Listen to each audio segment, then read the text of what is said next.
They paused their actions, stood up straight, and looked at each other. Among this group of free people, a tall and burly middle-aged man turned around. His gaze swept over Gavin once again, and he asked, "Are you the Lord of Morgantown?" Gavin stared at the middle-aged man in front of him. As soon as Gavin's voice fell, the middle-aged man's voice followed up. "If you're not the Lord, why meddle? We're hired to work. The Boer merchant, who hired us on behalf of the Lord, told us clearly. The Lord hiring us will not provide us with food or shelter. However, we can get 1/10 of the crops harvested each day as payment. Moreover, the Boer merchant never said anything about restricting our working hours. So as long as we're willing, we can work as long as we want." Gavin's eyes narrowed, his gaze shifted, scanning the free people behind the middle-aged man. He noticed that those free people had faces full of mocking amusement. Gavin's gaze fell on the middle-aged man, colliding with his gaze unceremoniously. He said loudly, "The Lord only needs farmers who follow orders and work steadily. As for those who shirk or loaf around, he has always punished them severely." Gavin's words suddenly changed. "Even though I'm not the Lord, I'm the foreman responsible for managing the harvest and planting in Morgantown on behalf of the Lord. I have the power to bind you. If free people don't follow orders, I can dismiss them at any time." The middle-aged man's face darkened slightly, and he fell silent. The mocking expressions on the free people behind had disappeared at some point. Gavin continued, "The harvest in Morgantown has just begun. You think, with the power of 500 of you, you can harvest all the crops in Morgantown. The cultivated land area in Morgantown is at least over 100,000 acres. How many pounds of crops 100,000 acres produce? You, engaged in agricultural labor, know it better than anyone. Even if you work yourselves to death, how much can you harvest in a day? 1 acre 100 pounds, or 2 acres 200 pounds. Under Gavin's sweeping gaze, the free people dared not look him in the eye, and all lowered their heads. Seeing no one answering, Gavin once again looked at the middle-aged man. He continued, "Even if each of you can harvest 2 acres a day, or even 3 acres, what then? 500 people can only harvest 1,500 acres in a day. Morgantown has over 100,000 acres of cultivated land. Calculating this, the 500 of you need to harvest continuously for how long? 67 days. More than 2 months. Even if you're excited now with boundless energy. But how long do you think you can maintain this state? 3 days, 5 days, or can you last a few months?" No one among the free people dared to speak. Gavin took a few steps forward. His voice became more forceful and cold.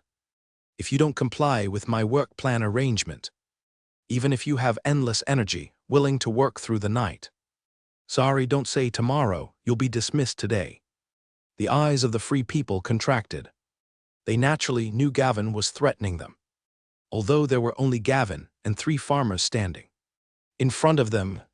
At this moment, Gavin exuded a powerful aura from head to toe. Because he represented the Lord of Morgantown, acting on behalf of the Lord of this land. As soon as he orders, these newcomers to Morgantown would be dismissed. They couldn't do anything to Gavin. Moreover, this was not the result they wanted. If it were before arriving at Morgantown, before seeing this large expanse of land waiting to be harvested, if they were not yet sure that they could get 1/10 of the crops as reward. Upon hearing Gavin's words, they would surely sneer and leave. But now, after seeing everything before them, they knew that the reward promised by the Lord of this land, 1/10, was real. They definitely didn't want to be dismissed. Seeing the middle-aged man had lowered his head, Gavin continued, "It's getting late, so I won't waste words. Those willing to follow my work plan arrangement, return to the town now. Food and accommodation have been prepared for you in the town to rest. Of course, as this gentleman said, the Lord did not promise you any accommodation or food. If you want accommodation and food, you can trade it for the crops you've harvested today. 1 day's food and lodging only costs 1 pound of wheat. Eat well, rest well for the night, and continue with the harvest tomorrow." After speaking, Gavin's gaze swept over the free people once again, watching everyone's expression changes. After looking around, he didn't find any free people with drastic expression changes. Gavin's heart slightly relaxed. This idea was naturally instructed by Master Lin himself. Free people hired and accepting jobs in Morgantown would naturally not want to leave. Though they traveled far and brought some food, it would certainly not be much, lacking safe shelters against the elements. Plus, with so much reward, they could earn for a day's work now, spending 1 pound of wheat to exchange for a day's food and accommodation. Seeing that no one made a move, Gavin's tone changed slightly. Those who don't want to follow my orders. The way is under your feet. You can leave Morgantown anytime and go anywhere you want. Regarding encountering wolves or bandits on your way back, it has nothing to do with us. Hearing this, the free people couldn't help but look at each other again, seemingly trying to get a desired answer from the eyes of one another. Gavin didn't care, stepping forward, heading toward the town first. Only his words floated in the air, entering the free people's ears. Everyone, it's time to make a choice. Watching Gavin and the few farmers' backs, the crowd's faces were full of hesitation. Until a few minutes later, a man's unwilling voice sounded. Everyone, my child at home is sick. I really need this job to earn money to take him to the doctor, sorry. The man stepped forward and adamantly followed Gavin. Me too, my wife and children need me to earn money to support the family. Although he is restricting our working hours. But on second thought, he's actually doing it for our benefit, isn't he? Reasonable work, reasonable rest, we can work for longer periods. Amidst the echoing voices, figures stepped out from the farmland, following Gavin ahead. As they departed, the once bustling harvest scene quickly turned desolate. The middle-aged man tightly gripped the sickle in his hand, standing still, gazing at their backs with hesitation.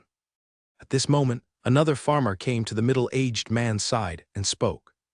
Norman, since everyone has gone back to the town to rest, why don't we head back too? The middle-aged man, referred to as Norman, glanced at the somewhat gaunt farmer without saying anything. The gaunt farmer continued speaking. I think what that gentleman said makes a lot of sense. It seems to me that instead of desperately harvesting in a short time, a longer, more regular labor is more reasonable and can earn more rewards. As we've seen, there are vast farmlands here. Even if the Lord continues to hire free people to come, it would be impossible to harvest it all in a short time.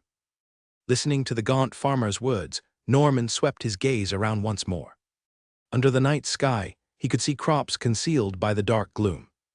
Norman responded in agreement. Shall we go back to rest? The gaunt farmer, hearing this, smiled with a grin. He moved his hand, nonchalantly taking the sickle from Norman's hand. Let's go back, put the farm tools in my basket together, they are in the way. Norman nodded slightly. The two then stepped forward, crossing the harvested farmland, heading to the town. Leading the group of more than 500 people. Gavin glanced back at the trailing group, feeling a slight relief in his heart. Compared to the number of farmers in Master Lin's territory, this mere 500 free people is almost 10 times fewer. Yet he can still, together with Wilbur and some farmers who have been with Master Lin for a long time, organize 4,000 to 5,000 townsmen orderly, as if hardly making any mistakes. That was in Master Lin's territory. Master Lin frequently appeared in the farmer's sight. With the living conditions provided by Master Lin to the townsmen, a labor mechanism balancing benevolence and authority, it had already tamed all those who entered his domain. Appointed as the foreman by Master Lin, he could effortlessly arrange and command without exertion. Currently, he is not within Master Lin's territory. The free people under him are not the farmers from Master Lin's land. Instead, they are in Morgantown, a batch of newly hired free people, not yet tamed by Master Lin. He can only rely on his own ability to tame and constrain these free people. The speech he just gave was naturally inspired by Master Lin's speeches, which he heard many times. Facing the previous situation, he almost exhausted all his strength. Imitating Master Lin's aura and attitude when addressing the townsmen, he managed to suppress the situation. Whether it's deception and threat, or borrowing authority as a pretense, even relying on the soldiers led by Centurion Earl for forced suppression. These are all tactics, as long as these free people follow his labor arrangement and obey his orders. Completing the harvest of Morgantown's farmland would suffice. Gavin deeply realized. Standing on the platform in Lord's Square, under the gaze of thousands, even tens of thousands, Master Lin faced immense pressure. Master Lin could face all the gazes unflinchingly, clearly articulating, accurately conveying tasks and instructions to everyone, effortlessly mobilized everyone's emotions, making them excited, filled with anticipation. Gavin admitted, thinking he could never do it like Master Lin. Solemn, calm, composed. While Gavin pondered in his mind, ahead at the town's exit, cavalry riding horses, holding torches, galloped out. One patch of horse hooves landed on the dry, hard mud, making a low, dull sound of hoofbeats. Due to nightfall, the sky was too dim. The free people couldn't clearly see the figures of the cavalrymen, but they could estimate from the almost line like torch lights. This cavalry numbered at least over 100. The eyes of the free people showed tension and worry. If this cavalry attacked them, they wouldn't have the slightest chance to retaliate, only accepting slaughter by the cavalry. Under Gavin's gaze, the cavalry approached them continuously. In less than half a minute, at the forefront of the cavalry, riding on horseback, Centurion Earl raised his right hand. The cavalry behind him understood and began to slow their warhorses' speed. Stopping the horses, Centurion Earl didn't dismount. He glanced at Gavin, then turned his gaze towards the free people behind. Centurion Earl instantly understood. He asked Gavin, "It seems Gavin, agricultural officer, has resolved the issue using his own ability." Gavin smiled slightly, responding, "Yes, Centurion Earl. The issue has been resolved. Thank you for bringing the soldiers on this trip. Just call me Gavin, that's how Master Lin calls me." Centurion Earl nodded. "Since the issue is resolved, let's go back to the town then. If you run into any problems, you can have someone come find me at any time. I'll immediately assign soldiers to help you resolve them. If there's anything still too difficult to handle, you can report it to Lord Wesley in the Manor Castle." Gavin bent slightly at the waist. "All right, Centurion Earl." Earl answered, "Just call me Earl. If nothing unexpected happens, I'll be leading this unit to be permanently stationed in Morgantown." "There's no need for us to be so formal," Gavin smiled. "All right, Earl." Earl responded, then turned his head and said in a deep voice to the cavalry, "Make way for Agricultural Officer Gavin." Neat shouts rang out from the mouths of the cavalrymen. The faces of the free people were all grave. Under their tense gazes, the cavalrymen pulled on the reins in their hands, driving the warhorses beneath them to edge over to both sides of the road. Seeing this, Gavin's brows lifted slightly. Of course, he knew Earl was backing him up. Without any unnecessary words, he strode forward between the cavalry and headed toward the town entrance. The free people behind saw this, exchanged a few looks, and still chose to follow along. As they passed in front of the mounted men one by one, some of the free people couldn't help but raise their heads and steal a glance. When they saw how those burly bodies before them swelled the sets of black-gray armor high and taut, and how, under the torchlight, they gleamed with a hard, cold metallic sheen, that iron steel like aura of power made them hastily lower their heads. Not daring the slightest offense, they followed in the column, trickling into the town one after another. Lin was spending his days holed up in the canteen kitchen, grinding away at experience. 5 days passed in the blink of an eye. Not until the afternoon. Having ground away for most of the day, Lin walked out of the canteen a little out of breath. He sat down on a bench not far away and took a few swallows of well water. The heat all over his body gradually dissipated. Lin let out a satisfied burp. His gaze shifted, and he looked toward the Lord's Square. The stone rollers produced by Avery's stonemason workshop had already been delivered back. Under the farmer's lead, driving the draft horses, they were already rolling and threshing the first batch of barley that had finished drying in the sun. Each stone roller, weighing over 1,000 jin, rolled and crushed back and forth over the golden mass of barley grains and stalks. The stone rollers were made from blocks of granite, shaped into cylinders. Wooden axles were fitted at both ends of the rollers, making it convenient to hitch and connect draft animals. Apart from the farmer in front driving the draft horse, another farmer had to follow behind, constantly adjusting the position of the barley being crushed, so as to turn the parts not fully rolled up to the top layer, then wait for the draft horse and stone roller being driven behind to crush and thresh them again. Because the Lord's square wasn't as flat as one might imagine, each stretch of barley had to be rolled for at least 5 passes to complete threshing. The first pass was a preliminary roll to crush the grains off the stalks and ears. Then the second and third passes were more detailed rolling, thoroughly threshing the portions that still hadn't shed grain. If the threshing still wasn't satisfactory, they had to keep rolling repeatedly until all the barley was fully threshed. This too was a repetitive process. All the barley in the fields had already been harvested. All that remained were the subsequent processing steps. Even if things went a bit slowly, he didn't mind, as long as threshing was finished, once the farmers completed winnowing and sieving. This barley could be put into storage. While Lin watched the stone rollers crush the barley, listening to the low humming they made as they passed. That strange yet familiar sense of déjà vu made him feel as if he'd seen it before. Lin took another sip of well water, and the sound of pounding hoofbeats rose from beyond the Lord's square. Handing the waterskin back to Red, Lin turned his gaze in that direction. He saw a lone figure on horseback galloping toward the Lord's square. When the horse drew nearer, Lin finally saw clearly who it was in the saddle. It was Gasper, the scout captain he'd sent to Carcassonne City. Gasper also spotted Lin on the bench. He reined in his warhorse 7 or 8 meters away, then leapt down from the saddle. Taking big strides, a little out of breath, he came up to Lin. Gasper bent at the waist and said deferentially, "Master." Lin nodded slightly, met Gasper's eyes and spoke. "Have you found out anything about John Zuck's military strength?" When Gasper last returned to the territory, he had already instructed him. As Gasper collected information from all over in Carcassonne City, he was to find a way to probe the military strength John Zuck possessed.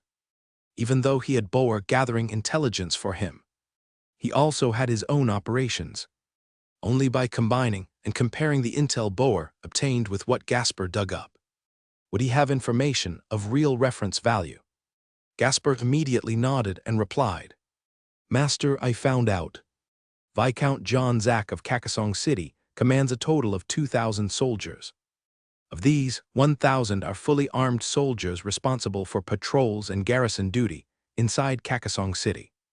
The other 1,000 are unarmored or in cloth armor. They are responsible for guarding and patrolling the fields outside the territory, and so on." Listening to Gasper's explanation, Lin's brows furrowed slightly. 1,000 fully armed soldiers. Add 1,000 more unarmored or cloth-armored soldiers. This counts as quite a notable military strength for a Viscount. Gasper hesitated as he continued, "But master, the detailed division of these soldiers, cavalry, archers, and the like, has yet to be investigated." Lin responded, "We can continue investigating later. How many manor lords have pledged allegiance to John Zuck?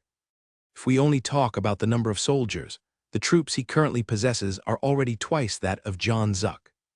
As a Viscount, John Zuck is sure to have numerous manor lord supporters. Even if these manor lords do not have a large armed force, if they all gather together, it's still a military force not to be underestimated." Gasper nodded in response, "Master, as far as I know, there are 8 manor lords. They are the manor lords from Polder Town, Ratio Town, Boxy Town, and Alba Town outside Morgan Town. Due to the large number of people and the short time frame, the armed strength of these manor lords is still unknown." Lin couldn't help but frown again. The supporters already identified number 8. Perhaps there are some that haven't been investigated yet. Even if we calculate based on a small manor lord, with an average of 200 soldiers, armored or unarmored, no matter the strength, whether cavalry or infantry, 8 manors, that means 1,600 soldiers. Adding all John Zuck soldiers, a total of 3,600 soldiers. Although in terms of numbers, they are still not a match for him. But it's important to know that Carcassonne City is a fortified city. They can rely on the towering and sturdy defensive fortifications of the city walls to hold firmly. The advantage he originally had in numbers is immediately leveled. Even he is at a disadvantage.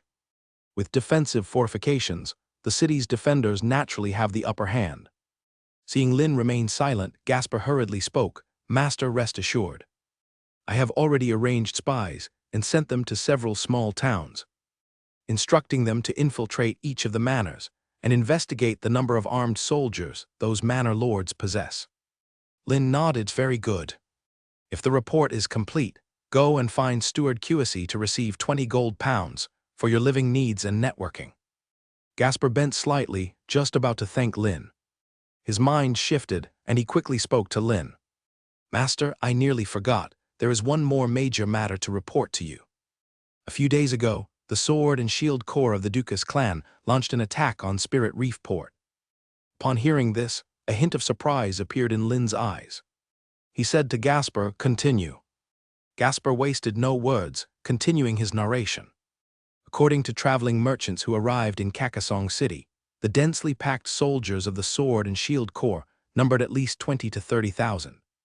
Taking advantage of the night, they approached Spirit Reef Port and launched a full attack. It seems Spirit Reef Port was completely unprepared, the defenses were lax, and there was no warning at all. In just a few short hours, it was breached and occupied by the Sword and Shield Corps. On the city walls, Marquis Leo Polk's flag was taken down and replaced with the Sword and Shield badge flag of the Dukas clan.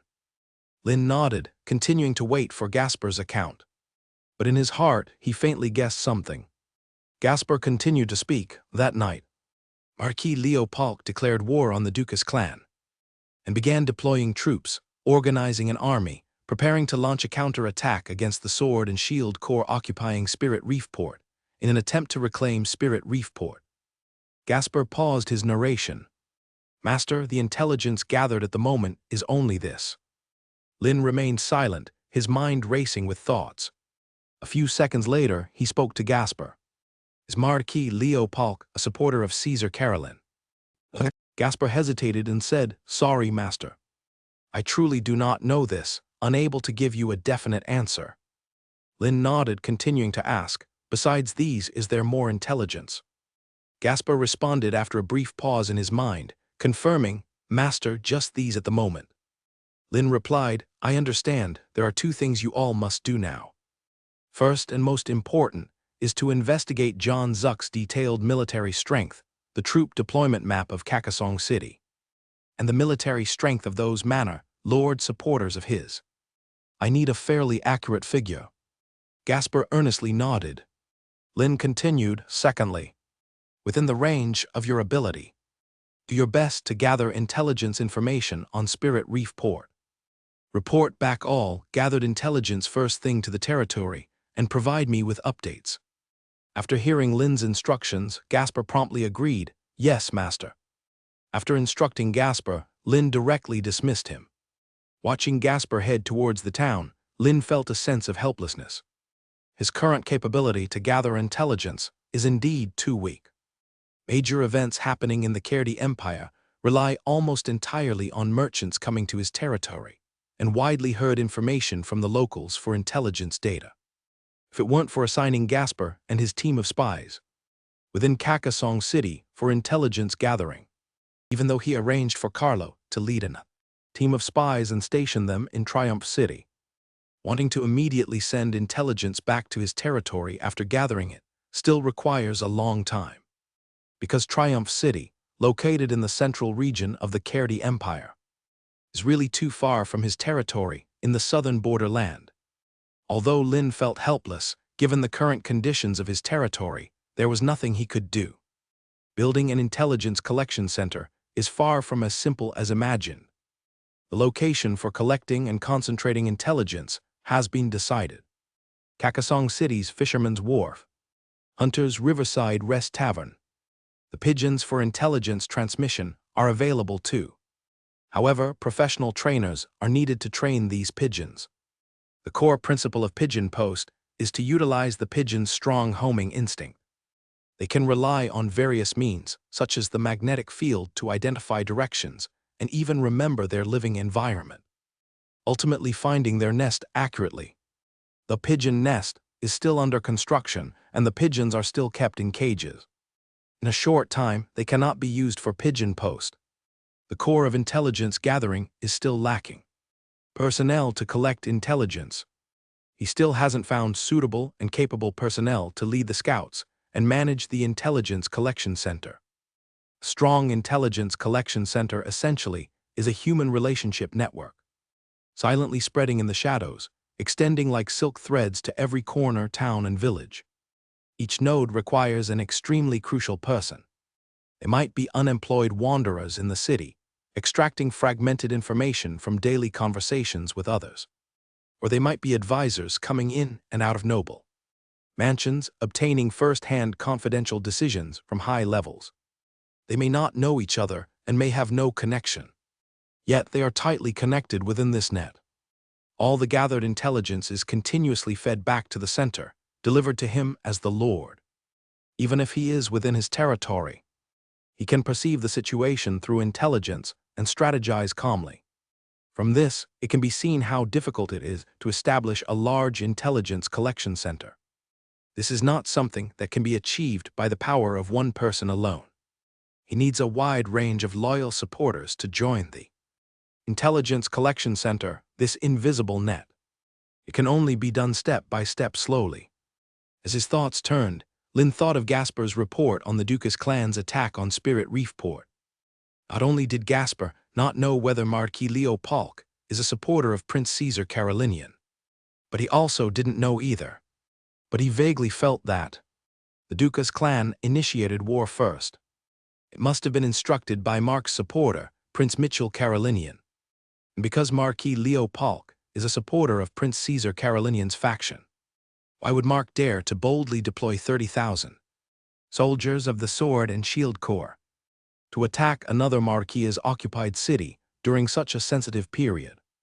The existence of a Marquis itself means strong military power, political influence, economic influence, social and cultural influence. As a Marquis, controlling vast lands, a large amount of labor, and having several generations of fundamental accumulation. Also possessing a large number of armed soldiers. The great lord nobility has their dignity and pride, who would be willing to see their territory and city invaded and silently endure it. The war between two marquises implies a violent impact on the empire's situation and order. There is even a huge possibility that it will trigger the already brewing imperial power war to fully erupt, becoming the fuse for the imperial power war to start. The wars in the Cairdy Empire are about to commence. Lynn's gaze looked beyond Lord Square.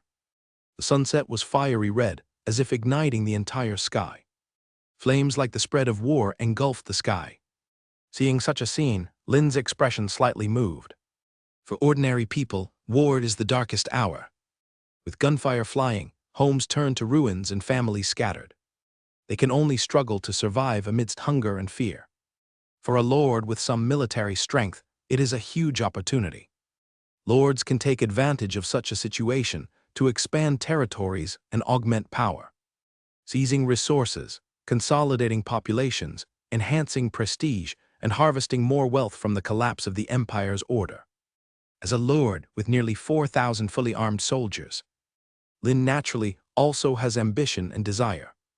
If a suitable opportunity arises, he will unhesitatingly mobilize his army to seize wealth. It is naturally the nearby towns around Morgantown and Kakasong City. The nearby towns are not to be mentioned. Kakasong City alone has a population of 40 or 50,000 people. That's all labor force. If he has the chance to seize both Kakasong City and the nearby towns entirely, he can fully rely on Kakasong City's wall as a defensive work, covering all the lands around Kakasong City to his territory. Then using his developed cultivation tools, advanced planting technology, and high-yield crop seeds, conduct unified management and plan for planting. With such a vast planting area, the crop yield will certainly continue to grow exponentially. As long as there is more food, he can accommodate more population and have more manpower. Then he can invest this manpower into various industries to accelerate production efficiency. Thus, it will feed back into further development of the territory. He can also recruit more soldiers to strengthen military power. Then continue expanding externally. Step by step, expanding his territory further and wider. By then, he will no longer worry about threats from any great lord. He himself will become a great lord to be feared. Thinking of this, Lin is filled with anticipation. All of this is based on the premise of ensuring safety. Suppressing his thoughts, Lin rises from the bench and heads toward the castle with Red.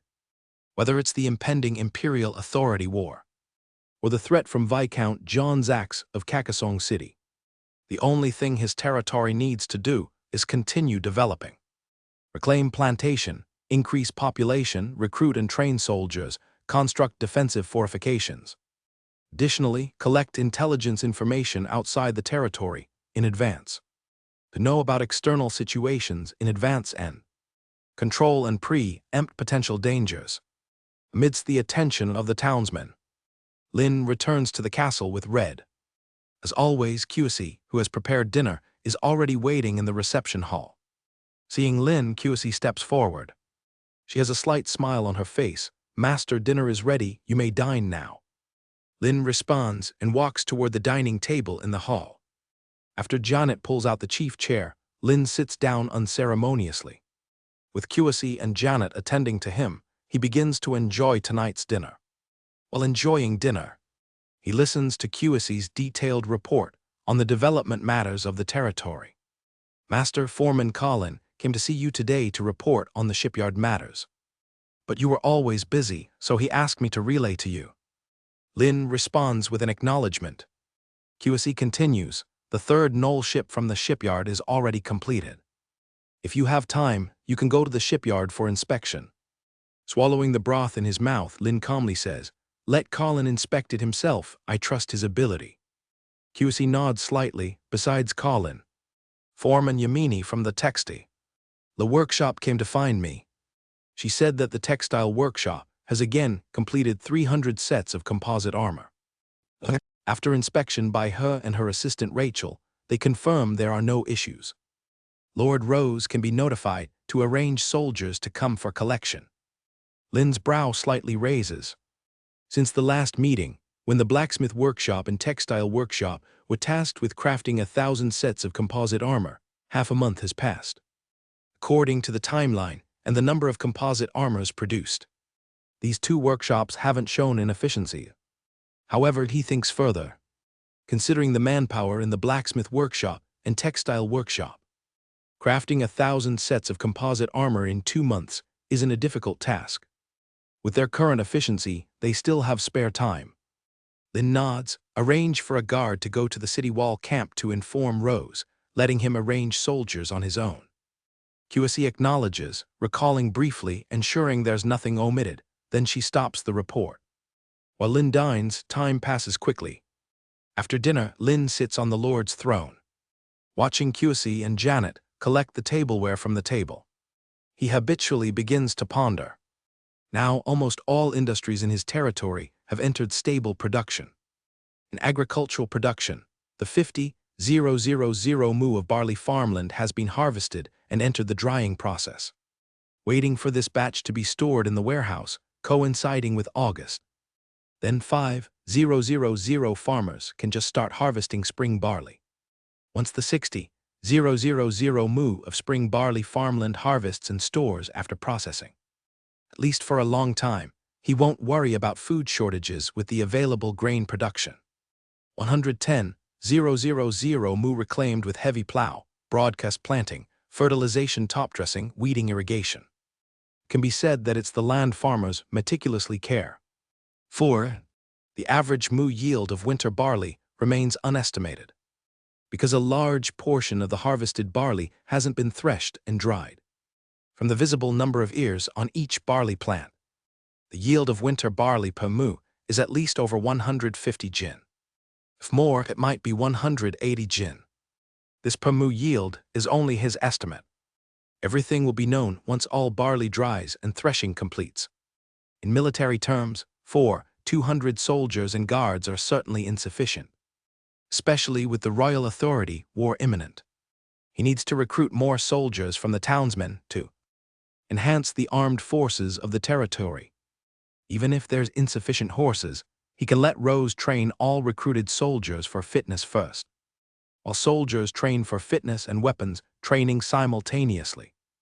Find ways to acquire or breed and train more mounts. In terms of handicrafts, wait for the blacksmith workshop to finish the production of chest armor and armor plates needed for 1,000 sets of composite armor. He needs to immediately begin improving the iron-making blast furnace at the blacksmith workshop. Because to achieve higher quality steel, improvements are imperative. The production of low-carbon steel is the key for his territory to reach a higher technological level. While Lin was pondering in his mind, the sound of footsteps echoed from afar. A few seconds later, a woman's respectful voice reached his ears. "Apologies, Master Lin, for disturbing you so late." Coming back to his senses, Lin looked up. It was Erin wearing a scholar's robe. Lin paused and asked, "Scholar Aelin, is there something you need?" Hearing Lin's inquiry, Erin moved her arm and handed over a rolled-up piece of paper. Erin explained, "Master Lin, the construction design for the territory court, after discussions between me and Scholar Clive, has been completed. I would now like to submit it to you for your review. If there are no issues, Clive can begin leading the workers to start construction." Without needing a prompt from Lin, Red knowingly stepped forward. Approaching Erin, he took the paper from her hands and handed it to Lin. Lin reached out, gently opened the paper. Clive's drawing of the territory law building was not complicated. It was simply a 2-story flat roof building. Lin's eyes moved and glanced at the annotations beside the drawing. The ground area of the territory court's first floor is approximately 200 square meters, not considered large. According to the drawn courtroom interior scene, it should accommodate 150 people for court trials. Such scale is entirely sufficient, perhaps because it's planned to use red brick for wall. Construction, the building's exterior is coated with a faint, unknown red dye. Above the entrance's double doors, there is a painted emblem design. Antler like deer, head like camel, eyes like rabbit, neck like snake. It was exactly the territory emblem dragon that he had informed Clive earlier. Unlike the dragon emblem design arranged by Clive in the town building carvings, the dragon on the territory court's door stands coiled. Its eyes directly gaze at the front of the territory court, as if inspecting every passerby and person entering the territory court. Even from afar, a glance can make one feel immense intimidation and pressure. After reviewing the construction design, Lin examined some interior height data. He spoke to Erin. "The drawing has no issues. Inform Scholar Clive to start construction tomorrow." Lin moved his hand, handing the paper to Red. Red took it and walked toward Erin to return the paper. Erin, collecting the paper, bowed slightly and replied, "Okay, Master Lin." Seeing Erin showing no signs of preparing to leave, Lin continued to ask, "Is there anything else?" Erin lowered her head slightly and began to explain. "Master Lin, as mentioned earlier, besides the construction of the territory court, some positions in the court require certain educated individuals. They are currently in different roles, and I need your permission to have their foremen release them to the court." Lin nodded. "Yes, find your people and inform their managers that they have my permission."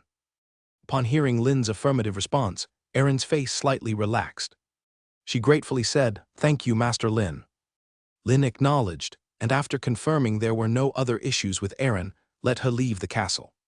Looking at the now quiet reception hall again, Lin's gaze turned toward the young maid, Janet, spaced a short distance away. Janet naturally sensed Lin's gaze and promptly reminded him, "Master Lin, the hot water is ready, you can prepare for bathing." Lin responded, "I will go now." Rising from the Lord's throne, he stepped toward the nearby private room. As he passed by Janet, Lin candidly said, "After 10 minutes, come in and help me with a massage. After days of labor, my body feels somewhat fatigued." Janet's originally relaxed mind instantly became tense. She bit her moist, crimson lips and responded helplessly. Standing by the private room, Janet confirmed the time was right and knocked on the door. After receiving Lin's instruction, She gently pushed open the private room's door and stepped inside. With the private room door closed, the entire reception hall fell into complete silence. Aside from the high-foot oil lamps burning at the wall edges, emitting light, there were no visible human figures. On the other side at this time, under the nighttime sky, the air was filled with a strong and unusual tar smell and a pungent burnt smell of roasted meat. Black-gray smoke wafted upwards from the clouds' ladders and burning siege engines, but due to the lack of more burning materials, over time the wisps of smoke became lighter and thinner. On the city wall, visibly scorched from burning fat, a few figures walked. Looking below the city wall, at the bodies almost charred to black coal, Godfrey's face was full of seriousness. Only Lawrence Dukas, dressed in silver-white armor, scanned the area with his gaze. He spoke blandly, "War inevitably leads to death. They, as soldiers of the Dukas clan's sword and shield corps, fought for the Dukas clan. Even dying in battle is their honor." Upon hearing, Godfrey's already uneasy heart grew colder. He stared directly at Lawrence's back and spoke, "But there was clearly a better way to attack and seize Spirit Reef Port, reducing their death count." Lawrence stopped his steps upon hearing this, turned to confront Godfrey. He questioned, "A better way?" "Knight Commander." "No, Godfrey Commander, please tell me, what is the best way to attack? You should know, with the absence of large siege engines, the most effective way to attack is a night raid. Using the cover of night to lower the enemy's guard, thereby increasing the chance of a successful raid. This is what you taught me." But no one expected a Spirit Reef Port to have wildfire. Listening to Lawrence's casual words, Godfrey fell silent. A flurry of hurried footsteps sounded from afar, reaching the ears of him and Lawrence. Dank, clad in the Dukas clan sword and shield corps standard plate armor, approached Godfrey and Lawrence. He bent slightly, just about to be the first to speak, calling out to Godfrey. Instantly, a few days ago scene flashed in his mind. Dank quickly shifted his tone. "Lord Lawrence, Commander Godfrey.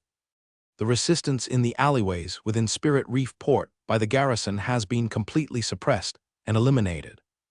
Key locations within the city, such as warehouses, barracks, and vantage points have been occupied.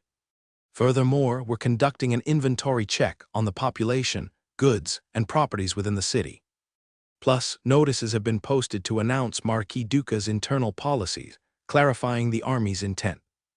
In 1 or 2 days at most, order will be restored within the city, and residents can return to normal life." Listening to Dank's report, Lawrence nodded with satisfaction. "Arrange personnel to guard Spirit Reef Port around the clock, ensuring it won't suffer another night raid. Also dispatch patrol sentries outside Spirit Reef Port to some key roadways and high points for patrols. If a large force is spotted approaching, report back immediately. Furthermore, bury the fallen soldiers on the spot to prevent the spread of disease. Barring any surprises, we'll be stationed at Spirit Reef Port for a long time." Upon hearing this, Dank glanced at Godfrey beside him. Seeing Godfrey remain silent, he promptly replied to Lawrence, "Yes, Lord Lawrence." Dank hesitated for a few seconds, stepping back to leave. Godfrey's deep voice sounded, "Has the number of fallen soldiers in this siege been tallied?" Upon hearing Godfrey's words, Dank immediately halted his steps. Looking at Godfrey's face full of gravity, he hesitated and said, It's been tallied." Godfrey replied, "Let's hear it." Lawrence's gaze shifted, landing on Dank as well. Clearly, he was waiting for his account. Feeling the pressure from both men's gazes, Dank felt a surge of stress. Without hesitation, he quickly said, "Esteemed lords, the number of defending soldiers at Spirit Reef Port was 3,000 fully armed soldiers. In this attack on Spirit Reef Port, more than 2,000 foes were eliminated. The remaining 1,000 disarmed and surrendered, becoming prisoners of war." Upon hearing this, Lawrence raised an eyebrow, satisfaction gleaming in his eyes. As for the sword and shield corps fallen soldiers, over 3,000 in total. Anticipating Dank's words, Godfrey's eyes instantly widened. Hearing Godfrey's voice, seemingly tinged with a tremor, Dank quickly responded, "Yes, Commander, sir." Because that area of wildfire directly engulfed the foremost, attacking sword and shield corps. Soldiers, even though they wore standard plate armor, which could maximally shield against enemy arrow damage. It couldn't withstand the near-consuming high heat of the wildfire. Due to the complexity of wearing standard plate armor, they hadn't even removed the armor before, being roasted into char. Even their corpses fused with the armor. Previously a face full of composure, Lawrence. Listening to Dank's account, his mind conjured the scene Dank described. His expression changed instantly. His eyes bulged, mouth agape. A violent surge occurred in his stomach. Yet under Lawrence's strenuous suppression, the discomfort in his abdomen gradually dissipated. Recovered, Lawrence spoke to Dank in a deep voice. Tally the deceased soldiers, and according to Duca's clan's set policy, distribute pensions to their families. Dank once more responded, "Yes, Lord Lawrence." After responding, Dank glanced at Godfrey again. Seeing Godfrey had no further questions, he then bent slightly and withdrew. Watching Dank descend the city wall, Lawrence retracted his gaze, looked at Godfrey beside him and inquired, "What, Commander Godfrey, do you still think there's a problem with the tactics of this campaign?" No need for Godfrey to respond, Lawrence continued speaking. "Regardless of your opinions, I'll tell you, there was nothing wrong with this offensive campaign. We conquered Spirit Reef Port and secured victory in the war. The Duca's clan is now the master of this city. Do you see the dock by the Seine River afar? As long as we hold Spirit Reef Port, we have a large dock. An endless stream of merchants will sail in with their merchant ships. Their ships are laden with food, goods, slaves. If they want to land at Spirit Reef Port and transport their goods inland to the deeper regions of the Kerti Empire, they must pay taxes to us. That's a steady flow of income. With wealth, the Duca's clan can have more manpower, recruit more soldiers, forge more armor, and possess stronger military power. Of course, there's no free lunch in the world. To reap, one must pay the price, cons. Eitering Spirit Reef Port's value and function, and its importance to the Duca's clan's future. Even losing more soldiers, it's all worthwhile."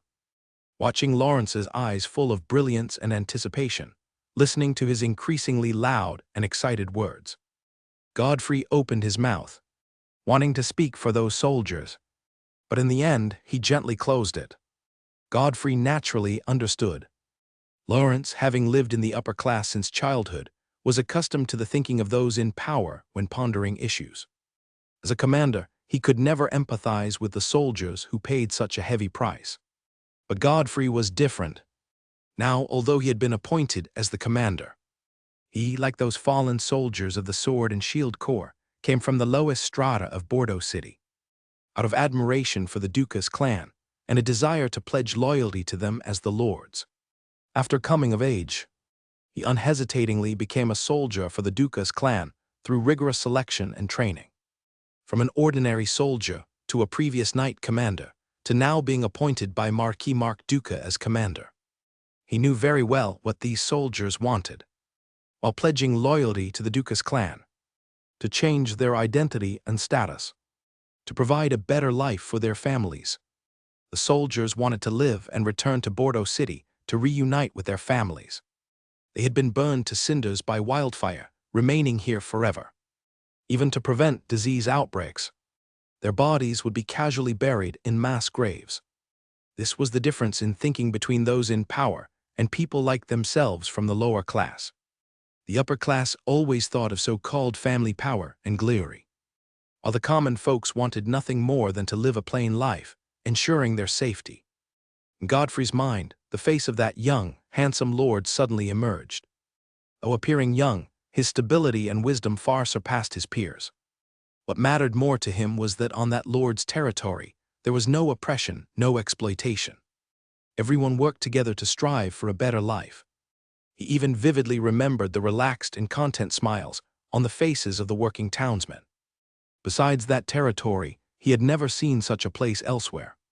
What Godfrey did not know was that, as he recalled in his mind, a thought had already taken root deep in his mind and was quickly growing.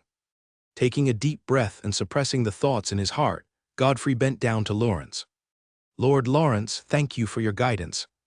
Listening to Godfrey's words filled with respect, Lawrence nodded with great satisfaction. Commander Godfrey, it's best that you understand this reasoning. One thing you must remember well. Although in this battle you were appointed as commander by Mark, he equally appointed me as an advisor on the battlefield.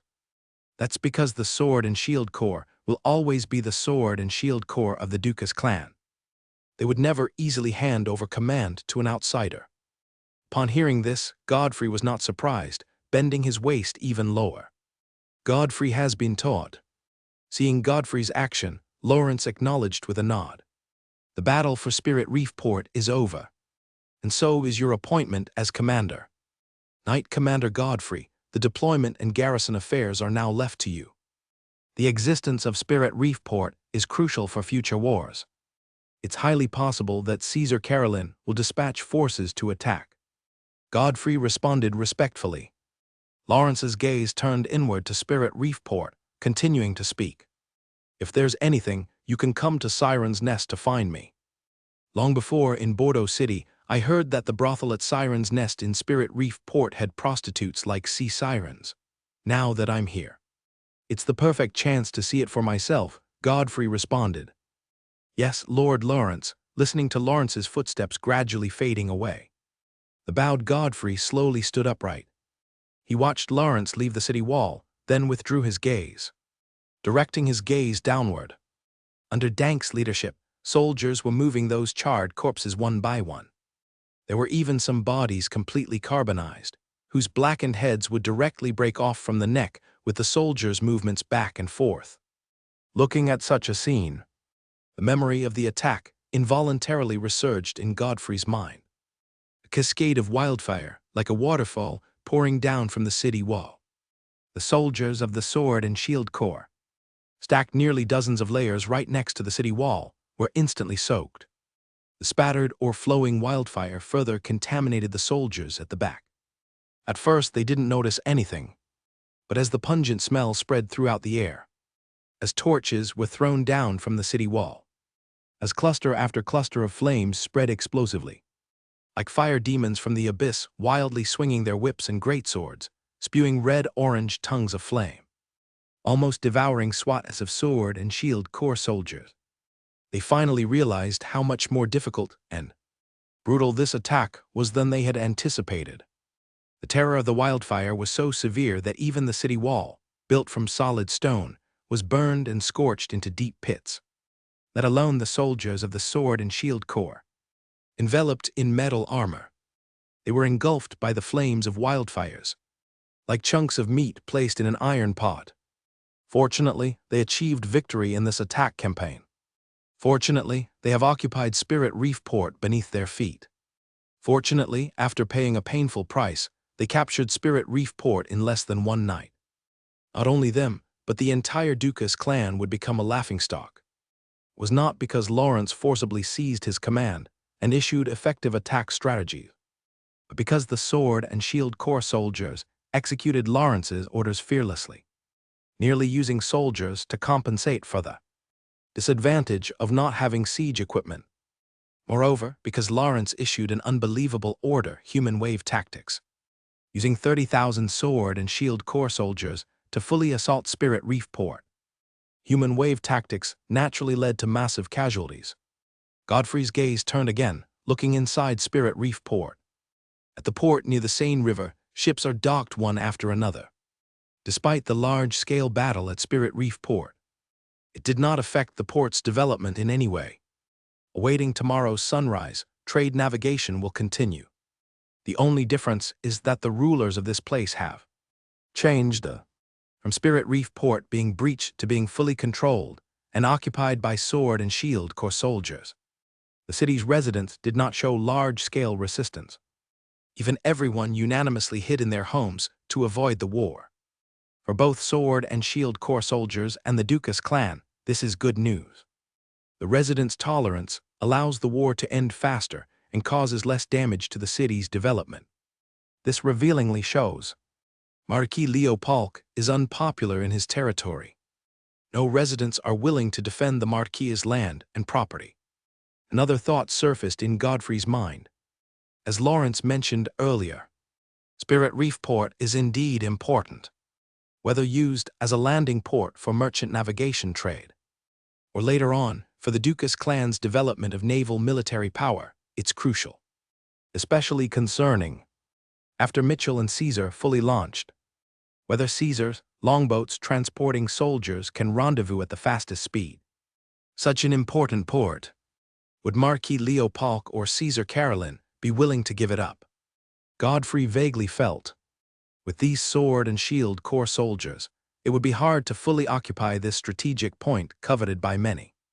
If waiting for a large-scale enemy approach, with only 27,000 sword and shield corps soldiers now, can they really hold off?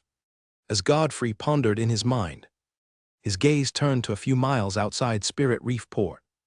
The flames of torches flickered on a dim road.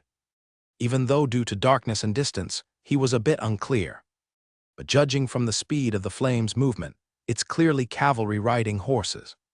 As time passed, the cavalry gradually approached Spirit Reef Port. Under the illumination of torchlight, standing on the city wall, he could clearly see. The cavalry on horses wore armor marked with the emblem of the Dukas clan. Under Godfrey's watchful eyes, a group of cavalry stirred up dust and flew rocks as they passed. Dank, organizing soldiers to bury bodies beneath the city wall, also saw the charging cavalry. He took steps to intercept the cavalry approaching the city gate.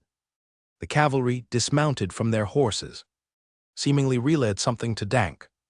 Dank couldn't spare time to continue organizing the soldiers and led the cavalry running briskly to the city gate. Seeing this scene from the city wall, Godfrey's brow furrowed instantly. A feeling of unease emerged in his heart.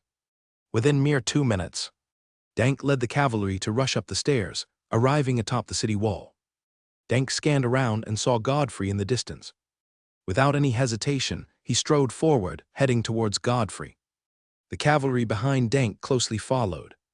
Arriving before Godfrey, Dank hurriedly spoke, "Sir, this is the Marquis's envoy." He received instructions from the Marquis, having important matters to report to you and Lord Lawrence. Godfrey nodded. Lord Lawrence is somewhat fatigued and went to rest first. I can convey the Marquis's orders on his behalf. Hearing Godfrey's words, the envoy wasted no words. He began his report. Commander Godfrey, the Marquis instructed me to inform you both. Marquis Leo Polk has declared war on Marquis Duca. Godfrey's brow slightly furrowed. The sword and shield army occupied Marquis Leo Polk's Spirit Reef Port. For Marquis Leo Polk to declare war on Marquis Duca, this was quite normal. Yet the envoy's words did not stop, speaking in a somber tone. The Duke of Red Dragon declared war on Duke Kangyu. The reason is, previously Duke Kangyu dispatched soldiers into the Duchy of the Red Dragon, slaughtering and harming his territory's residents. Meanwhile, Caesar Caroline declared war on His Highness Mitchell. The reason is, Mitchell Caroline for the throne, killed the king patricide and further falsely accused and slandered. Listening to the herald's words, spoken almost word by word, Godfrey's breath began to quicken. Even his body trembled slightly. Finally, it has begun. If it was just Marquis Leo Polk declaring war against Marquis Duca, it wouldn't have led the entire Cairdy Empire into full-scale war. Apart from the Marquis declaring war, Duke of Red Dragon has declared war against Duke Kangyu. The Prince Caesar Caroline has declared war against Mitchell Caroline. Marquis Dukes, and even a prince with the right to succeed the Emperor of the Empire. This is the real battle for imperial authority. The battle for imperial authority ultimately stemmed from the Dukas clan's sword and shield corps soldiers capturing Spirit Reef Port. This broke the last thread of the situation in the Cairdy Empire, which was already at the brink of eruption. The Spirit Reef Port battle ultimately became the fuse for the battle for imperial authority in the Cairdy Empire. The chaotic times of the Cairdy Empire are coming. Dank, standing beside Godfrey, naturally noticed Godfrey's abnormality. He called out somewhat worriedly, "My lord." Upon hearing Dank's call, Godfrey instantly came back to his senses. He glanced at Dank, then looked directly at the herald, asking, "Besides these, are there other instructions to convey?" The herald nodded and continued, "Marquis Leo Polk is gathering vassal soldiers in his territory. It won't be long before an attack on Spirit Reef Port is launched. The Marquia's instruction is to defend Spirit Reef Port at all costs, no matter the price. He said Spirit Reef Port is extremely important to both the Duca's clan and Prince Mitchell Carolyn. After Marquis Mark Duca's instructions were conveyed, the herald left. Godfrey remained standing with Dank on the city wall. After a brief silence, Dank couldn't hold back his words anymore, speaking to Godfrey. "My lord, the battle has begun. What should we do now?" Godfrey casually glanced at Dank and responded, "What to do? I am merely a knight commander, and you are just a small knight captain. Such major matters are not for us to worry about." Dank raised an eyebrow, immediately recalling Lawrence's warning to Godfrey not long ago. Even Godfrey harbors resentment over Lawrence's attempt to seize power. Godfrey said, "Lead the way ahead to the Siren's Nest. I need to convey Marquia's instructions completely to Lord Lawrence." Dank immediately responded, "Yes, my lord." As his voice fell, Dank stepped forward, walking ahead. Godfrey followed behind him, descending the city wall. In Spirit Reef Port, the thick smell of burnt flesh from the corpses on the city wall instantly dissipated, thanks to the high 10-meter walls serving as a barrier and the wind blowing from the Seine River. The horror outside the city wall seemed unrelated to Spirit Reef Port, except for the soldiers patrolling the streets, now replaced by Duca's clan's sword and shield soldiers.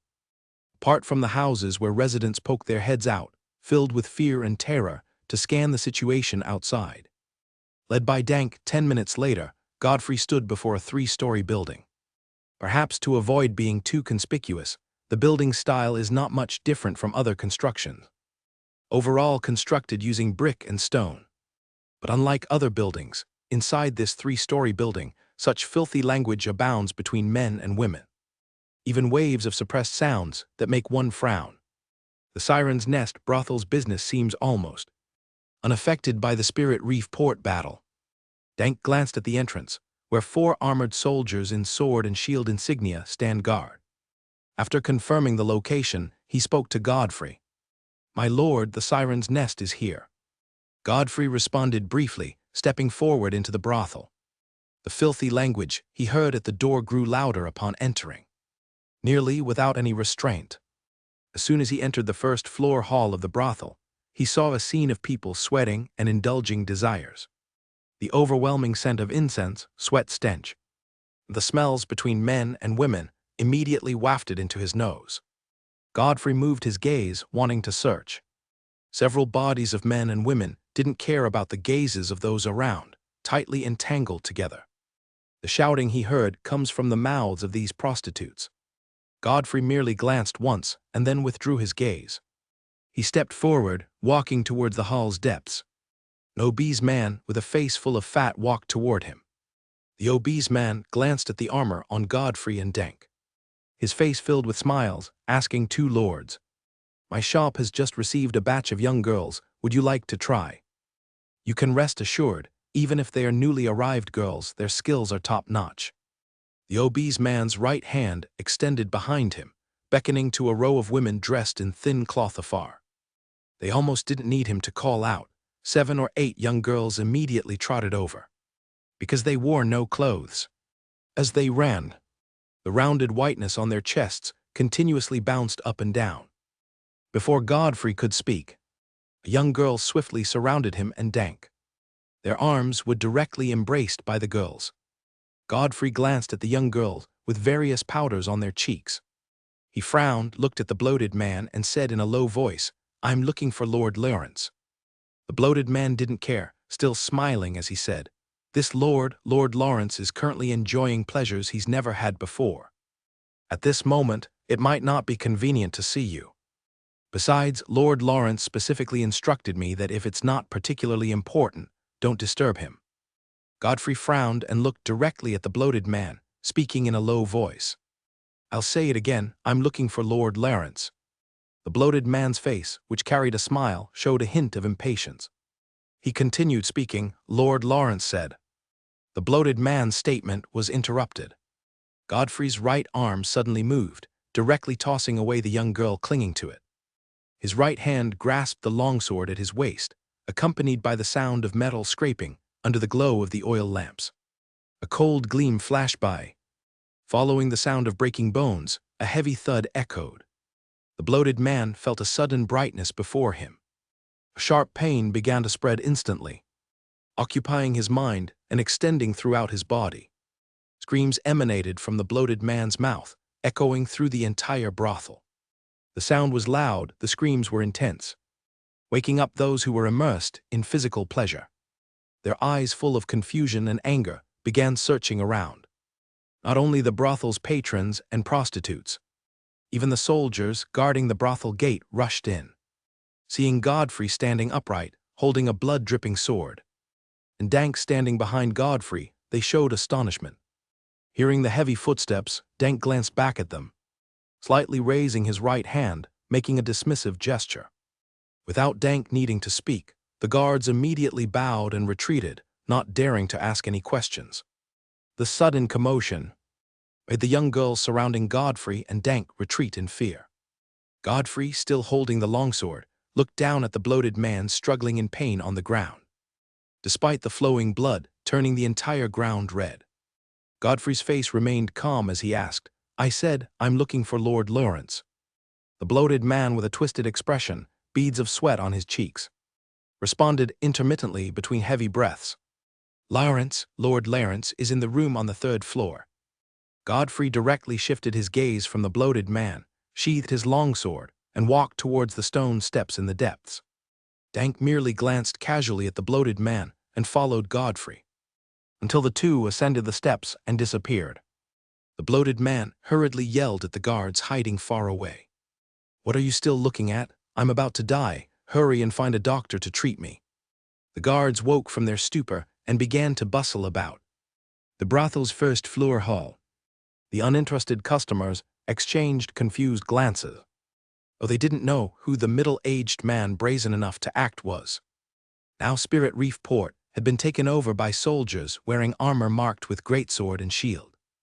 Even the city defense commander appointed by Marquis Leo Polk had been hung on the gallows. As Godfrey and Dank's figures disappeared, whispers began. "What's happening now? What situation? Don't you know? Since yesterday, Spirit Reef Port has been taken over by them." "Yes, because they chose to occupy Spirit Reef Port, we can continue living. If they chose to massacre the city, the consequences would be unimaginable." "Don't you know who they are? The great sword and shield emblem. The Dukas clan's exclusive crest."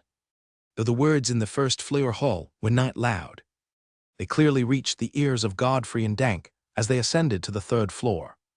Godfrey chose to ignore them. These people were merely a group of walking corpses controlled by their lower bodies. The port fell and they were indifferent, only knowing to indulge in the flesh of men or women. No different from livestock kept in pens.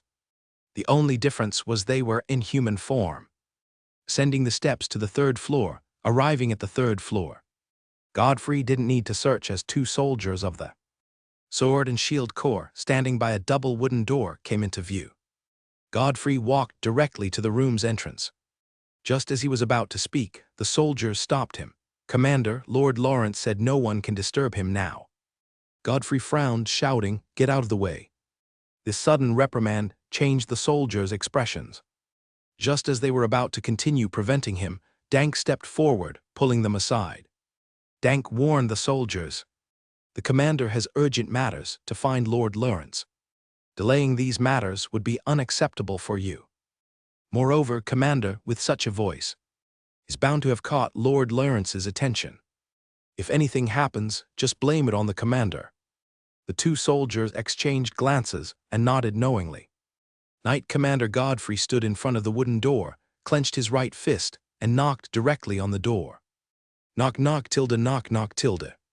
A deep knocking sound echoed. Apart from the sound of bodies colliding inside the room, there was no other response. Godfrey frowned and knocked on the wooden door again. "Lord Lawrence, Godfrey has urgent matters to report." As his voice fell, a low growl from Lawrence echoed inside the room. It was as if the last release after exerting all his strength. After a moment of quiet in the room, Lawrence's responding voice sounded in the room. After Lawrence spoke, the sound of a wooden door latch being pulled open was heard. The wooden door was gently pulled open. A slender, thin woman's figure appeared in Godfrey's view. The originally fair, long neck was indeed covered with dense gold lines resembling blood vessel patterns. Those dark green arms, those long legs were also covered with golden lines. Even those lines climbed up to the woman's prominent front curves. Her eyes, like those of a beast, flickered with a faint golden hue. Along with those pointed ears, claw-like hands resembling a specter. A firm thought crossed Godfrey's mind: this was not human. As he clearly saw the woman's physique, Godfrey's eyes narrowed. He instinctively took 2 steps back, his right hand gripping the hilt of the longsword at his waist again. The woman naturally noticed his actions, retreating in panic, hiding inside the room. An obviously non-human speech, sharp from the woman's mouth. Don't kill me." Seeing this, Godfrey, without hesitation, drew his longsword and stepped into Lawrence's room. Behind him, Dank, who was trying to dissuade the 2 soldiers, hurriedly followed into the room. When Godfrey saw the 2 women, almost describable as bizarre, curling up trembling beside Lawrence, his face immediately showed a look of astonishment. From the rich body odor in the room, and Lawrence's somewhat labored breathing. Lawrence's recent exertions were with these 2 bizarre women. So engrossed was he that despite Godfrey's sudden intrusion, Lawrence showed no anger. Instead, he excitedly introduced them to Godfrey. "No need to be so tense, Godfrey. It is true that they look a bit different from us now. That's because, after the intense activity just now, changes occurred in their blood. Once they calm down, they will be no different from us." Listening to Lawrence's words, Godfrey's brows were deeply furrowed. He asked gravely, "Lord Lawrence, what exactly are they?" Leaning against the bedhead, Lawrence had both arms around the women's shoulders. His right hand moved slightly, his finger slowly sliding down from the golden patterns on the woman's neck. Finally, the finger landed on the prominent curve before her. Lawrence's eyes full of affection, he explained, "Knight Commander Godfrey, they are not things. They are humans like us. Only, it said a part of the siren bloodline flows through their veins." Godfrey's brows instantly soared, disbelief in his voice. "Siren, see siren." Lawrence gave Godfrey an approving glance. The Knight Commander indeed knows a lot, even aware that sirens are sea sirens. However, they differ from sirens in that they have human consciousness and habits like ours. The only difference is, they change appearance when excited. He knew very well what kind of conduct Lawrence had before him. If he simply liked mature married women, it would be forgivable. Now even these bizarre entities he started to indulge in. On the big bed, Lawrence was about to speak. Noticing the change in the 2 women beside him, he hurriedly turned to look. Godfrey standing not far away, Dank at the door, and the 2 soldiers clearly took note of this scene. The bizarre women with upright ears, eyes gleaming, and covered in gold lines began trembling violently. Under the gazes of everyone, the strange features of the 2 women gradually disappeared. Finally, they transformed into the appearance of normal women. Fair necks, rosy skin, and those snow-white curves. Lawrence, witnessing all this firsthand, wore a face full of curious excitement. He loudly questioned Godfrey, "Knight Commander Godfrey, don't you find them truly amazing?" Once excited, they transform into a siren-like appearance. When the excitement fades, they gradually restore to normal. The key difference is, their excited bodies are slightly different from those of normal women. It's like... Before Lawrence could finish, Godfrey interrupted him. "Apologies, Lord Lawrence. I'm not interested in what their bodies are like. I came to find you, because a messenger from the Marquis was dispatched to deliver a message and orders to both you and me." Lawrence raised an eyebrow, staring directly at him, somewhat surprised. "We've just occupied Spirit Reef Port, and Mark's orders have already arrived. Naturally, with 30,000 soldiers of the Sword and Shield Army attacking Spirit Reef Port, it's mere child's play. Knight Commander Godfrey, do tell. What orders has Mark given us?" Sheathing his longsword once more, Godfrey spoke gravely to Lawrence lying on the bed. "Lord Lawrence, the Imperial Authority war has begun. Marquis Leo Polk has declared war on Marquis Duca. The Duke of Red Dragon has declared war on Duke Kangyu. Caesar Carolyn has declared war on His Highness Mitchell. Initially resting against the headboard, Lawrence immediately sat up. His face filled with surprise. Godfrey continued, in addition, the Marquis has ordered us to defend Spirit Reef Port with our lives. Lynn, who woke up early, looked at the graceful figure curled up in his arms. Those rosy, thin lips, the fair slender neck, the softly rounded curves. His left hand was placed over the high swell behind Janet. Such a strong visual impact made Lynn's originally distracted thoughts quickly gather. He grinned, and his left hand began to move slowly. A few minutes later, he turned his gaze to Janet's face. He didn't know when, but she had already awakened from her dreams. Her face, already tinged with a faint blush, was now as red as a ripe apple. Looking into Janet's beautiful eyes, filled with a flickering look. A soft, resentful voice came from Janet's mouth. It hasn't been long at all. Lynn grinned, no longer hesitating. With a move of his arm, he picked up Janet, who was lying on the bed, and placed her on his waist. After breakfast, Lynn left the castle with Red and a few guards. Amidst the respectful greetings of the townsmen, they passed through rows of red brick houses and arrived at Lord's Square. The threshing and processing of barley continued. Draft horses dragged each stone roller, constantly rolling and crushing over the straw laid on Lord's Square. But unlike the initial threshing process, after some time of processing, a large batch of barley had been threshed. The next step of the farmers was to use the winnowing machine. To clean the threshed barley, the next batch of farmers could bag and store the processed barley. Lynn's gaze shifted, glancing at the remaining barley straw on Lord's Square that had yet to be sun-dried. Judging by the current drying and threshing efficiency, that in about half a month, over 50,000 acres of winter barley would be stored in the warehouse. Lynn's thoughts moved as he opened the weather forecast interface to check the weather for the upcoming period. For the next half-month, although there would be cloudy days, there was no rain forecasted. However, 20 days later, there would be a few rainy days. But at that time, the barley on Lord's Square would have completed drying and threshing and been stored in the warehouse. The falling rain would just in time provide extra moisture for the crops planted in August. After sorting out the plan in his mind, Lynn nodded in satisfaction. Whether it's cultivating and planting, or harvesting and drying, everything is closely tied to the weather. Under limited planting techniques, almost all farmers or lords depended on the weather for farming. Even now, he had to rely on this. But unlike others, he had the weather forecast function. He could accurately know the weather for the next month. He could protect the crops in the fields before severe weather arrived, minimizing the impact of adverse weather on crop growth. Just like that heavy snowfall in winter. That snowfall must have caused considerable damage to other lords' crops. The grain prices on the market wouldn't have soared. £2 for 1 penny. But because of the existence of weather forecast, the barley in his territory, as personnel had been arranged to lay straw in advance for insulation, was not affected much after the snowfall. Instead, the barley was covered with a thick blanket. This protected the barley's roots and shoots from the cold. As the snow melted, it created a certain level of seepage and leaching in the soil, replenishing some moisture for the barley. It helped to loosen soil particles, making the soil more porous, improving its air permeability and water retention, and increasing soil fertility. The powerful role of weather forecast in farming became evident once again. After observing some farmers' work progress, he walked towards the area where the winnowing machine was being operated for selection.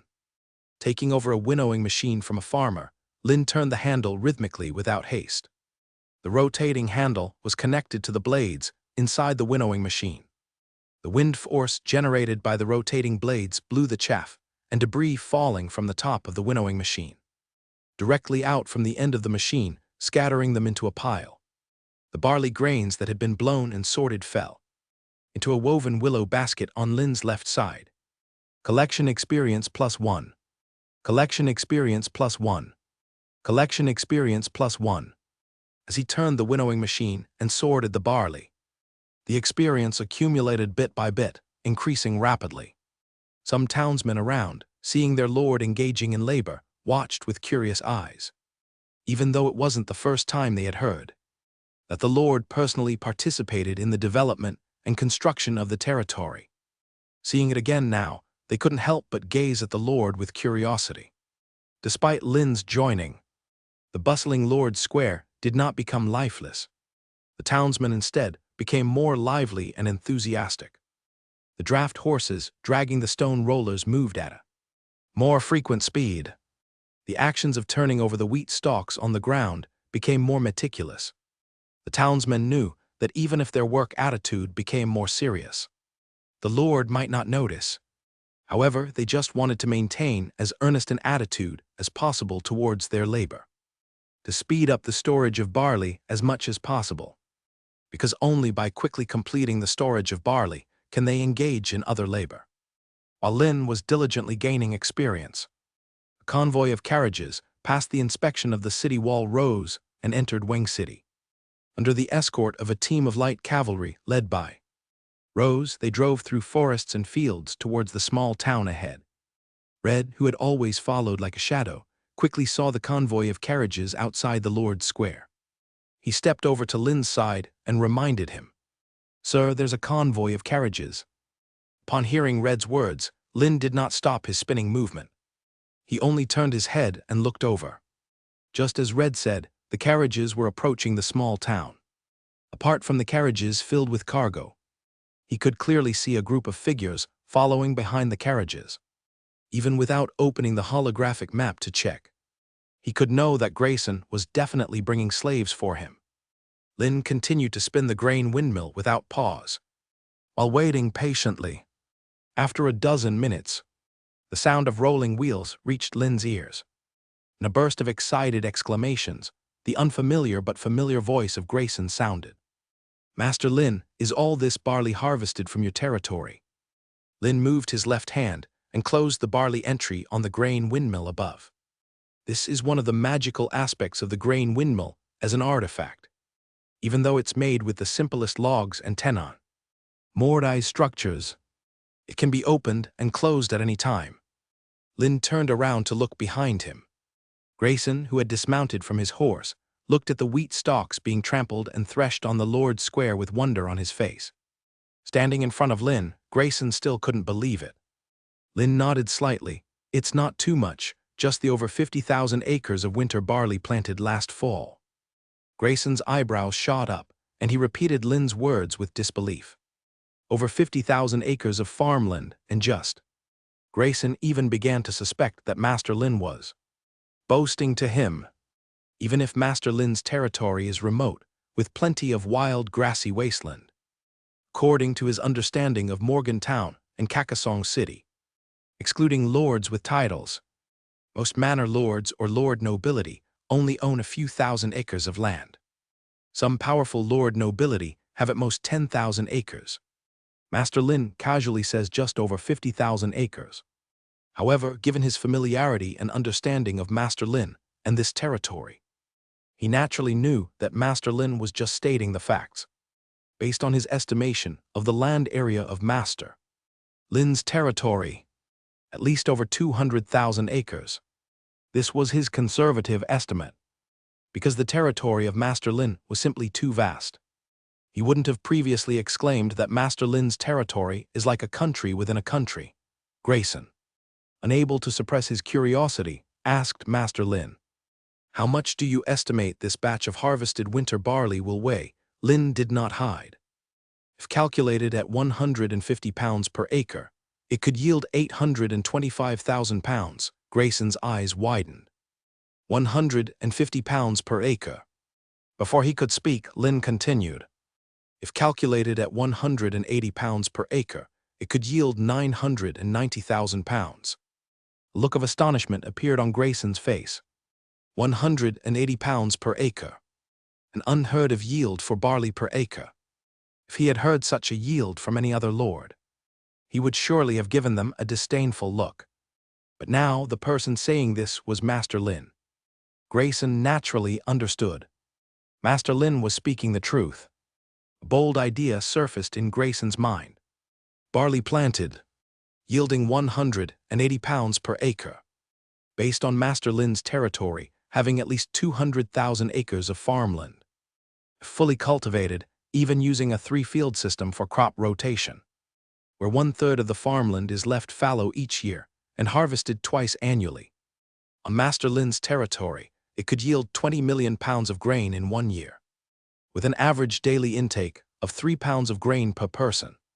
Calculated this way, the produced grain could fully support more than 20,000 people for a year.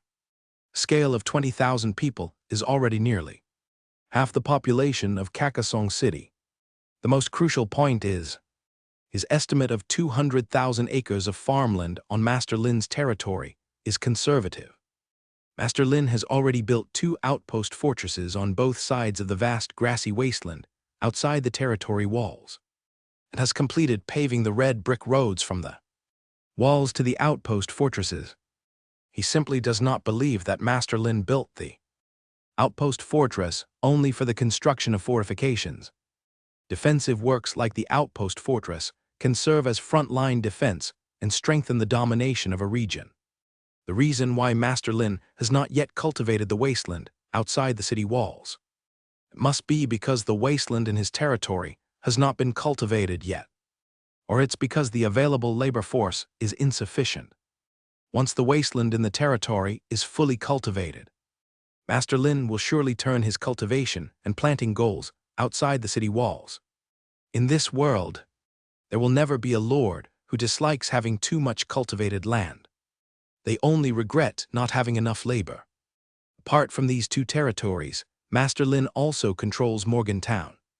During his passage through Morgantown, he already saw teams of farmers harvesting under the watch of Master Lin's soldier. Once Master Lin has harvested all the winter and spring barley in his territory, then he completes the harvest of that vast stretch of crops in Morgantown and transports it back to his territory.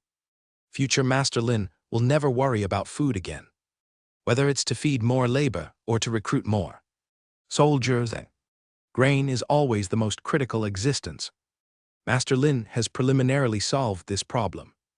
With ample grain supply, Master Lin can fully start massive soldier recruitment, forming an army. Plus the 3 mines owned, the armor being produced at the blacksmith workshop. Grayson can already imagine in his mind. Large troops will appear in Master Lin's territory. Master Lin has completed development and accumulation. Master Lin is rising up. Thinking of this, Grayson feels gradually excited in his heart. Although this territory is only Master Lin's, as Master Lin's trading partner, he has played a part in this success. What he is most grateful for, he witnessed a territory that was almost barren transform step by step into strength. It has become a territory with armed forces that cannot be underestimated. Grayson's eyes on Lin are filled with shining light. Since Master Lin could develop his territory to such scale, why can't he strive to become the Brown clan's patriarch? He is now still a trading partner of Master Lin. He can fully leverage the power of Master Lin's rise. An inexplicable aura surged in Grayson's body, instantly dispelling his journey-worn fatigue.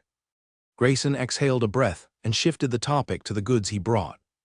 Master Lin, apart from 50,000 pounds of barley, this time on your territory, I also brought you 800 war prisoners. Lin raised his eyebrows and asked, war prisoners?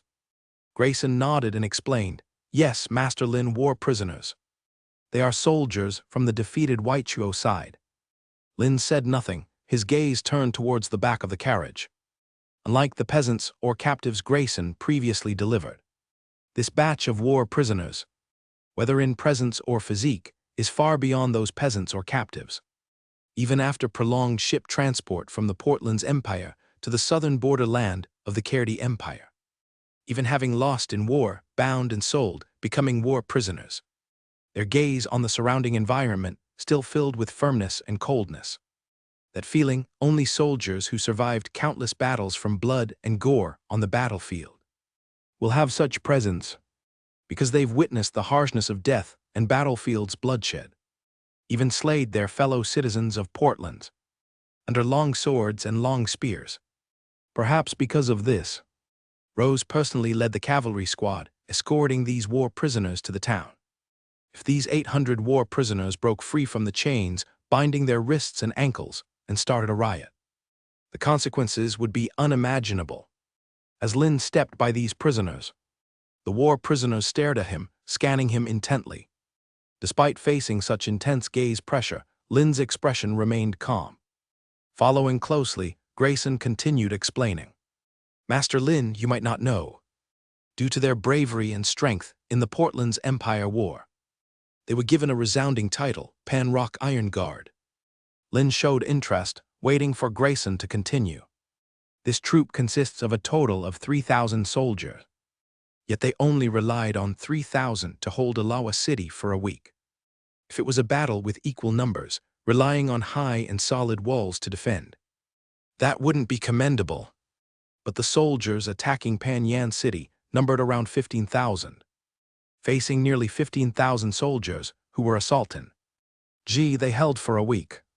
Of course, ultimately due to the overwhelming numbers on Kronos' side. Under repeated sieges, 3,000 soldiers were eventually too exhausted to guard due to prolonged fighting, and Panyan City was breached.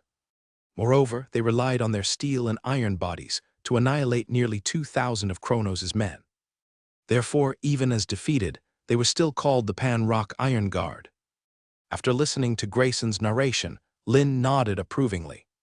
Despite such a massive difference in soldier numbers, they managed to defend the city wall for a week. Even if they were ultimately defeated and the walls were breached, it was enough for them to be proud. Lin's thoughts moved as he casually opened the personal information panel of a burly middle-aged man. Ability, hunting level 3, planting level 2, construction level 2. 7 skills of the night, hunting level 3, horse riding level 2, swordsmanship level 2. Attributes, attack D, defense D, speed E, constitution D, energy E. On the panel there were no talent or skills. His gaze shifted, Lin looked at another burly man. Name, Samuel Coolidge. Ability, hunting level 3, production level 2, construction level 2. 7 skills of the night, hunting level 2, horse riding level 2, swordsmanship level 2. Attributes, attack E+, defense D, speed E, constitution D, energy E. Similarly, there were no talent or skills. Lin again looked at another burly man. After examining 5 or 6 men, he noticed the differences in these burly men. Even though they lacked talent and skills, they possessed surprising attributes.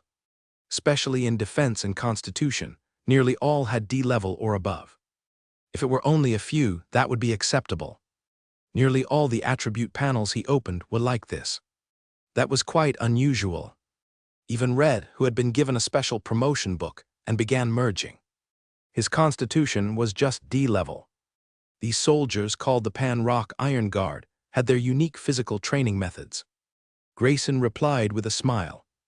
Master Lin, what do you think of these 800 war prisoners? If you're worried, this trade can be cancelled. Lin raised his brows, looking at Godfrey, and said, Cancel, Mr. Grayson has overthought. I happen to need a batch of townsmen with combat abilities. Compared to those weak-bodied peasants who could only be temporarily used for labor. He naturally preferred to trade for these war prisoners with strong combat abilities in front of him. Grayson, hearing this, felt a slight relief from his tense heart. He was afraid Master Lin would not dare to engage in trade after hearing these prisoners' stories. 800 war prisoners who have experienced battle, if they were to revolt, it would be devastating for some manor lords or minor lords.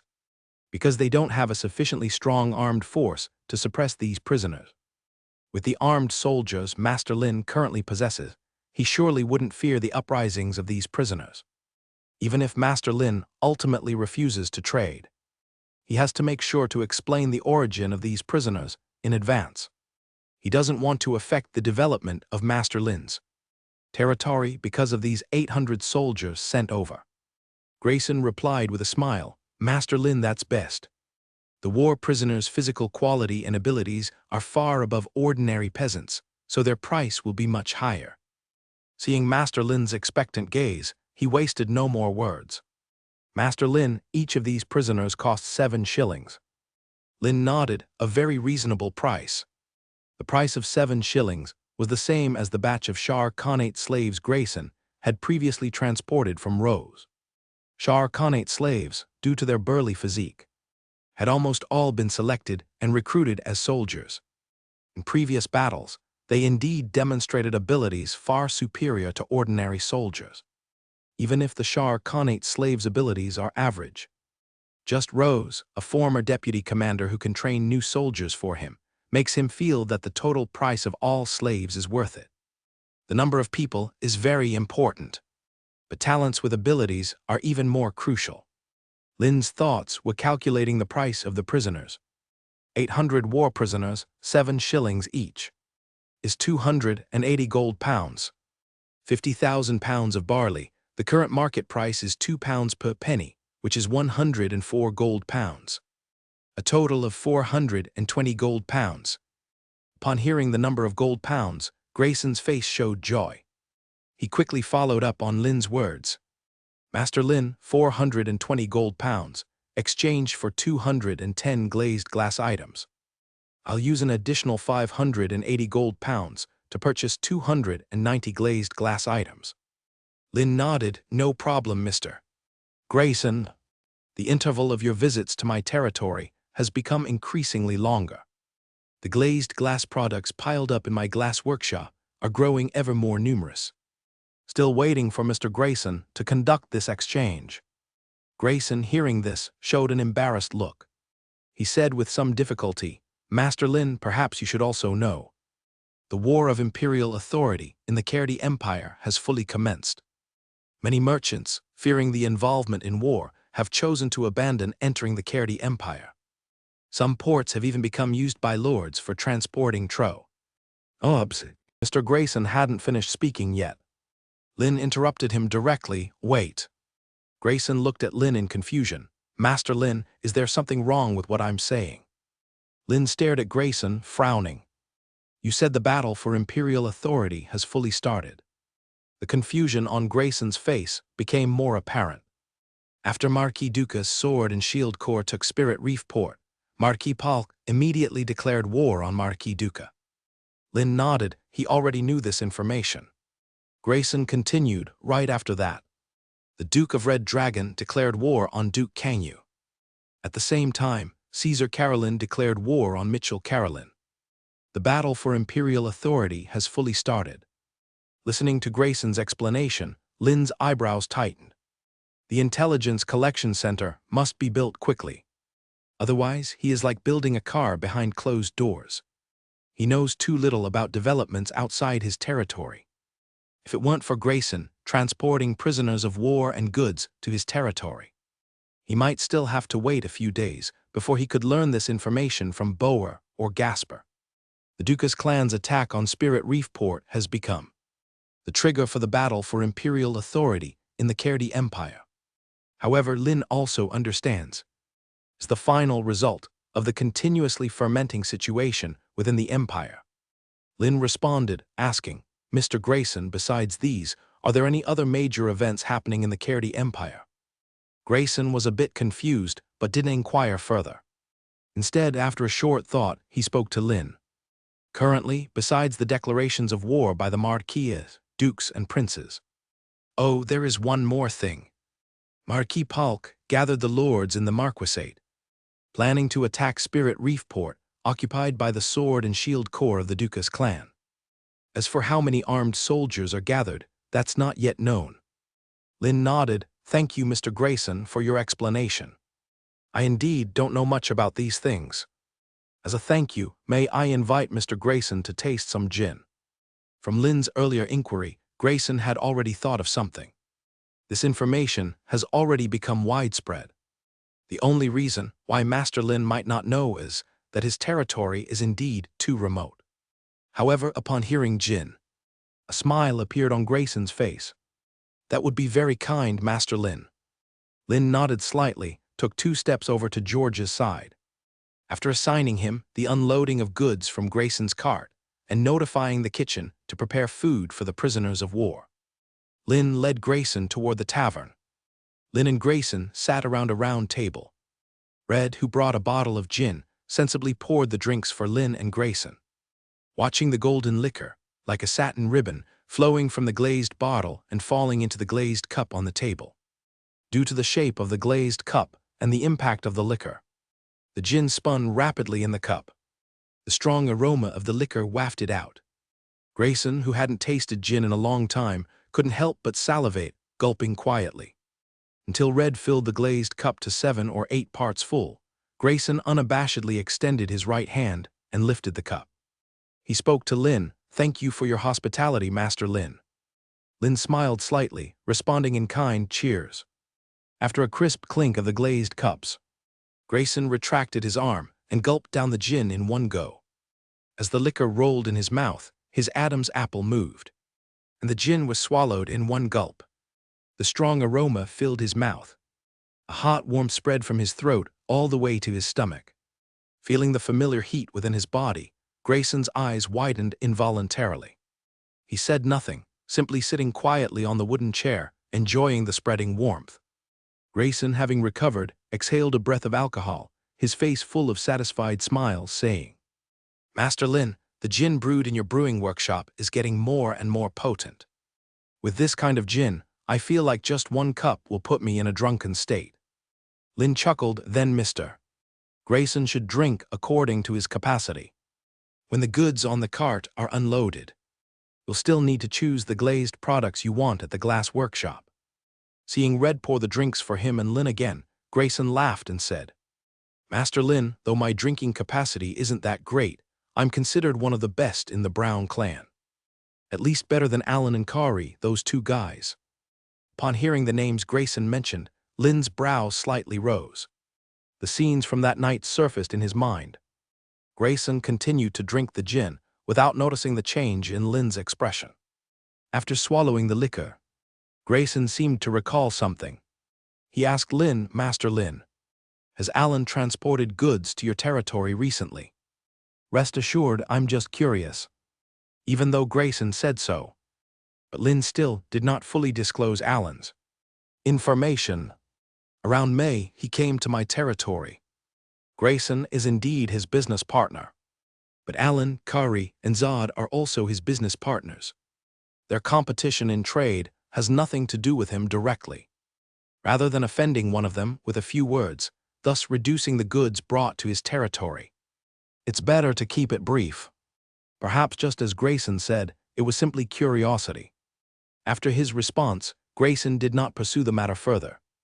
Grayson shifted the topic, asking Lin, "Master Lin, is all the land in Morgantown now within your territory?" Lin hadn't yet spoken. Grayson explained, "I know this because while waiting for goods to be unloaded from the longship at Fisherman's Wharf, I went to the Riverside Rest Tavern. I learned it from casual conversations in the tavern. They said a lord suddenly emerged in Morgantown and completely wiped out the original manor lords, directly unifying Morgantown that was separately controlled by various manor lords. Moreover, it received the recognition from Bishop Simo at the Kakasong City Church, issuing decrees to the church followers in the city." Lin nodded, "Yes, because I pay tithing to Simo. From the church's perspective, Morgantown is indeed part of my territory now." Upon hearing this, Grayson's eyes showed more admiration and envy towards Lin. Master Lin has developed his territory to such a scale. It indicates his agricultural production capabilities far exceed ordinary ones. His ability to recruit a military force with such strength shows he has insight in talents management. Master Lin could even think of using the church's power to have Morgantown's land belonging to his territory, becoming the sole lord of Morgantown. For someone capable of achieving this, how could Grayson not envy, not worship? As Grayson spoke to Lin about the Portland's empires were coming to an end. Kronos, the imperial grandson, is about to become the new emperor of the Portland's empire. Audrey is also about to reach the pinnacle of her life, becoming the master behind the emperor. George paced into the tavern, came to Lin's side, reporting, "Master, all the grain has been unloaded from the carts." Lin nodded slightly, looking at Grayson. With a face flushed, Grayson gulped down the gin from the glazed cup. He burped, "Master Lin, shall Grayson first go to choose the glazed products?" Not that Grayson doesn't trust Master Lin, but those noble lords in the Portland's empire are extremely picky about glazed products. If there's any flaw or dissatisfaction, they won't to buy them. These glazed products, although simply made from sand and rocks by you, Master Lin, once transported before the great noble lords, they become luxury items. I can even tell you without exaggeration. A finely crafted glazed product can sell for 10, 20, even 30 or 40 gold pounds. If at the previous market price of barley, enough pounds to buy a glazed product could buy 36,000 pounds of barley. Still, it's easier to earn gold pounds from the rich. Upon hearing this, Lin showed no surprise on his face.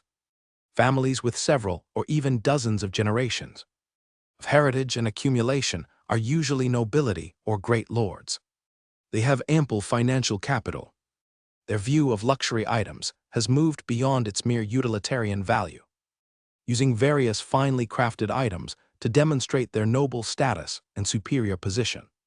The backward craft of glaze making in this world renders glazed products scarce. Scarcity raises value. Along with the unique color and gloss of glazed products and diverse elegant designs, especially when sunlight shines through glass in a church, creating colorful light effects and a sacred solemn atmosphere. It lends glazed products a mysterious religious symbolism revered by noble lords. The most critical point is, the high price of glazed products makes them unattainable for ordinary people. They can be used to differentiate from the common folks, strengthening the privileged position of noble lords, maintaining the hierarchy between nobility and commoners. Lin and Grayson walked out of the tavern side by side. Compared to Lin's steady steps, Grayson's stride was somewhat light. They arrived at the Lord's Square. Lin's gaze shifted, glancing at the captives who had finished eating and were resting. He spoke to Grayson, "Mr. Grayson, it seems I'll have to let George lead you for the selection." Beside him, Grayson also noticed the captives in the distance. He responded, "Master Lin, you don't need to worry about me. I'll take my time to choose. Your matters are more important." Lin acknowledged, watching George lead Grayson as they walked towards the handicraft workshop district. He stepped forward, heading towards the front of the Lord's Square. The captives sitting under the trees naturally noticed several young men in armor. From the attitude and demeanor shown by the previous slave merchant, they already knew that the young man was the lord of this territory. Standing by the side, Rose also saw Lin. He spoke to the captives, "Finish resting, rise to greet the Lord." Under the soldiers' urging and the clinking chains, this group of 800 captives reluctantly stood up. The so-called lord was no more than a lucky birth inheriting the land. If their limbs weren't chained, preventing free movement, they could easily kill such a lord with one hand. Standing before the 800 prisoners of war, Lin swept his gaze over them. After eating the food the cooks had prepared, and after a short rest, the state of these 800 prisoners was clearly more energetic than when they had just arrived. Their eyes were full of provocation, constantly sweeping over Rose and the soldiers guarding them. Some even, after Lin returned to the Lord's Square, fixed all their gazes on him. Lin's expression was calm, as his eyes directly collided with the prisoners' stares. Perhaps it was because they felt the aura coming from Lin. Or perhaps they had sensed Lin's oppressive presence. Some of the prisoners couldn't help but lower their heads after a few seconds of eye contact. Lin introduced himself. "I am the lord of this territory, Lin Blake. Of course, from this moment on, I am also your lord." Low, heavy expressions instantly appeared on the faces of the prisoners. A few of them even shouted, "Says who? You think you're worthy of being our lord? Do you even know what a prisoner of war is? Soldiers who have gone through wars of iron and blood. Get lost and go back to drinking milk." Listening to their words, Lin's expression remained indifferent. His gaze shifted and fell on Rose not far away. Rose instantly understood, striding over to his side. Lin said, "Bring out everyone who just shouted. 10 kilometers of running training." Rose's brow arched and he asked, "Master, the chains on them?" Lin glanced at the iron chains and shackles on the prisoner's wrists and ankles. 10-kilometer cross-country, restrained running training. Rose had no more doubts and replied, "Yes, master." As his voice fell, Rose turned and walked toward the prisoners in front. With a wave of his right hand, he assigned dozens of armored soldiers to enter the prisoner ranks. Bursts of dissatisfied shouts immediately rose from the prisoner formation. "What do you think you're doing? If you've got any guts, let me go. I'll show you what a pan-rock iron guard really is. Where are you taking us?" Amid these shouts, 9 prisoners were pulled out of the ranks. As the soldiers were tying the prisoners up, Lynn said to Rose, "If they're unwilling, then use the warhorses to drag them. Bring them back when they finish the 10 kilometers." Rose answered again, "Yes, master." The ropes and iron chains dragging the prisoners behind the warhorses suddenly went taut. Under that force, they almost lost control of their bodies and were forced to move their legs. Running after the direction the warhorses charged toward. In less than half a minute, 9 soldiers on warhorseback were dragging the prisoners, heading toward the distant mountains and forest. The remaining prisoners still standing where they were. Their eyes bulged, and the provocation from before had already turned into hatred. Their bound fists clenched tight, breathing turned rapid, chests heaving violently. They moved their steps, closing a few paces toward Lynn. They wanted nothing more than to immediately cut down this young lord on the spot. Nearly 800 prisoners were on the verge of eruption. Rose frowned, and without any hesitation drew the longsword at his waist. The soldiers who had been surrounding them on guard tightened their grips on their long spears, the sharp spearheads aiming at the prisoners. As long as their lord gave the order, they would charge into the prisoners without the slightest hesitation. Before these prisoners could take more than 2 steps, a middle-aged man at the very front of the formation spread his arms, blocking several prisoners beside him. The blocked prisoners looked at the middle-aged man. Displeasure. But when they saw the 3 square-shaped scar marks arranged on the man's left cheek, their eyes suddenly went wide. 3 square-shaped scars, like an iron brand stamped on a slave owned by a lord, or like something carved out forcibly by a sharp blade. Just a single glance filled one's heart with intense discomfort. The few prisoners hurriedly lowered their heads and called out respectfully, "Commander Tyrone." The middle-aged man, Tyrone Ramirez, responded with a grunt. "Have everyone stand down. If we cause a riot, the only ones who'll die are us. Remember, this isn't Pan Yan City. There are no walls to rely on and no weapons for us to fight with." The few prisoners beside him exchanged looks at his words. One of the prisoners shouted to the back, "Stop, everyone stop. Tyrone has given the order, hurry and stop." The prisoners in the rear naturally heard the shout to stop. Yet they still did not halt. But when they heard Tyrone's name, their steps finally stopped. "Commander Tyrone is still alive." "That's great. Everyone stop, obey Commander Tyrone's orders." Listening to the prisoners' shouts and watching the ranks gradually come to a halt, a hint of surprise flickered in Lin's eyes. His gaze turned and fell upon the middle-aged man at the very front, whose left cheek bore that shocking scar. With just a few words, he had suppressed the rage boiling in the hearts of the prisoners. Lin's thoughts stirred, and the information panel of the scarred middle-aged man appeared before his eyes. Name: Tyrone Ramirez. Ability: Hunting Level 3, Planting Level 2, Construction Level 2. 7 Skills of the Night. Hunting Level 3, Horse Riding Level 3. Swordsmanship Level 3. Attributes: Attack D, Defense D, Speed D, Constitution D, Energy D. Talent: Inspire the Army when in a heavy infantry squad, provides continuous morale boost to surrounding soldiers, increases the troops' attack speed and movement speed, enhancing overall combat efficiency. Skills: Battle Cry Motivation, emits a passionate battle cry that temporarily boosts attack power, defense power, and movement speed for all allied heavy infantry, while reducing the morale and combat abilities of nearby enemies. Looking at the text panel before him, Lin's brows slightly raised. Compared to other captives, Tyrone Ramirez, who is called the Commander, is indeed far more formidable. Level 3, Hunting, Horsemanship, Swordsmanship.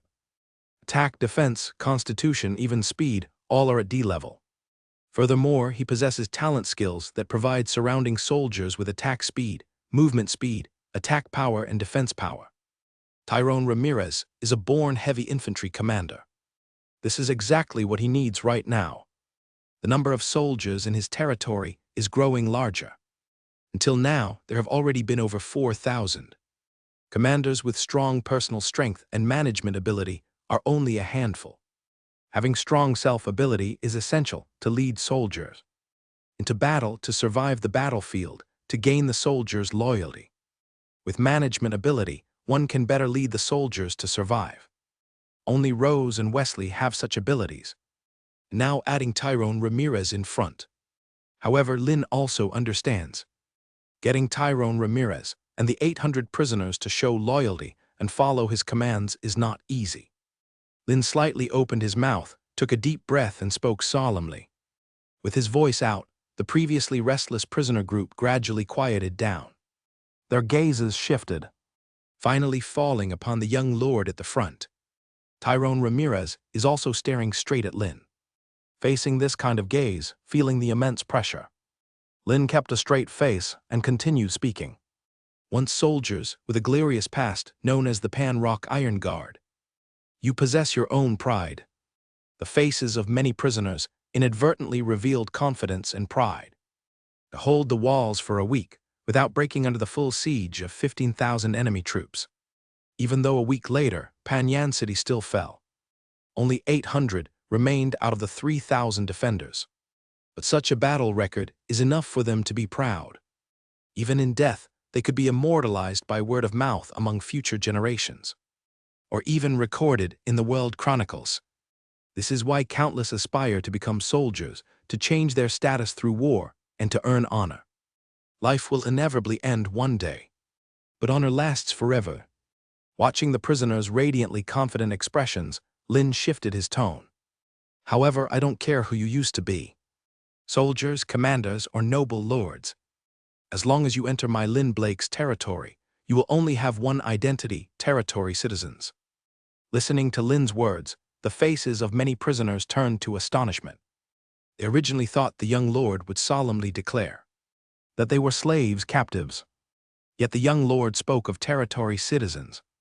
Of course, Lynn noticed their expressions. Just like the current townsmen in the territory. As long as you participate in either labor or training, contributing your strength to the development of this territory, you will obtain food and a place to live. I will assign each of you to different roles based on your individual abilities.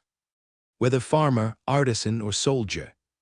Besides the daily labor and training, you will have your private time. Your only duty is to offer your loyalty and physical strength. As Lynn continued to elaborate, the faces of astonishment among the prisoners gradually transformed into curiosity and disbelief. Their hearts were full of confusion. Clearly, they were transported across regions as captives, sold to this territory. Yet listening to the young lord's words, it seemed they had arrived at a sanctuary. Just by laboring, they could get food and shelter. At the forefront, Tyrone Ramirez had his brows tightly knitted. He seemed to be contemplating Lynn's words. After a brief pause, Lynn's words deepened with a lower tone. You have another choice. Tyrone Ramirez and many prisoners curiously looked at Lynn. Could there be a better choice? Lynn's gaze swept around. He spoke each word clearly. And that is to choose death. The previously eager prisoners' expressions instantly turned serious. From the young lord's tone, the aura emitted. The soldiers surrounding them, clad in armor, holding long spears ready for action. They understood this young lord was not joking with them. The young lord had already offered them a choice. Either give your strength and loyalty or face death. They are even more aware that this is not just a choice, but a threat. If at this moment they were wearing armor and holding weapons, facing threats they could still resist. But now they are not only unarmed, their hands and feet are also bound by chains and ropes. The glances of the captives shift, constantly looking at their comrades beside them. They hope to find a way to respond from among them. However, all the captives are like this. Facing the choice between loyalty and death, they are at a loss. Behind Tyrone, a few hesitant voices arose. Commander Tyrone, what should we do now? Yes, how should we choose? Tyrone did not respond, still pondering in his mind. As everyone hesitated, Tyrone took 2 steps forward, standing at the forefront. He stared straight ahead at Lynn, speaking in a low voice. You also know that before becoming captives we were soldiers, soldiers who fought fiercely to protect our homeland. Therefore, if you wish to earn our loyalty, please show us the respect we deserve. We need the Lord to unlock the shackles on us. We can sit around a table and engage in detailed discussions. Listening to Tyrone's calm words, a brightness appeared in the eyes of the captives. Gradually, one shout after another began to echo among the captives. Respect, respect. Simple yet powerful shouts echoed like waves, continuously reverberating through the Lord's square. The farmers processing barley heard the shouts, and their expressions slightly changed. Nervously, they followed the source of the sound. When they saw their noble lord and the group of armored soldiers, the tension in their hearts slightly eased. With the noble lord present, they need not worry about anything. Listening to these waves of shouting, Lin remained silent. He did not instruct Rose to control the scene, nor did he make the captives quiet down. Tyrone looked back, seeing the faces full of excitement, and raised his right hand. The shouts gradually thinned out, until finally complete silence prevailed. Having done all this, Tyrone turned back to Lin and spoke. "Noble lord, what do you think?" Lin stared at Tyrone, his words indifferent. "I think not much of it." As soon as the words were spoken, Tyrone and even the just quieted captives widened their eyes again. Lin continued, "The reason I gave you a choice was to consider your dignity as former soldiers. Because once you fought to protect Pan Yan City, holding off 15,000 enemy soldiers for a week. Also because you were known as the Pan Rock Iron Guard. But there's one thing you might have forgotten. Now you are captives." Upon hearing those two words, the expressions of the captives instantly became solemn and heavy. Lin continued, "What is a captive?" Without needing their answer, Lin responded himself. "Nicely put. It means realizing that the disparity in forces is vast, and continuing resistance would lead to meaningless deaths. Put harshly, it's cowardice and fear of death. If you could be like the other 2,100 Pan Rock Iron Guards who died in the Pan Yan City battle, then your deeds would indeed be known and widely spread among people. But you chose to lay down your arms and surrender. You chose to surrender when you still had 800 soldiers fit and healthy. That is cowardice and fear of death. Do you truly think that with this, you have the right to bargain with a lord?" As Lin's words fell, he gazed at each captive before him. Under Lin's almost tangible scrutinizing gaze, like swords and blades, the captives bowed their heads, daring not to meet Lin's eyes. The entire troop of captives was enveloped by a heavy cloak of guilt and depression, including Commander Tyrone at the front. His body involuntarily trembled slightly. Lin did not continue speaking, but stood silently waiting. To obtain true honor, achieve victory by defeating a larger force, fight to the end, shedding every last drop of blood, leaving no survivor. This is the true honor, since these captives hold their deeds in Pan Yan City as their highest honor. He would use their supposed greatest honor to completely humble them. Only then can they recognize their circumstances. Only then can he reforge a sense of honor and belonging for these physically powerful captives. Only then can he raise the loyalty of these captives to serve him. Standing not far from Lin was Rose, watching the scene unfold. A complex expression filled his heart. It was not because these captives, like he once was, were sold by slave traders to Master Lin's territory, but rather because he once again felt admiration for Master Lin's ability. When Grayson transported these captives to the city walls, he already sensed that these people were vastly different from the previous slaves transported. Soldiers who have experienced life and death naturally possess a momentum not comparable to ordinary peasants. In addition to this batch of war prisoners, the number of personnel is quite large. To be cautious, he personally led the cavalry to escort them. On the way to the town, Rose clearly felt the hostility emanating from these prisoners of war, even greater than that of the soldiers he trained. It is because the soldiers he led were mostly trained from ordinary peasants or free people. Moreover, with such a short period, neither their momentum nor their strength would be a match for the prisoners. But what Rose did not expect was this group of prisoners exuding hostility all over. Master Lin, with just a speech, caused the prisoners' momentum to instantly become lost and dejected. This is not simply a matter of rhetoric. This is a form of mental domination and management ability. After waiting for 2 minutes, Lin spoke to the prisoners again. Now you can make your choice. Offer your loyalty or face death. The prisoners, who were already full of hesitation and doubt, showed even more anxiety on their faces.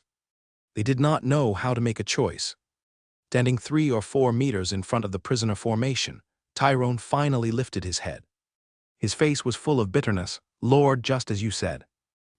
During the Battle of Pan Yan City, precisely because I did not want to see them engage in meaningless resistance and end up dying in battle, I ordered them to disarm and surrender, becoming prisoners. Tyrone Ramirez bent his right leg, kneeling on the ground. His pair of brown eyes looked directly at Lin, speaking. Now, in order to survive, I, Tyrone Ramirez, choose to offer my loyalty to you, Lord. The many prisoners behind, watching Tyrone's actions and hearing his words, looked at each other in confusion. A voice of inquiry arose within the prisoner ranks.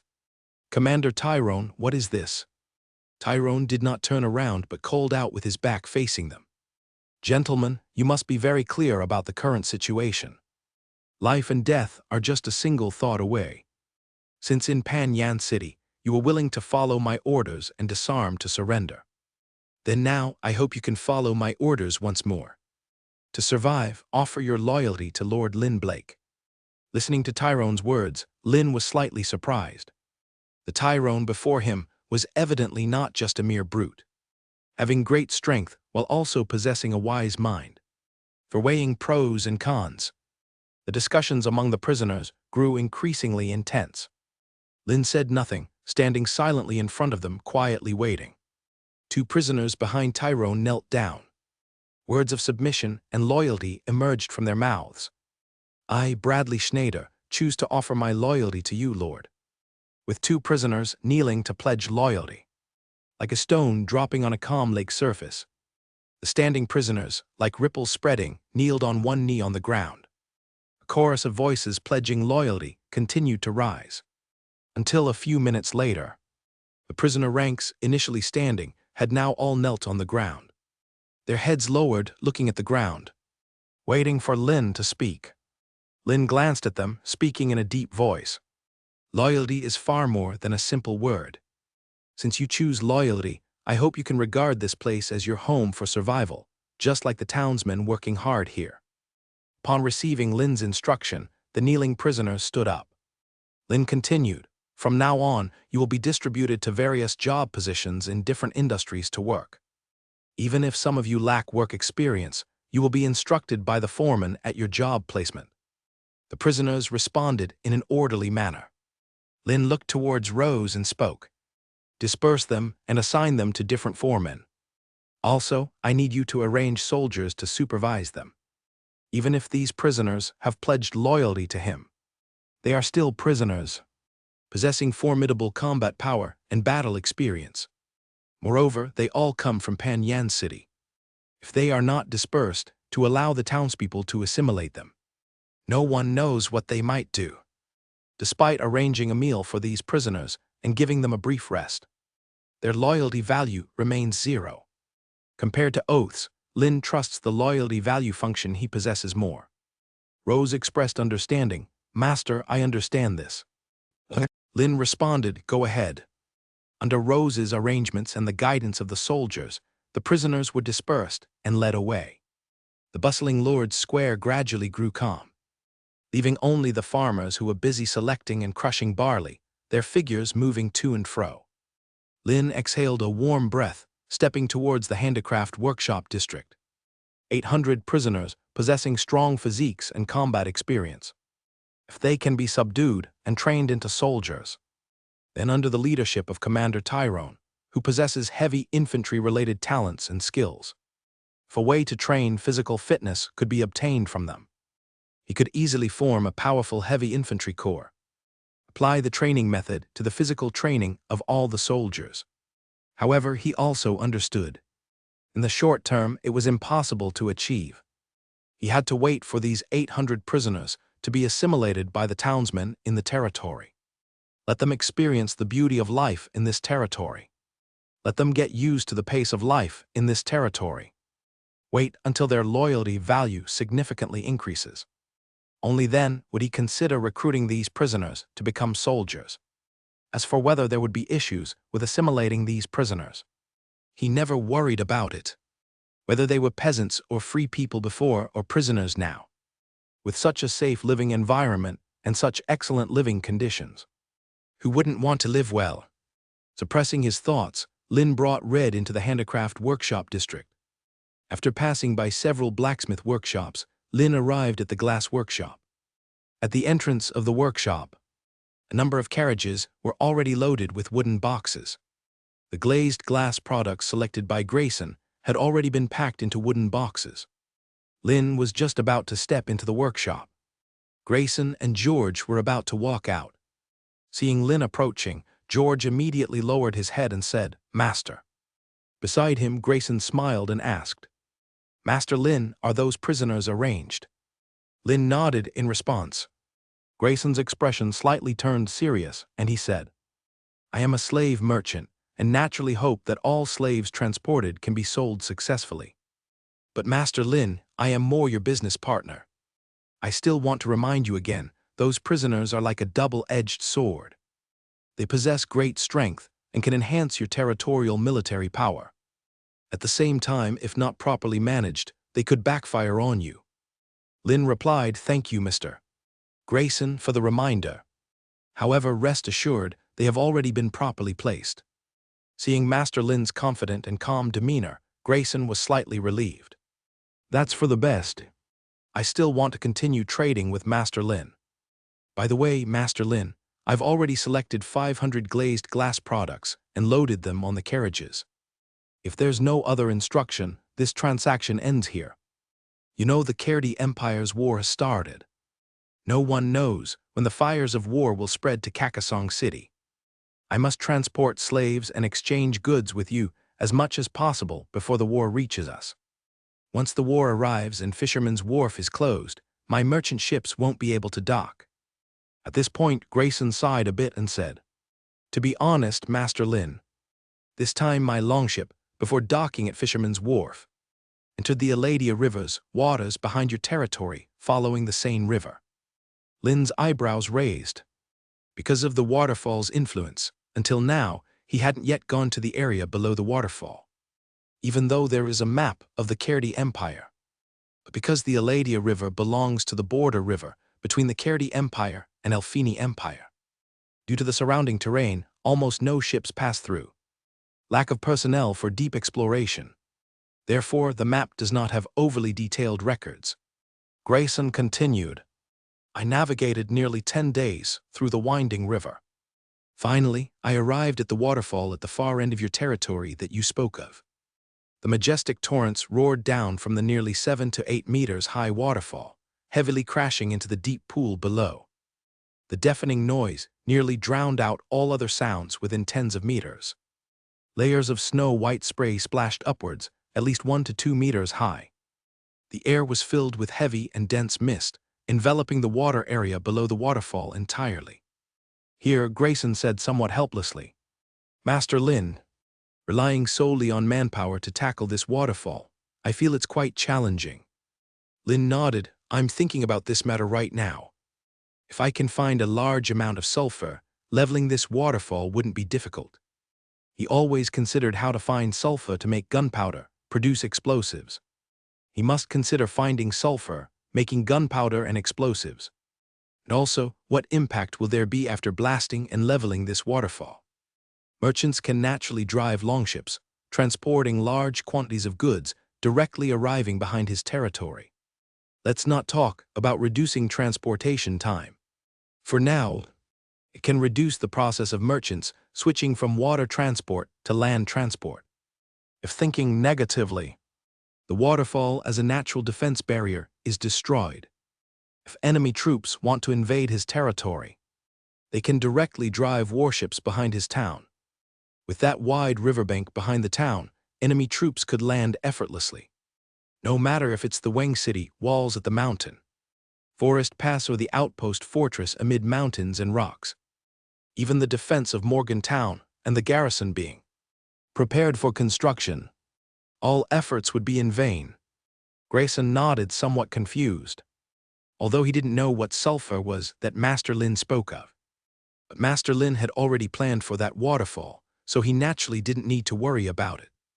After Lin accompanied Grayson to the Lord's Square, Grayson said goodbye to Lin. "Master Lin, no need to see me off any further, let's stop here." Lin nodded. "Safe travels, Mr. Grayson." Grayson smiled. "Rest assured, Master Lin, I still have major tasks to do. Naturally, I won't die easily."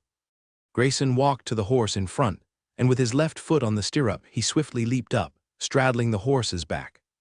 After waving to Lin, Grayson left the Lord's Square with his carriage team, heading towards the mountain forest pass in the distance, until Grayson's carriage team completely disappeared into the shadow of the mountains. Only then did Lin withdraw his gaze. He glanced at the gradually darkening sky. He returned to the castle with Red, passing through a patch of red brick houses. At the castle gate, with the respectful salutations of several guards, he returned to the castle. Inside the reception hall, the tall oil lamps along the walls had already been lit. As they burned steadily, emitting a warm yellow light, a peculiar smell like burning hair spread through the hall. The lamp oil was made by blending animal fat and resin. Despite the insufficient combustion of the oil lamps, which produced black smoke and a strange smell. But in this era without electric lights, oil lamps were still an indispensable lighting tool, since the town's production of lamp oil was limited now. Basically only his castle, night school, blacksmith workshop, and textile workshop, along with a few necessary industries, used oil lamps. The townsmen, lacking lighting tools, had to rest at night or join in the reproductive movements. After having dinner with Kuasi and the maids serving him, while waiting for hot water to be prepared, Lin sat on the Lord's throne to rest. With a thought, he opened the resident information column, checking out the 800 war prisoners transported by Grayson today. As he continued to filter through, the personal information of each war prisoner flashed by his eyes, just like what he had previously checked. This batch of war prisoners had excellent physical fitness indeed. Besides Tyrone, who had talent and skills, he also saw several war prisoners with weapon mastery. These war prisoners could just be cultivated into small banner or general banner leaders for small troops. After sweeping through all the war prisoners, Lin was about to close the panel. Some war prisoners, who originally had 0 loyalty value, had already changed to 1% or 3%. Lin's lips curled slightly. The change and increase in these war prisoners' loyalty value were much faster than he had imagined. Lin thought again it wasn't that surprising, with the living standards on his territory and the relaxing work regime. No one would want to leave after experiencing it. Just as he closed the panel, light footsteps sounded from afar, reaching his ears, accompanied by Janet's obviously nervous voice. "Master Lin, the hot water is ready, you can prepare for a bath now." Lin responded, "I know." Getting up from the Lord's throne, he walked towards the nearby private room.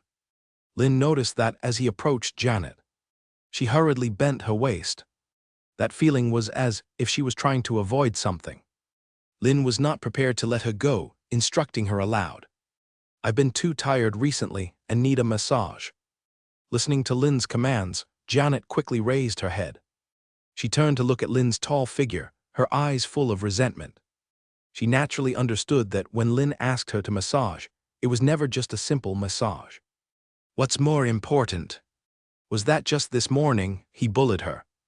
In the private room, the hot water in the bathtub rippled like waves. Amid suppressed groans, the night gradually deepened. Under the night sky in the Lord's Square, burly figures sat around the burning bonfire ahead. To insulate from the ground's moisture and make lying down more comfortable, rows specially arranged for soldiers to bring barley straw for these 800 war prisoners. The bonfire, built with round logs, could burn for hours, sufficient to keep them from the night dew's chill. Several burly men bent down, weaving through the seated bodies to a reclining middle-aged man. Without any courtesy, they sat down heavily. Seeing those soldiers in armor holding torches, patrolling around. Even seeing them moving, there were no scoldings or restrictions. One of the burly men turned his gaze back, looked at the middle-aged man. He respectfully asked, "Commander Tyrone, what should we do now?" Another man also spoke up, "Yes, Commander. We all know that your allegiance to this lord is just a temporary measure. As soldiers of Portlands, there's never been a case of pledging allegiance to a foreign lord. If our colleagues in Portlands find out, what face do the Pan-Rock Iron Guards have?" Lying on a heap of barley straw, Tyrone slowly opened his eyes. He glanced at the two burly men. "Who told you that my allegiance to this lord is just a temporary measure?" The two burly men's eyebrows shot up. "Not a temporary measure. So, Commander Tyrone, you genuinely want to pledge allegiance to a foreign lord? This is a betrayal of the Portlands Empire." Listening to the voices of doubt from the two former colleagues, watching their eyes filled with anger, Tyrone still lay leaning against the pile of straw, his expression calm. His gaze looked into the distance. The soldiers responsible for guarding them cast questioning glances. It was only after discovering they were merely conversing that their gaze shifted away. Tyrone understood the soldiers' supervision over them was even more lax than imagined. The feeling was nothing like overseeing captives or slaves. It was more as if protecting their safety. Tyrone's gaze shifted. Looking at the two burly men, he began asking, "Swearing allegiance to this young lord, is it a betrayal to the Portlands Empire?" The two burly men exchanged a glance. One of them answered firmly. The other also nodded in agreement. Tyrone continued asking, "If this counts as betrayal, when soldiers under His Highness Kronos broke through Pan Yan City and we chose to surrender, we had already betrayed. We betrayed His Highness Waichuo, letting His Highness Kronos' troops enter the city. Moreover, to avoid needless death, we chose to surrender, betraying the soldier's oath." A burly man's expression slightly changed. He hurriedly spoke, "How can that be the same? At the end of the Battle of Pan Yan City, we only had 800 left. Clearly no match for His Highness Kronos', remaining over 10,000 troops. We surrendered only to temporarily evade danger. Besides, even if we chose to surrender and become captives of His Highness Kronos, Kronos is also a Highness of Portlands. We are still loyal to the Portlands Empire." Tyrone remained calm. He stared directly at the speaking burly man and asked, "Have you ever considered why we, captives of His Highness Kronos, was sold here? Does His Highness Kronos really need your allegiance? Or does he need more to trade us captives for cash with slave traders?" The burly man who just questioned had his expression suddenly stiffen.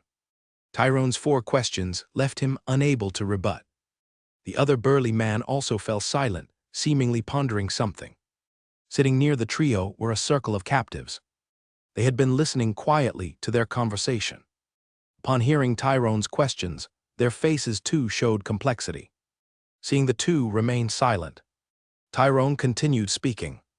"There's another matter. Perhaps as soldiers you've never thought about it. Why did the colleagues in Pan Yan City hold out for 7 days before considering surrender?" The two burly men shook their heads in confusion. They were merely ordinary soldiers, capable in fighting but clueless about strategy. Tyrone explained, "Pan Yan City is crucial for His Highness Waichuo's territory and subsequent strategic deployment. But we held out for 7 days without receiving a single reinforcement from His Highness Waichuo. From the nearest Redstone Castle to Pan Yan City is only a 3 to 4 day march." Seeing the two burly men still wear expressions of confusion, Tyrone sighed lightly. Simply put, when His Highness Kronos' soldiers attacked Pan Yan City, our Highness Waichuo had already decided to abandon it. The two burly men finally understood. Their eyes widened in disbelief, speaking, This is impossible. We all know His Highness Waichuo simply lacked enough troops, couldn't. Under Tyrone's direct gaze, the burly man's voice grew fainter, until it disappeared completely. Tyrone spoke, "As the defending soldiers of Pan Yan City, facing the current situation, it's unnecessary to deceive ourselves, right?" The burly men promptly fell into silence, their faces heavy. Tyrone remained unfazed. for our allegiance to His Highness Waichuo and for Pan Yan City. We held for 7 days. Though Pan Yan City ultimately fell, as one of the commanders, I believe we gave it our all. I have no shame in His Highness Waichuo's support. Therefore, when Pan Yan City had only 800 soldiers left, as the last surviving commander, I ordered you to surrender. Because I want you to live.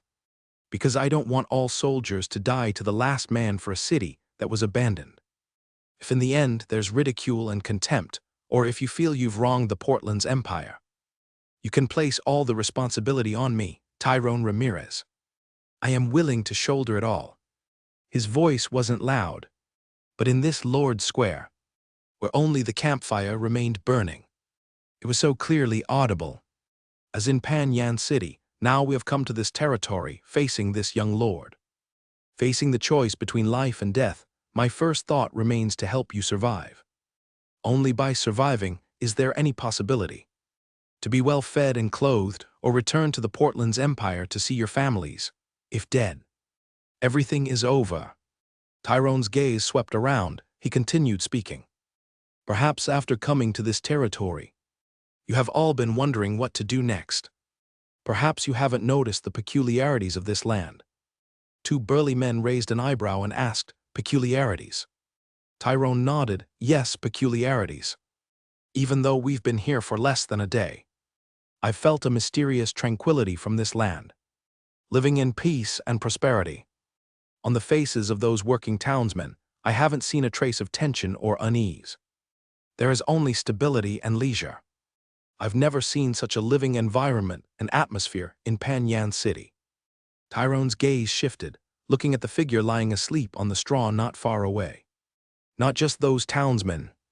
Haven't you noticed that since coming to this territory, our colleagues can sleep soundly? No need to worry about when enemy forces will break through the walls. No need to worry about being killed by enemy long spears while sleeping. The words caught the attention of the 2 burly men, and their gaze moved too. They looked at the figures already fast asleep, the sounds of snoring present here and there. Their furrowed brows slightly relaxed. Tyrone smiled slightly. If you still regard me as your commander and are willing to listen to my instructions, then live well in this land. If you wish to take action, I won't stop you. However, be prepared for suppression, because the lord of this land is far stronger than he appears. After finishing the last of his words, he continued speaking. All right, it's late, everyone get some rest. Tomorrow morning, I still have to iron. Seeing Tyrone adjusting in his seat for comfort, the 2 burly men bowed their heads. They no longer spoke any more words and withdrew. With their departure, the Lord's Square fell into tranquility once again beneath the night sky, leaving only the crackling sounds of the burning campfire and the constant rise and fall of snores. Time passes day by day. Under the cooperative effort of farmers, the barley piled up on Lord's Square gradually decreased. After crushing, threshing, drying, and winnowing, it was stored in the castle's warehouse, with the special construction of several warehouse spaces in the castle. Not just a few million pounds of grain. Even tens of millions of pounds can be stored easily. Storing in a castle guarded by guards is the best choice, even though the canteen requires a large amount of grain daily to cook 3 meals for the townsmen. But Lin prefers to arrange personnel for special delivery, rather than storing large quantities of grain carelessly. Grain crops like barley relate to survival in this territory. If guarding is careless, and unexpected fires burn down warehouses containing the grain, such a disaster would be a fatal blow to the townsmen. Lin, having finished a round of experience in the kitchen, sat on a wooden chair in Lord's Square, scanning around. In no more than 10 days, the remaining barley will be completely dried. Once processed by the farmers, it can be stored. After a statistical calculation, we'll know exactly how many pounds of barley were harvested from the land sown with 1,200,000 pounds of winter barley seeds. This is not just a harvest.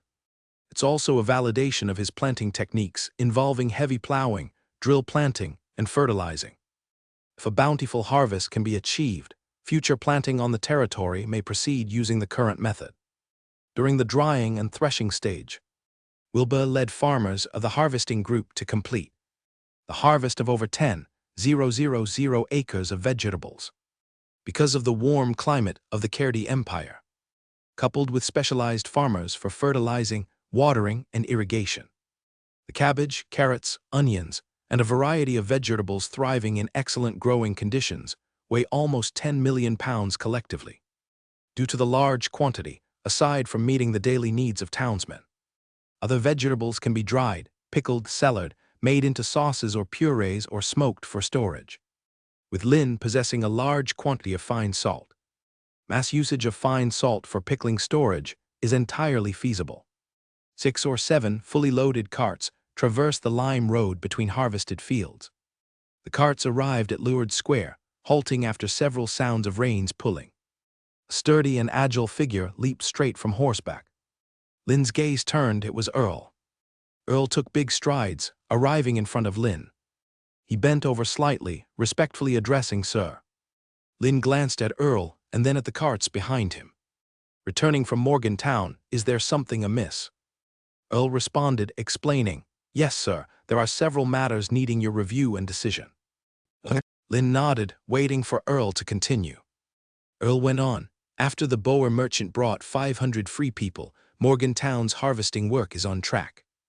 The 500 free people are engaged in accelerated harvesting under Gavin's leadership. The carts behind contain all the food transported back, excluding what soldiers in Morgantown and Manor Castle need daily.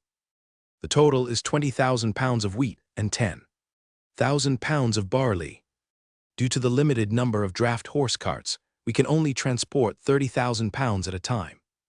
At the Manor Castle, there are at least 2 million pounds of grain waiting to be transported.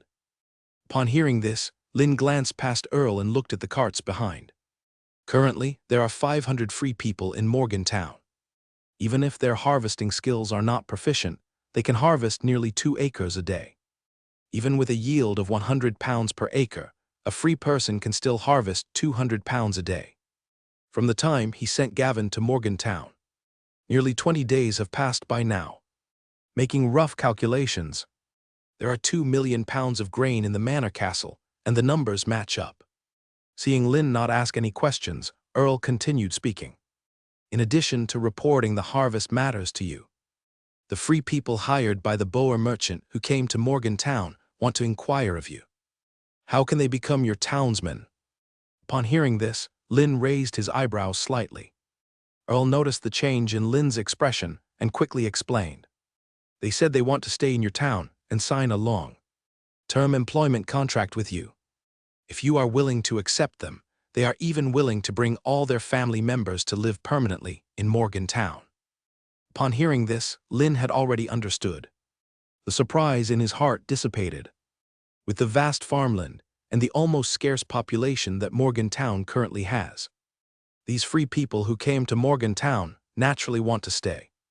In a land that is vast but sparsely populated, the lord of the territory will naturally need to recruit more labor to tend and manage the farmland.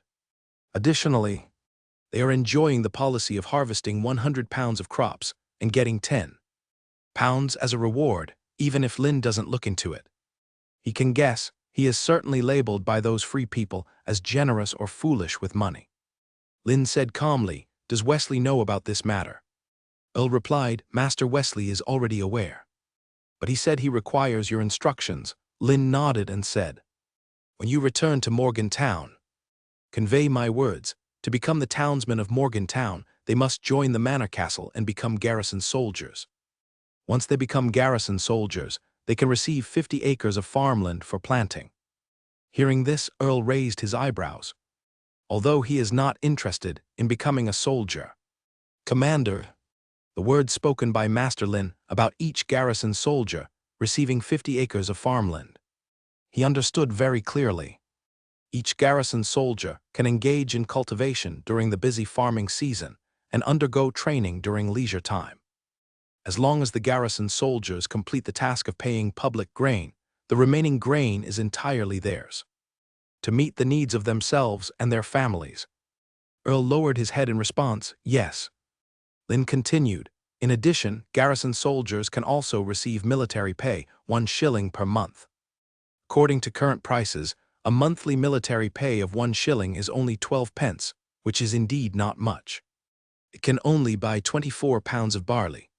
But this is additional pay for the garrison soldiers. Hearing this, Earl quickly responded, "Yes, master, I will convey your instructions as soon as possible." Lynn asked, "Is there anything else that needs to be reported?" Upon Lynn's inquiry, Earl quickly replied, "Master, there is another matter.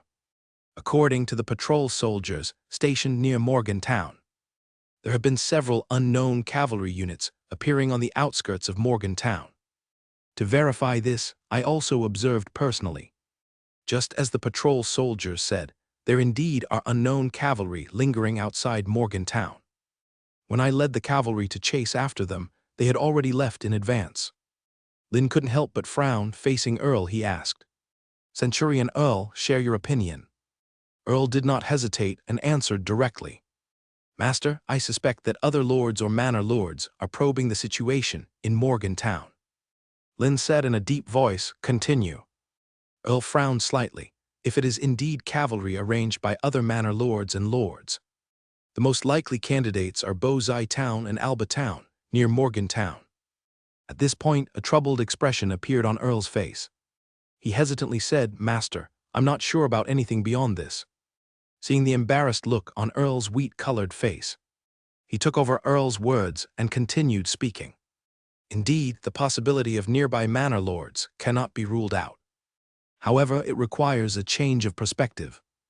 If I were a manor lord in Bozai Town, why would I send cavalry to gather intelligence on the neighboring town? Centurion Earl, everyone has a purpose for doing anything. Since cavalry came to Morgantown, they must have noticed something they value." Earl nodded hesitantly. After pondering for a few seconds, he tentatively said, "Master Lynn, could they be coming for Morgantown? The manor lords of Morgantown have already been completely eliminated by you. Perhaps in their eyes, Morgantown has become unclaimed land, and they want to occupy it." Lynn shook his head. "Not correct. If there is a lord who can annihilate all the manor lords of a small town, then this lord's military prowess is far superior to that of other manor lords. If the manor lords of the two towns you mentioned have sufficiently strong power, before I occupied Morgantown, they would have seized Morgantown." Earl nodded in agreement. Lynn continued, "Then let's switch our mindset and think about it. What does Morgantown have that makes them go to such great lengths?" Earl couldn't help but frown. He continued, attempting to speak. "The crops planted in Morgantown. No, that's not right. Morgantown does have a large tract of farmland, but just one piece of crops isn't worth a manor lord offending another lord." As the voice fell, Earl fell silent, plunging into deep thought. Earl's eyes lit up. He quickly spoke to Lynn. "Master Lynn, their target is not Morgantown, but the mineral resources on your territory." Lynn said nothing, continuing to wait for Earl's explanation. "Because there have always been traveling merchants who come to your territory to exchange goods for fine salt. Plus, you pay your taxes to the church bishop who has publicized your deeds in Kakasong City. It's not difficult for them to probe that you have fine salt on your territory." After speaking, Earl looked at Master Lynn expectantly, waiting for Master Lynn to evaluate his analysis. Lynn readily praised him. "Very good analysis." Listening to Master Lynn's praise, a bashful expression appeared on Earl's face. If someone else was flattering him, he could let it pass. But now the person praising him is Master Lynn. Earl quickly bowed his waist, expressing his respect. Lynn's words shifted as he continued to speak to Earl. "However, there is another possibility." Earl repeated in confusion, "Another possibility." Lynn nodded. "It is highly possible that they are being directed by someone else. A manor lord in a small town who can ensure the stable development of the manor is already quite impressive. How could they have such fanciful ideas as occupying other lords' territories? The most critical thing is, now is the end of July, the height of summer harvest and planting season." Earl nodded in agreement again. Master Lynn's reasoning is more far-reaching than his own. After explaining to Earl, Lynn spoke. "I've already heard about the matter of the unfamiliar cavalry. Just strengthen patrols afterwards, and report any unexpected situations immediately to Wesley. If Wesley is unable to make a judgment, retreat back to the territory and inform me. Earl quickly nodded and responded, "Yes, Master." Then Earl will take his leave. Seeing Master Lin utter no words, Earl respectfully bowed and left. He naturally knew that earlier, Master Lin was deliberately nurturing him. By inquiry and answer, teaching him to think about issues from different perspectives and directions. Watching Earl ride away on horseback, only then did Lin withdraw his gaze. His mind was still pondering the questions from earlier. If it's merely other town manor lords harboring covetous thoughts towards his salt mine. With nearly 4,000 fully armed soldiers, he had nothing to worry about. He could even stand ready in Morgantown, waiting for other manor lords to bring their soldiers to Morgantown. He would directly lead the heavy cavalry and crush them with overwhelming force. Subsequently, seize all the labor and food goods from their manor and bring them back to the territory. But if it's Viscount John Zuck from Kakasong City directing these manor lords to probe him, the attitude to handle it would be somewhat different. He needed to proceed with utmost caution. As long as he could wait for Gavin and the farmers to complete harvesting and transporting the crops from Morgantown's farmland back to the territory. Even if John Zuck led a large-scale troop to attack Morgantown, he could easily have Wesley lead Gavin and a bunch of farmers to withdraw from Morgantown, having land with no manpower. Even if given to John Zuck, he wouldn't have the slightest loss. Just wait for the blacksmith workshop and textile workshop to complete production of the remaining composite armor. Wait until he has trained and armed the newly recruited soldiers. He can dispatch soldiers to retake Morgantown with no defenses. With his heavy cavalry and light cavalry in a plain area like Morgantown, facing a frontal charge from light cavalry or infantry, it can almost be described as crushing. Suppressing the thoughts in his mind, Lin turned his gaze, looking beyond the town. A golden sunset cast a layer of gold over the entire world. On the red brick houses of the town, the handiwork workshops, the dining hall.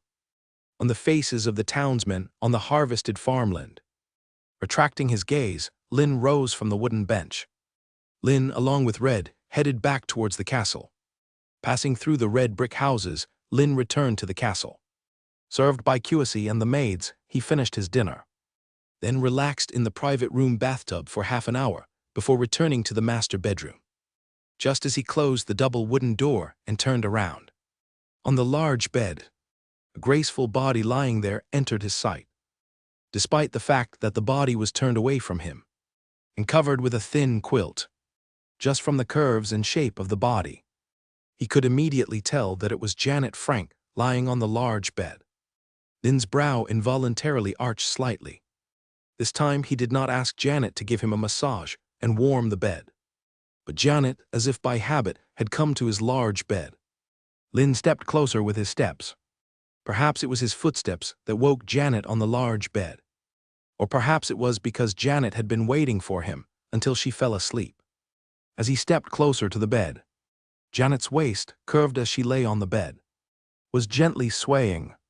She did not notice at all the thin quilt covering her slip down. Janet's pristine shoulders and spine came into his view. Lin's gaze moved slowly down Janet's spine. That voluptuous fair ridge contrasted sharply with her waist, creating an alluring curve. Her long, fair legs unconsciously crossed to make her lying position more comfortable, unaware of the deep scenery vaguely presented before Lin.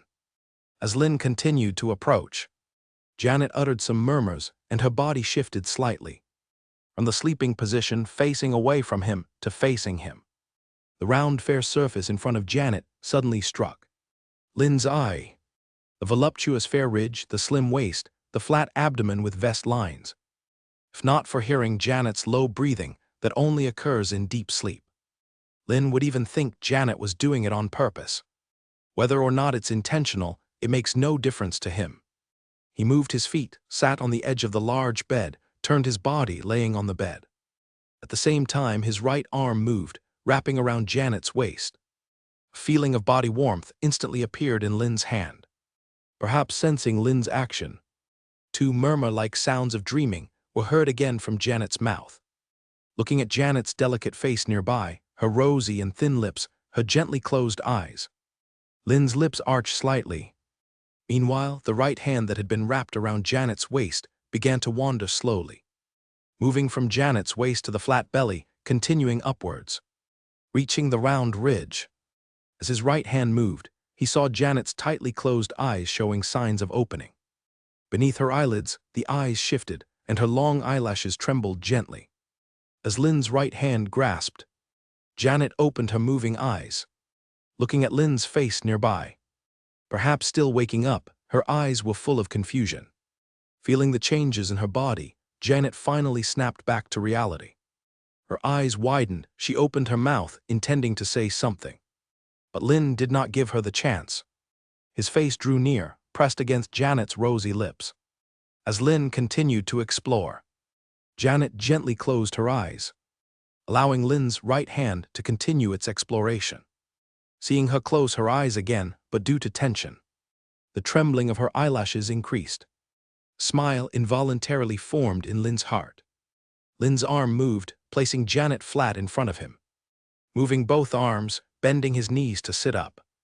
In Janet's eyes full of movement, after a gentle searching touch, Lynn's body suddenly pressed closer to her. The water vapor, filled with soil and salty odors, enveloped the surface of the Seine River. A gust of wind blew the vapor toward Spirit Reef Port, where ships were moored, despite the ropes on the shore serving as guides and anchors. Under the sway and impact of the river, the ships continued to sway uncontrollably. The lamps for marking and illumination on ship masts flickered in the night wind. Even though it was already deep into the night, it could not stop the enthusiasm of workers unloading cargo at the docks. They carried sacks over their shoulders, their steps crossing the wooden planks used for transport, creating a constant creak sound. They were the lowest in Spirit Reef Port. To earn a few pence, to let their wives and children at home have a bite to eat. They had no choice but to come to the port late at night, selling their physical strength. In contrast to their employers, the traveling merchants were. Before the night fell, they had already entered brothels. Now they were lying on the bellies of the prostitutes, enjoying the pampering by these voluptuous women. At Spirit Reef Port city walls, a middle-aged man wearing black leather armor stepped, climbed the stairs, and came to the top of the walls. Dank, who was instructing the soldiers to stay alert, heard footsteps and turned to look. As the flames from the brazier revealed the man's face, he hurriedly ended his conversation with the guarding soldiers and walked toward the middle-aged man.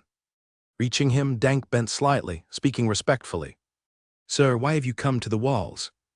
It's getting late, you should go rest."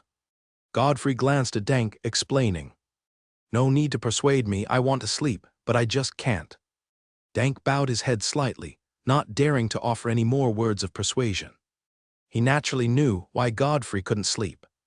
This morning, they received a carrier pigeon message from Marquis Mark Ducas.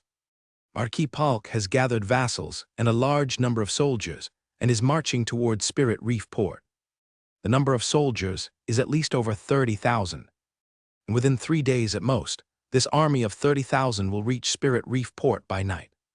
At such a time, let alone Godfrey as the night commander.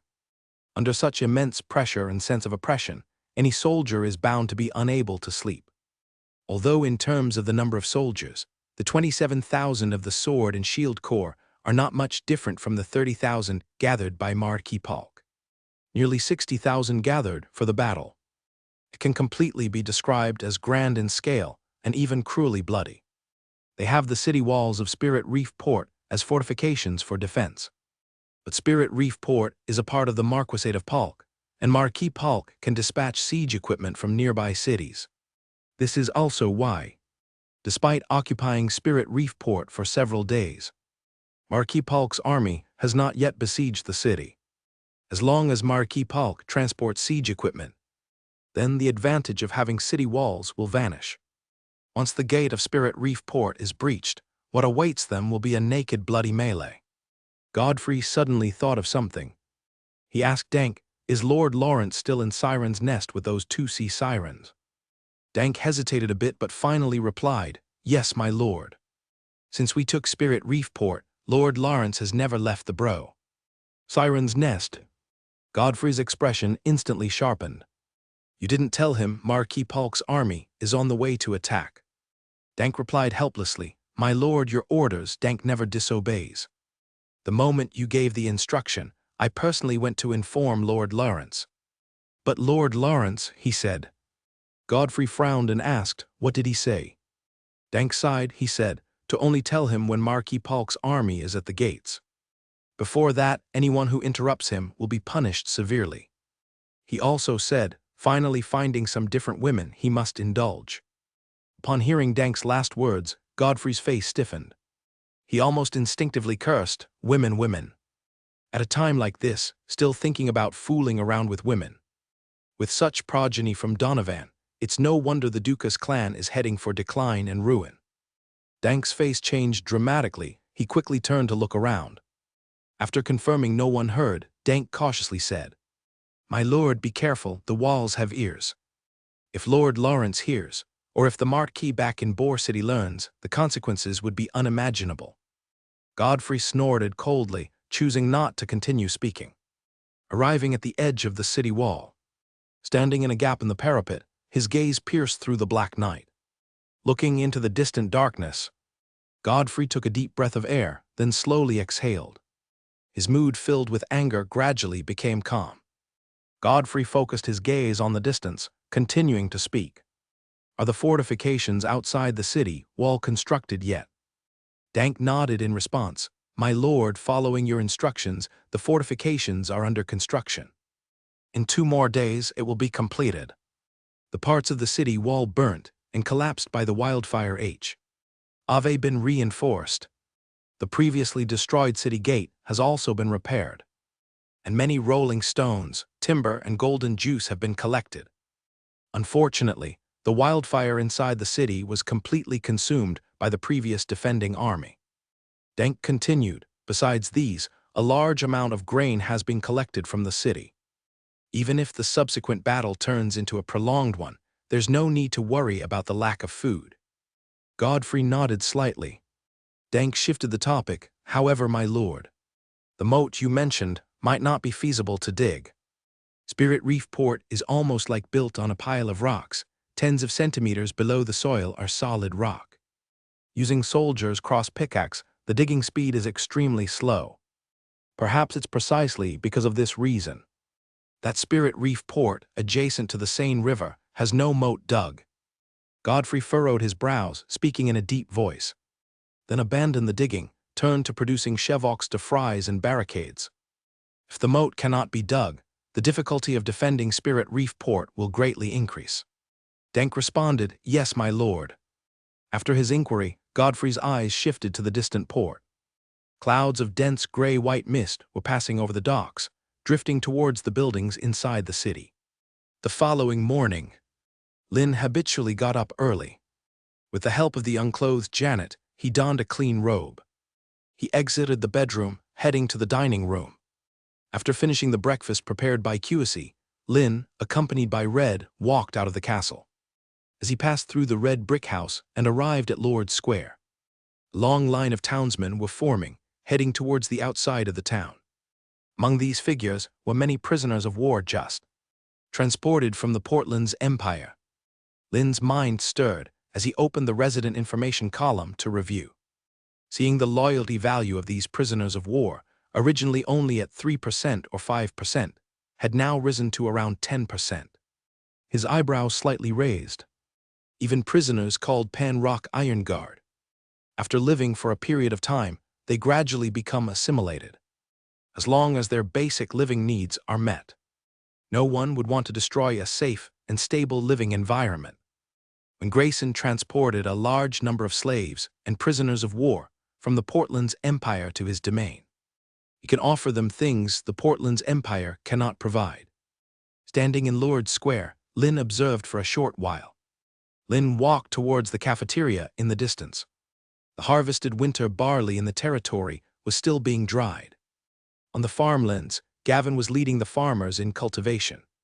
In the handicraft workshop district, each foreman was leading the apprentices in intense production. The territory court had already entered the phase of foundation excavation and construction. Other mineral excavation ranch breeding, and so on. Everything was progressing in an orderly manner, with QSE and the various foremen managing, as long as no unexpected situations arise. Essentially, he need not worry too much. This is the advantage of hierarchical management. As the Lord, he was responsible for the highest level of strategic decisions. Mid-level managers handled communication and departmental coordination. Grassroots managers were responsible for specific task execution and implementation. Each level had clear authority and professional scope. Coupled with specialized division of labor in different positions, workers labored in their respective posts. Practice makes perfect. It helps improve workers' efficiency and production quality. Due to limited management talent, the current hierarchical management system was not perfect. But fortunately, it had already taken shape. It can be developed step by step slowly. With such a system, Lin had more time to himself. He could go fishing or gain experience, or settle down and think about future development plans for the territory. Entering the cafeteria, Lin picked up the kitchen knife placed aside and started cooking. The dull sound of the kitchen knife hitting the cutting board continuously echoed in the kitchen. Cooking experience +1. Cooking experience +1. Cooking experience +1. Little by little, the experience slowly increased. Among the surprised gazes of the townsmen, Lin finished his lunch in the cafeteria before walking out. He sat on a shaded bench not far from the cafeteria, taking a few comfortable breaths of fresh air. The constant burning of wood and anthracite, with the heat surging around, almost turned the entire kitchen into a kiln. Even wearing thin clothing could not dispel the heat from his body. Plus, the thick grease smoke easily clung to his skin. As a result, he was now emitting the smell of grease and sweat from head to toe. The burning of firewood and anthracite would produce large amounts of carbon dioxide and carbon monoxide, among other harmful gases. This could easily affect the health of the chefs. It's not just the kitchen. The dining hall of the cafeteria was even more so. The open dining hall was broad, enough to accommodate thousands eating simultaneously. The dining hall was also filled with the smell of sweat, as those coming to dine at the cafeteria were townsmen who engaged in daily physical labor. Combined with the current temperature of nearly 30 degrees, even after working for just half a day in the morning, they were like drowned rats pulled from the Eladia River, sweat soaked from head to toe. For labor, he arranged for the chefs to make mint tea for the townsmen to relieve heat and cool down. For heavy sweating, with his salt factory and the stable amount of fine salt produced daily, there was no need to worry. Adding fine salt to the dishes was enough to replenish the salt lost by the townsmen through sweat. Apart from dishes, the bread produced could also have an appropriate amount of fine salt added. Not only does it regulate dough fermentation, but it also enhances the flavor of the bread. He needed to find a way to change the dining and cooking environments of the cafeteria. With a slight thought in his mind, Lin had already made a decision. The best way was to make hydraulic windmills and install wooden exhaust fans in the kitchen and cafeteria. Harness the endless power of the Eladia River with a rotating water wheel to drive the hydraulic windmill, which in turn drives the exhaust fan, thus promoting air circulation in the kitchen and cafeteria and improving their dining and working environments. If it were previously, with the labor quantity and metal bearings needed for making the water wheel and exhaust fan, it would have indeed been difficult. But now it's different. His territory already had an almost mature handicraft workshop district. The blacksmith workshop could make the water wheel, drive shafts, bearings and gear systems, etc. The woodworker workshop could produce fan blades and so on.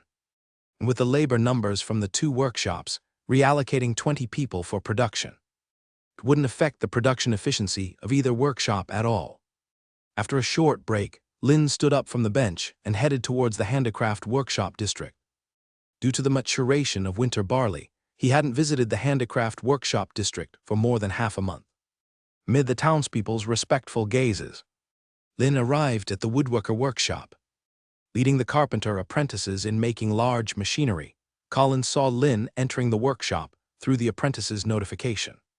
After instructing a few apprentices, he hurriedly walked towards Lin to greet him. Standing in front of Lin, Colin bent slightly, speaking respectfully. "Master." Lin responded, walking through the workshop while his eyes scanned the workshop and the teams of apprentices. He asked, "How's the progress on the large machinery production?" Following closely behind him, Colin answered quickly, "Master. Over this period of continuous production until now, 80 wolf fang clubs with winches, 30 torque-based catapults, and 30 crossbow cannons have all been transported to Wang City and set upon the city walls. The installation and securing have been completed, and the soldiers have been taught how to operate them." Upon hearing this, Lin nodded slightly.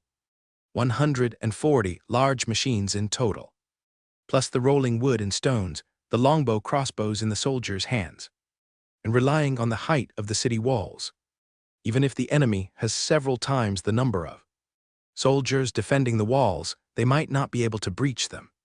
Colin continued, "With the current armament of the walls in Wang City, 140 large machines are sufficient. However, if we wait for Foreman Avery to construct the outer city, more large machines will need to be produced." Lin replied, "Then you should continue the production with them. Besides, I need you to dispatch a team from among them to cooperate with the blacksmith workshop to make a water wheel and an exhaust fan, to be installed in the canteen and kitchen. For the water wheel, just follow the pattern I taught you before. However, a corresponding transmission device needs to be created to drive the exhaust fan for ventilation and air exchange in the canteen and kitchen." Colin responded, "No problem, my lord. I will deploy the personnel for production shortly. From the initial stone mill water wheel to the forging water wheel, bellows water wheel, and then to the pasture drinking water wheel, irrigation water wheel. The number of water wheels produced by the woodworker workshop is countless, as long as a few experienced apprentices are selected, and a dozen or so apprentices are arranged as assistants. Creating a water wheel is not complicated." Lin nodded, "Arrange it as soon as possible." After giving the instructions, Lin took a tour around the woodworker workshop. Once he confirmed there were no anomalies, he left the workshop under the gaze of numerous carpenter apprentices. Just as he stepped out of the workshop, a loud shout rang out in the distance. It was Flint, standing a meter tall, striding rapidly toward him. Lin's brow slightly arched, and he asked Flint, "Is there good news to share with me, Mr. Flint?" With his bushy eyebrows raised, Flint replied with a hint of pride, "Of course, my lord. The construction workers have completed the pigeon nest and wolf's den that you arranged to be built. Yesterday, I also completed the construction of the small magic array within. You can now enclose the animals you wish to breed and begin empowerment breeding." Lin raised a brow, a bit surprised in his heart. Both the pigeon nest and the wolf's den are not large or complex, while he poured his energy into the winter barley harvest and experience grinding. Completing 2 breeding buildings in a month is reasonable. Lin nodded, "Well done, Mr. Flint.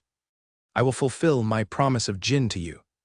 Hearing the word gin, a bright gleam immediately appeared in Flint's eyes. Feigning indifference, Flint waved his hand and continued, "What's this? There's something else I've yet to tell you. The defensive empowerment armor I promised you earlier has been forged." Lin's interest was piqued. "Take me to see it." Without wasting words, Flint led the way to the blacksmith workshop. Before they even got close, the clinking of metal hitting metal gradually reached Lin's ears. With Flint guiding, and with bows from the blacksmith apprentices, Lin entered the blacksmith workshop. Lin's gaze swept around. At the workbenches of these 200 blacksmith apprentices stood sets of half-finished scale armor with chain liners. Through Flint's teachings, these blacksmith apprentices have developed the ability to forge armor independently. Compared to the defensive empowerment armor Flint spoke of, the rapid improvement in these apprentices' forging skills was even more satisfactory. As long as they completed the scale armor with chain liners on the workbenches, he could use this light armor to form a highly mobile and flexible light armor cavalry. Moreover, once these blacksmith apprentices complete their training, he can freely allocate more labor, using these blacksmiths as the core to form more blacksmith teams, to craft higher quality armor and weapons, even future production of matchlock guns, cannons, and other metal products. Lin, led by Flint, arrived at the finished goods storage area deep within the blacksmith workshop. Crossing the threshold and entering the empty room, Lin's eyes were immediately drawn to the armor arrayed from top to bottom. The lighting in the room was not great, but with the faint light shining in, he could clearly see the outline of the armor. Perhaps due to the play of light, or perhaps due to the depiction of a defense magic array, streaks of golden glimmers flickered one after another. The silver-white helmet, resembling the skull of a mythical beast, bore golden scale patterns on both sides, sparkling with a fierce cold gleam. Those golden scale patterns were made with the gold pounds Flint had requested from him. The slitted eye openings allowed the wearer to see clearly. Outside the helmet, while providing protection, the chest armor full of linear patterns is broad, engraved with complex and mysterious runes. Occasional fleeting glimmers dart across the runes. The shoulder armor, tall and adorned with golden patterns, presents a tiered texture, coupled with intricately designed arm and leg armor and skirt-like armor plates at the waist, along with that white cloak. Even before wearing it, Lin could feel a fierce sharpness. With a thought, the text panel of the armor appeared before him.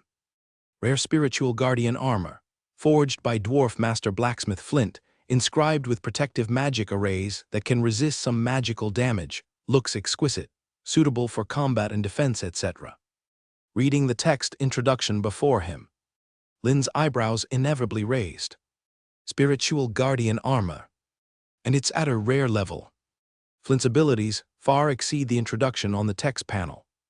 Rare level armor, Flint simply says he can forge it. Watching Lin admire the armor, Flint's heart was full of pride.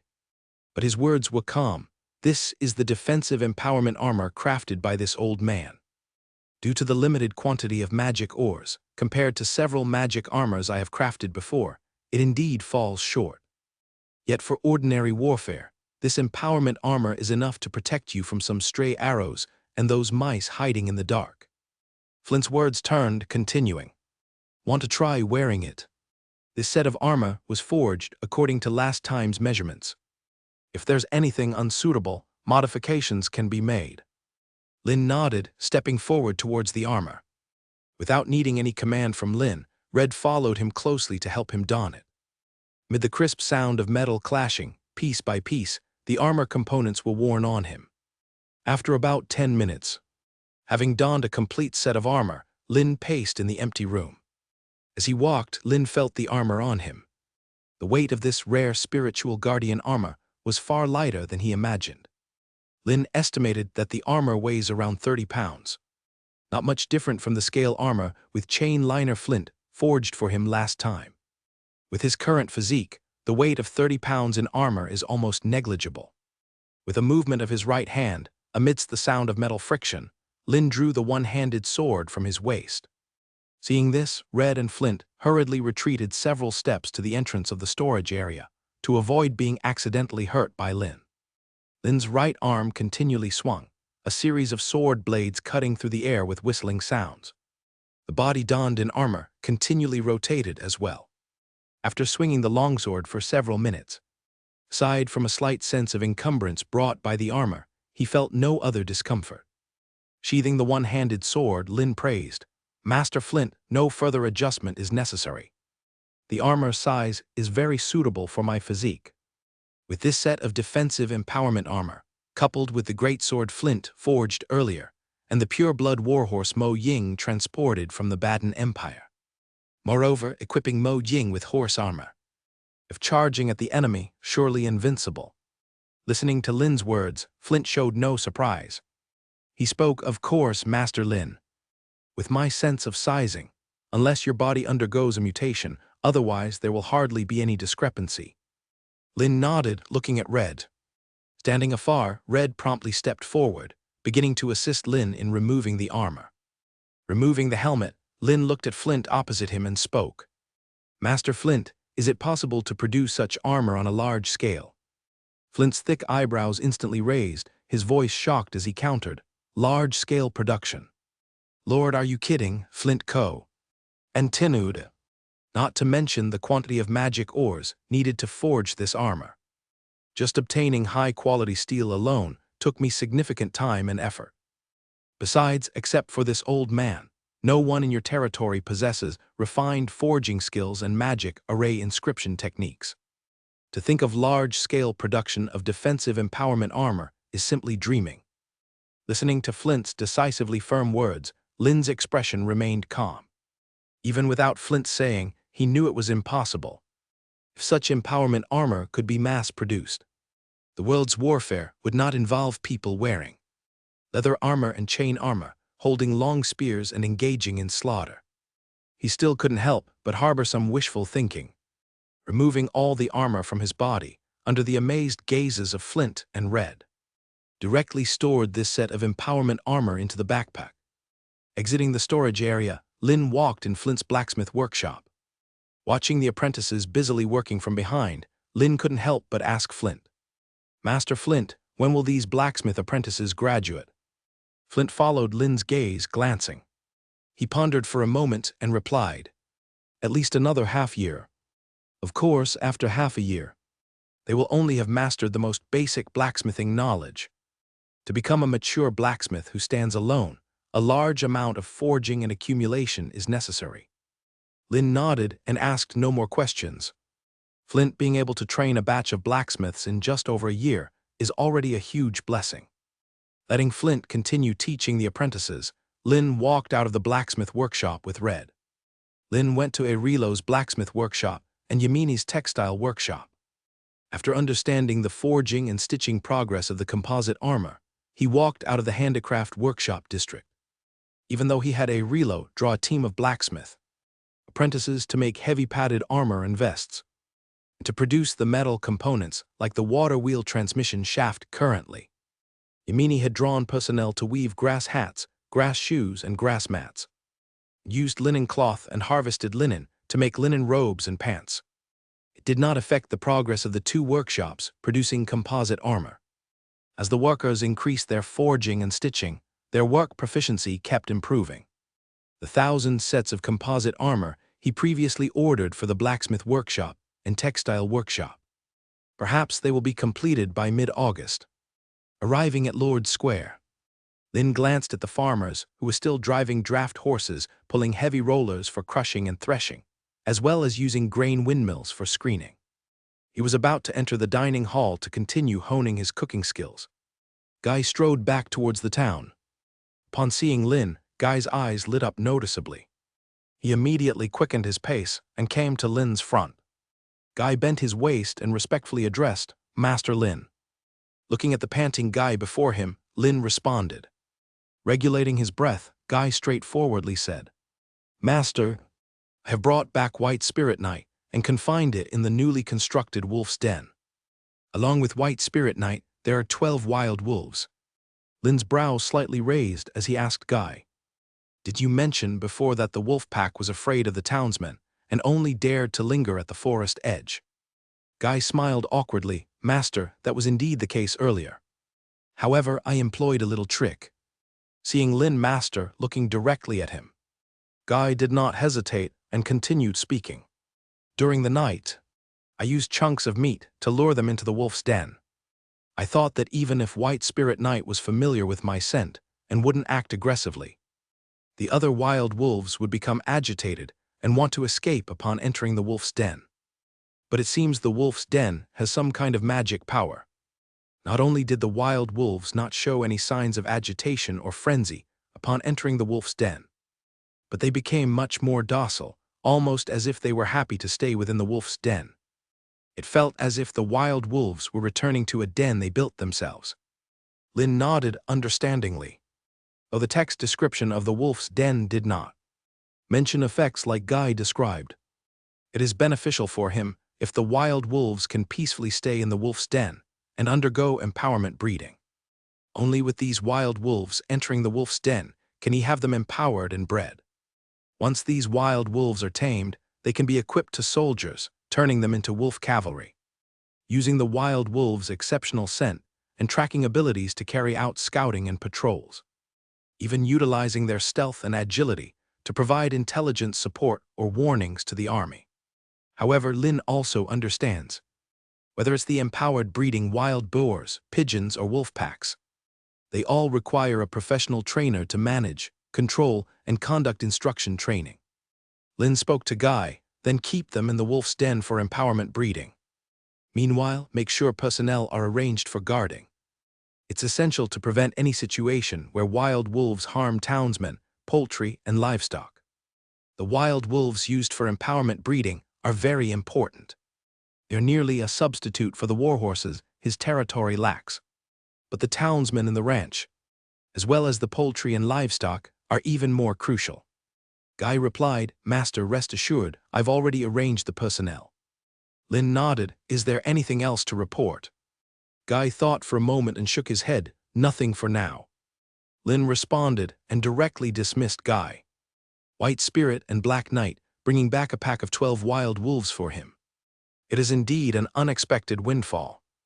Aside from being able to breed these wild wolves, he can also rely on these wild wolves to expand their scale through breeding, ultimately crafting a unit of wolf cavalry. Although this is just a thought he has at the moment. Not to mention expanding the scale of wild wolves in the future. Even the current empowerment breeding and instruction training is a challenging task. Apart from the trainer of old Simon's warhorses brought by Alan, he doesn't have any training personnel. The plan to train wild wolves, pigeons, and wild boars can only proceed one step at a time. Watching Guy's back gradually disappear into the distance. It was only then Lin retracted his gaze and entered the dining hall kitchen again to continue developing his cooking skills. Cooking experience +1. Cooking experience +1. Cooking experience +1. Lin finally walked back toward the castle, his steps heavy and his body weary. He passed through the red brick houses and returned to the castle. Welcomed by Cuissy, Lin sat at the head of the dining table. Looking at the array of delicious and fragrant dishes on the table, his mouth watered. Compared to the food from the canteen, the meals prepared in the castle's kitchen were clearly more exquisite.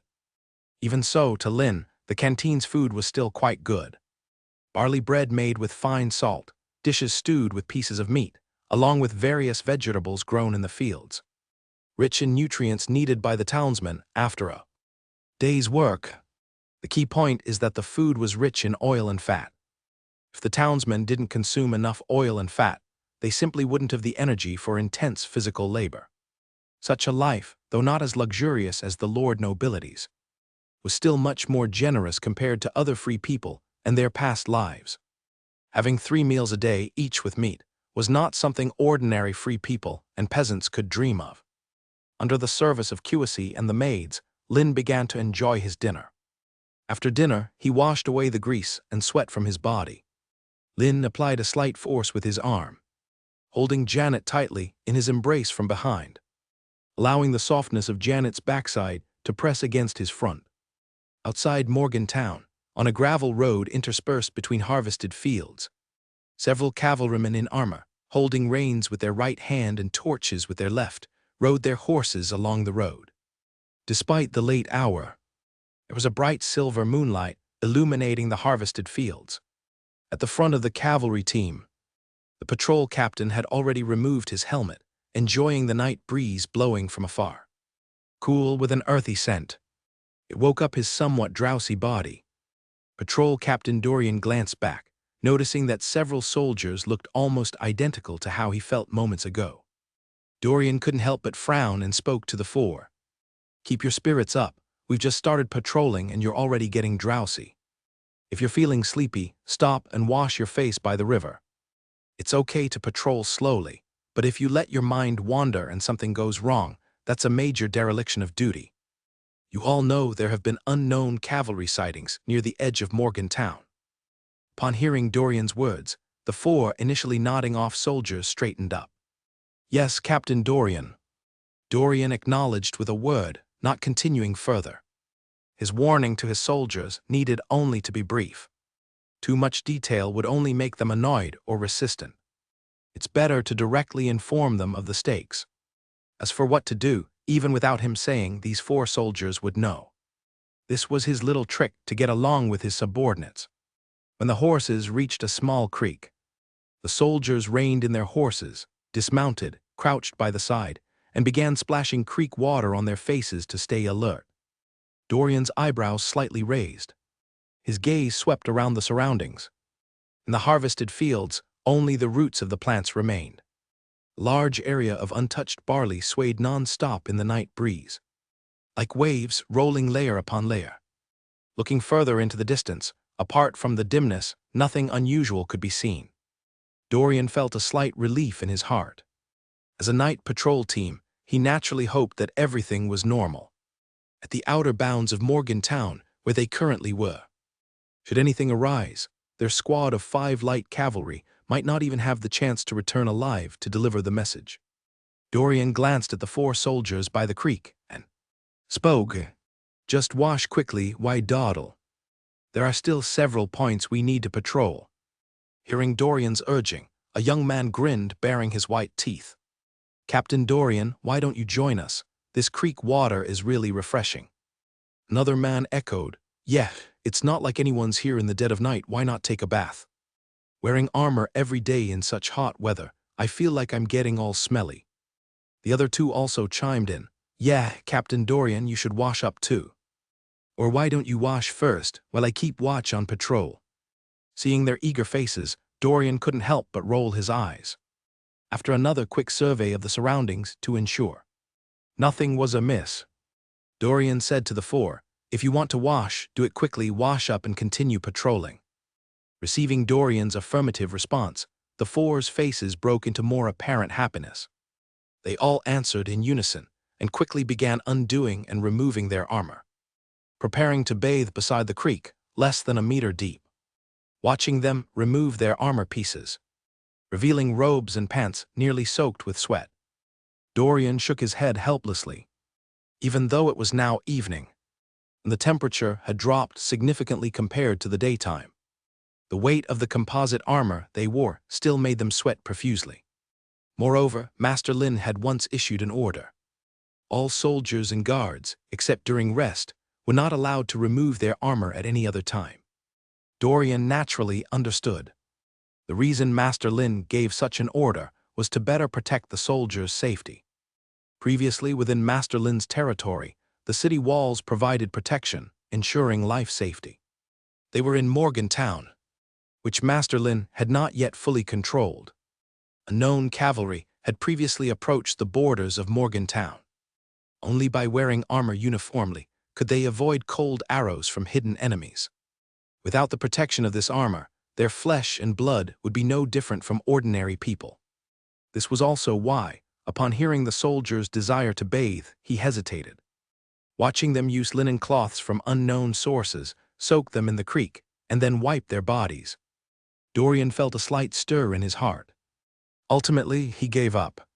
Dismounting from his horse, Dorian paced, observing the surroundings.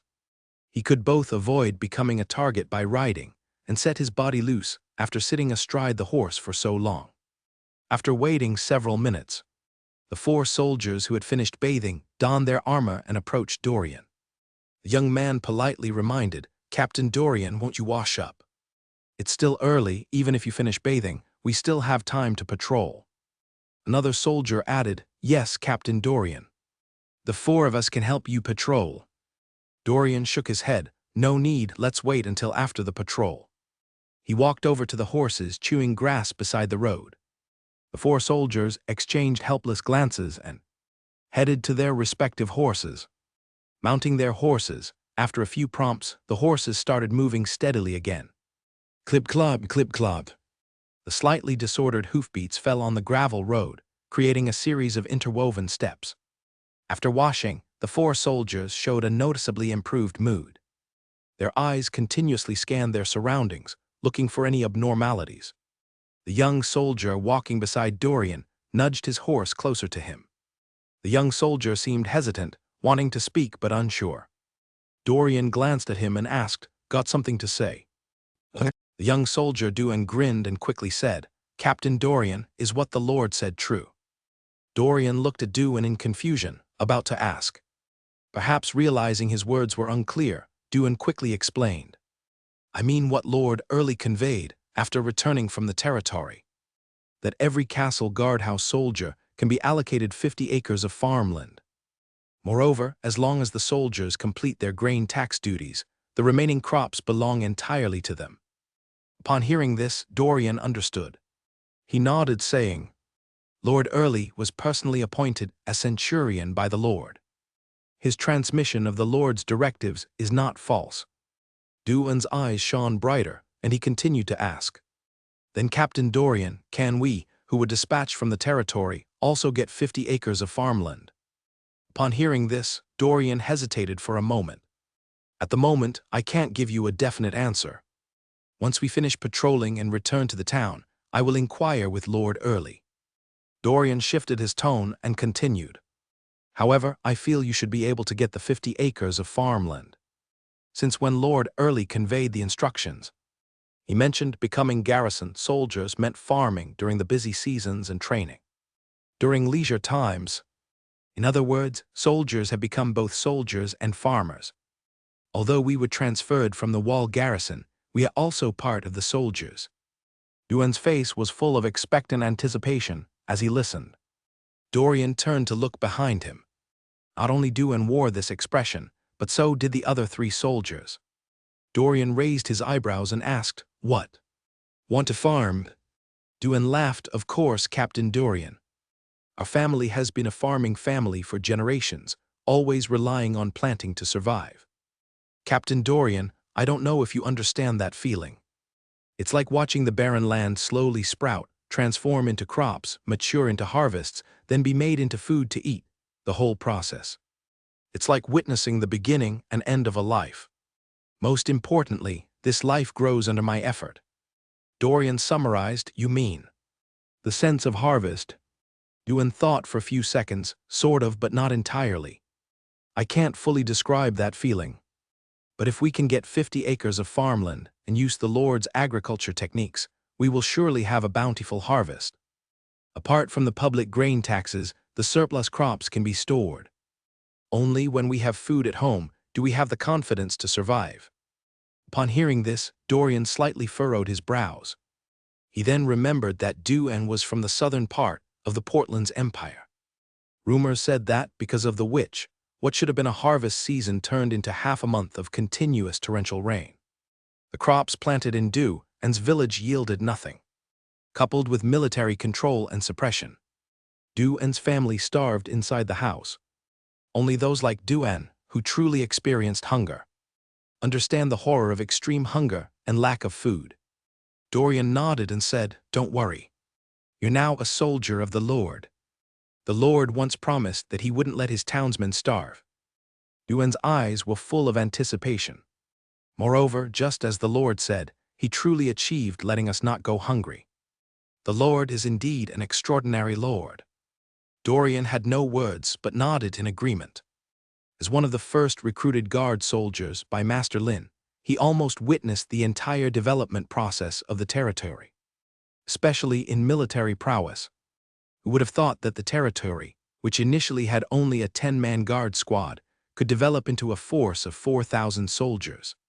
From heavy cavalry, light cavalry, heavy infantry and archers and more.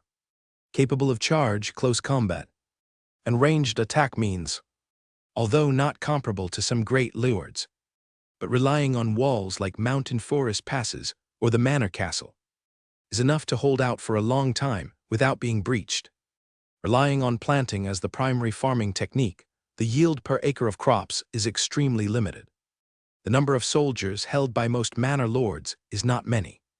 Even if some manor lords have hundreds of soldiers, they often farm during busy seasons and train during leisure times, thus ensuring the full use of labor. To cultivate a qualified soldier is extremely difficult. Ordinary soldiers are like this, not to mention fully armed soldiers out of production. Master Lin stubbornly developed their 10-man guard squad to its current scale. Moreover, nearly achieving full armament, wearing armor and holding iron weapons. Even as light cavalry, they are riding horses. Though they don't compare to the heavy cavalry riding the war horses of the Baden Empire. These ordinary horses are enough for them, dressed in composite armor, to perform charge combat. Dorian also understands. Master Lin was able to develop the military strength because he discovered 3 mines in the territory. Excavate salt mines produce fine salt. for trade and exchange for other goods. Dig coal mines to use as fuel for various industries in the territory. Extract iron ore, smelt iron forging armor. Finding 3 mineral deposits simultaneously in a barren territory seems a bit incredible. But it coincidentally illustrates Master Lin's ability. Discovering resources, organizing extraction to be used in the territory's development and construction. Even if Master Lin were replaced by another lord, that lord would never, in such forging time, plan and develop that territory to its current depth. Master Lin's territory now not only has tens of thousands of labor forces, vast farmland, numerous armed soldiers. There are also military merit promotion systems, territorial law, hospitals, schools, courts, canteens. Whether in terms of law or livelihood, real implementation has been carried out. It could even be said without exaggeration, Master Lin solved their worries. Even if one day war occurs, as soldiers they fall in battle. Master Lin will take good care of their families. That's why whenever Master Lin recruits soldiers, all the townsmen are eager to try. Master Lin created a home where they can live happily and stably, and they must constantly strive for this home. Even if they ultimately lose their lives, it will be worth it. A night breeze laced with coolness gently blew by, penetrating through the gaps of the armor plates in the composite armor, entering his armor, making Dorian's somewhat restless heart gradually calm. Pushing down the thoughts in his mind, Dorian's gaze continued to survey his surroundings. In their vigilant patrol, the night grew deeper, except for the strange noises incessantly made by small beasts in the grass. The rustling sounds of the night breeze blowing over the crop plants, occasionally shrill calls of strange birds from distant forests. No other disturbances were heard. Just when Dorian was about to withdraw his gaze, his eyes suddenly widened. His head turned, staring directly several meters ahead.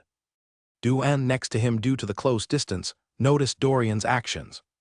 Duan asked in confusion, "Captain Dorian, you?" He hadn't finished speaking. Dorian directly extended a finger towards him. Seeing this, Duan furrowed his brows slightly and promptly closed his mouth. The 3 soldiers behind them displayed expressions of confusion. Under Dorian's lead, the 4 urged their horses forward. But clearly, Dorian had discovered something. His expression was serious, unknown since when his left hand began holding the reins, while his right hand grasped the grip of the longsword at his waist. The 4 immediately thought of something, gripping the sword handle with their right hand. After the horses walked a few meters, Dorian reined them in.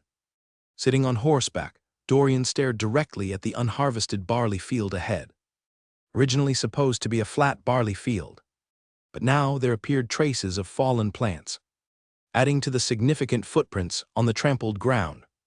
Dorian's brows knitted tightly, immediately and solemnly spoke to Duan. "Quickly return to town and inform Lord Earl there is suspected espionage entering Morgan Town. Ask him to organize personnel immediately for a night search around the town." Duan naturally also saw the traces tramped in the barley field.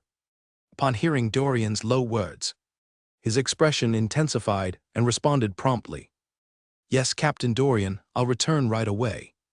The voice responded, and Duan immediately pulled on the reins, turning the direction of the horse beneath him. Duan squeezed the horse's stomach tightly with his legs, and with a hurried command, the horse neighed and galloped towards the distant darkness. The remaining 3 soldiers watched as Duan rode away. They withdrew their gaze and asked Dorian, "Captain Dorian, what should we do now?" Dorian pondered for a few seconds and said, "Draw your weapons and wait here. If you see any unfamiliar persons coming and going, capture them immediately. If there are many spies infiltrating the town, retreat immediately and wait for Lord Earl's reinforcements before making any plans." The 3 soldiers immediately responded, "Yes, Captain Dorian." Dismounting from his horse, Dorian walked to the trampled barley field. He crouched down, his eyes scanning the fallen barley stalks. On the barley stalks, the muddy footprints had not yet dried. The time when spies entered from the edge of their town must not have been long ago. During their patrol just now, the infiltrating spies crouched in the barley field, watching them from afar. A sudden sense of dread surfaced in Dorian's heart. making his hair stand on end. If, during the moment when Du-An and the soldiers had removed their armor to bathe, the infiltrating spies had loosed arrows. Without the protection of armor, they would surely have died. Dorian gripped the hilt of the longsword at his waist tightly, his gaze following the tracks, looking far into the distance. Towards that direction lay Morgantown. The infiltrating spies' target was Morgantown. Even knowing spies had infiltrated, he had no intention of bravely capturing the spies. Facing unknown infiltrating spies, recklessly following the tracks would only risk sacrificing their lives. Compared to the calm on Dorian's face, the three soldiers beside him seemed somewhat tense. Their eyes constantly scanned the surroundings vigilantly. The sound of cracking dry branches underfoot came from behind him. Dorian's ears twitched slightly, and he immediately turned his head to look. Outside the boundary of Morgantown's land, a figure clad in cloth armor was stealthily walking away into the distance. The figure seemed to realize it had been exposed and glanced back. The middle-aged man was staring directly at him.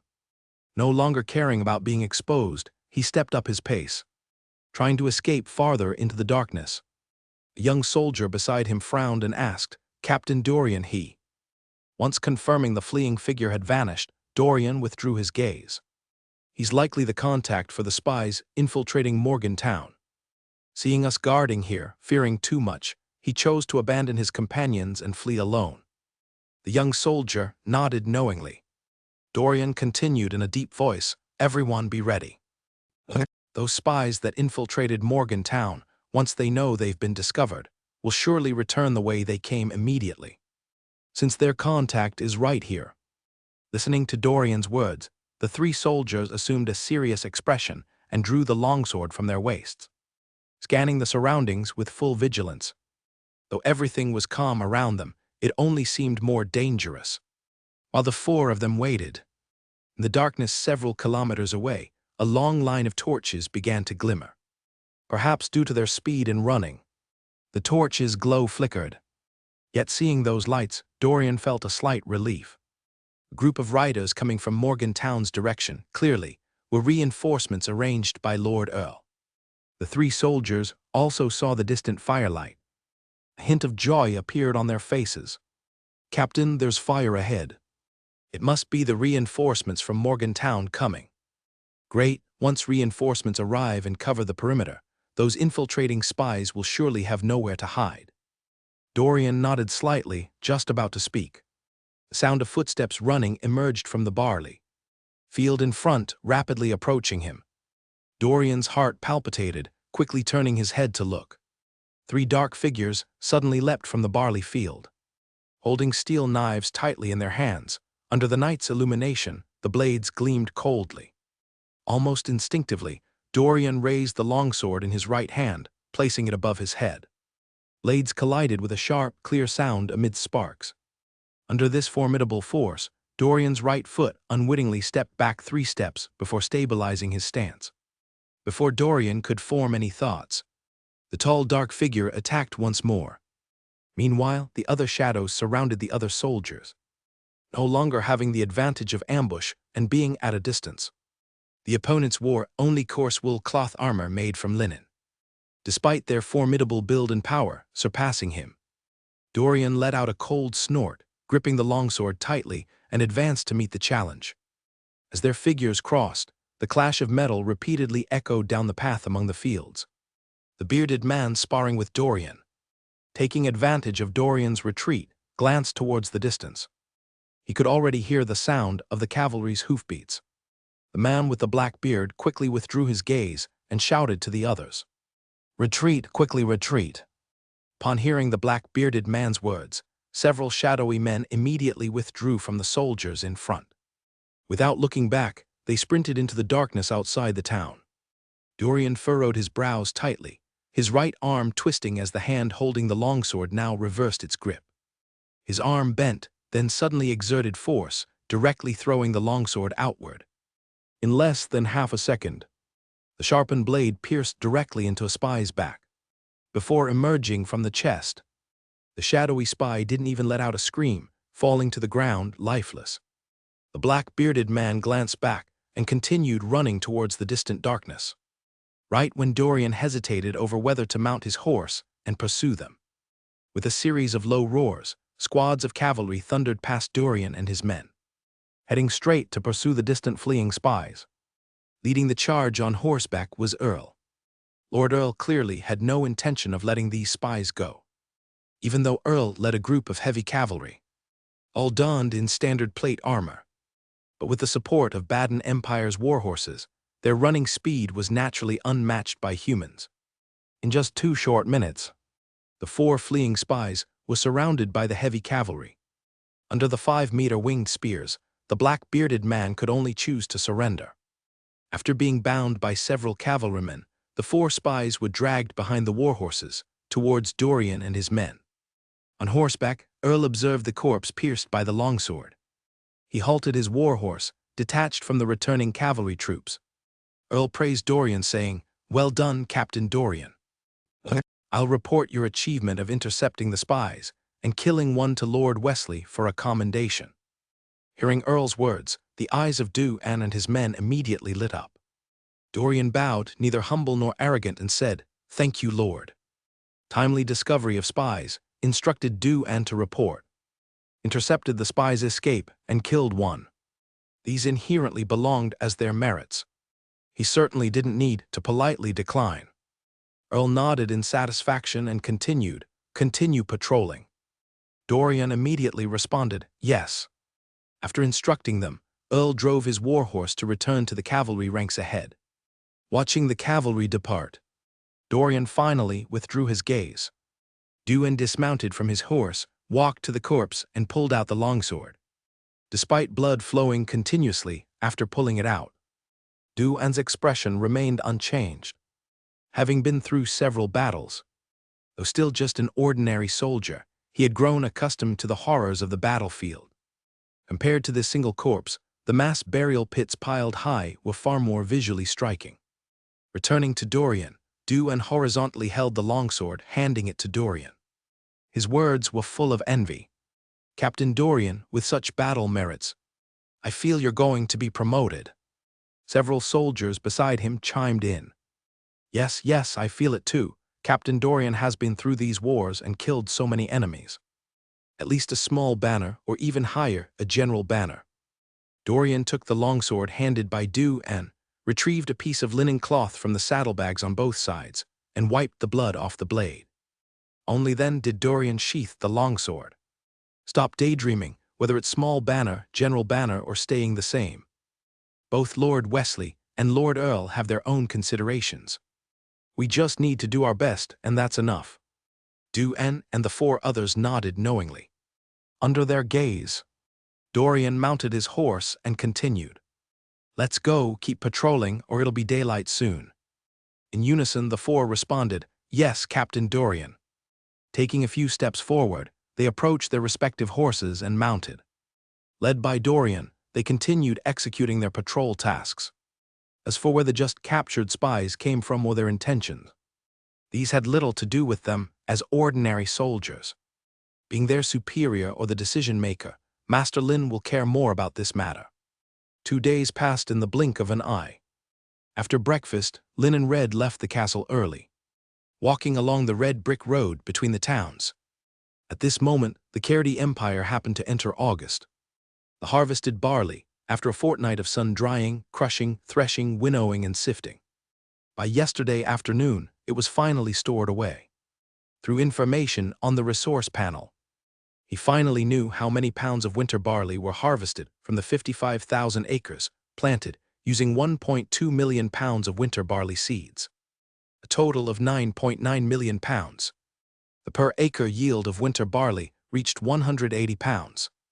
Compared to the rain-dependent random planting, an increase of nearly 80 pounds. In Lin's view, this was already considered a bountiful harvest. The advanced planting techniques such as heavy plow, cultivation, row planting, fertilization, and top-dressing weeding, and irrigation can be fully applied to the planting of crops on his territory. Compared to the world he was in before, where the yield per acre was often 1,000 pounds or higher for barley. The barley he planted from the farmland did not even reach a fraction of that. Lin also understands, even though he possesses quite advanced planting techniques. But the low yield per acre of barley is closely related to the fertility of the land and the productivity of the seeds. If he wants to increase the barley yield of the land, further, he can only carry out long-term artificial cultivation of the crop seeds. The drawback is that artificial cultivation requires a very long time. It might even take several generations of effort and dedication to succeed, because the limitations of technological levels are too great. Or consume energy stone and use the crop variety improvement function. Lin glanced at the energy stones he currently possessed. During this period, he has been busy with harvesting and grinding experience, rarely going to the fixed fishing spots by the docks to harvest energy stones from fishing. The main source of energy stones relies on the daily sign-in and milestone function achievements. After over a month, the energy stones he currently possesses happen to be at 15,000. If used for improving crop varieties, these 15,000 energy stones are far from sufficient. To improve the variety of 10,000 pounds of crop seeds, it requires 1,000 energy stones. Not to mention planting all the farmland with the improved seeds. Just the 55,000 acres that were recently harvested, calculating at the rate of 20 pounds of barley seeds needed per acre, that would be nearly 1,200,000 pounds. And calculating the swap with energy stones, that would require 1,100,000 energy stones. Just seeing this number, Lin understands it is simply not feasible. To improve crop varieties, only slight improvements can be made. Then, using the improved crop seeds, after multiple plantings, achieve the goal of expanding the planting area. This requires a very long time. Convert mined saltpeter and other minerals into fertilizer needed by crops to enhance land fertility. When he found the saltpeter, he already thought of this method. However, implementing it is not easy. Through the heavenly artifacts mode, he can indeed acquire experience and techniques for producing fertilizers such as nitrogen fertilizer, phosphate fertilizer, and potash, but lacks the tools needed for production. For example, equipment for synthesizing ammonia from nitrogen and hydrogen gases, and also equipment for compressing nitrogen and hydrogen mixtures to achieve the high pressure conditions required for ammonia synthesis. If he wants to increase soil fertility now, he can only rely on various organic fertilizers and compost, farm manure, green manure, etc., thus improving the soil structure. If he wants to quickly increase crop yield in the farmland, the task is arduous and long-term. But thinking further, with the planting techniques he can implement now, he increased the yield per acre from around 100 pounds to 180 pounds. This can already be considered a miracle. To further increase yield, he can only rely on crop variety improvement and the Empir potato already planted that can be harvested by August. Compared to planting barley, wheat, oats, and other grain crops, potatoes are truly the king of yield. To expand planting scale on the farmland, it still requires time. Can only proceed step by step. While Lin was mulling over his thoughts, the sound of running footsteps approached from afar, getting closer. Lin glanced to the side, seeing Wilbur with a flushed face rushing towards him. As Wilbur stopped in front of him, panting heavily, Lin did not immediately inquire, but waited for his breath to settle. Wilbur, expelling a breath of warm air, spoke to Lin with excitement. "Master, the harvested barley has all been stored away, and the quantity has been tallied." Even though he already knew the barley yield, Lin still asked. Wilbur grinned brightly, revealing his white teeth. "Master, the total yield of barley is at least 9,500,000 pounds. Looking at Wilbur's bright eyes, Lin said approvingly, "It's a big harvest, well done."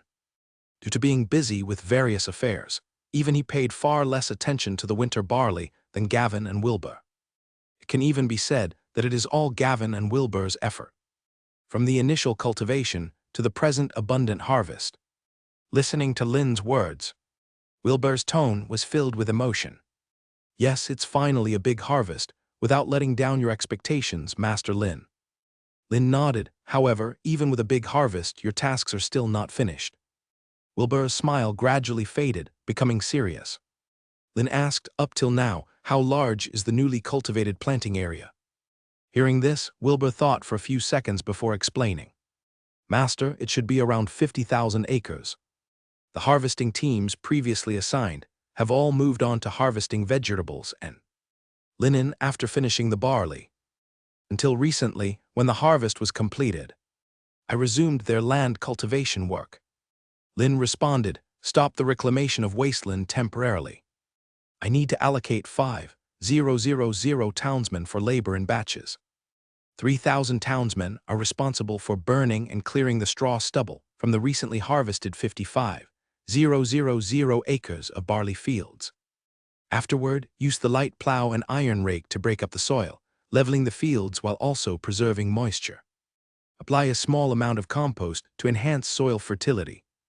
Finally, plant the entire 55,000 acres with peas. Planting peas, unlike barley and wheat, requires deep plowing for high yield. Relatively speaking, it will be much easier. Wilbur, walking beside Lin, nodded understandingly. Yes, Master Lin. Lin continued.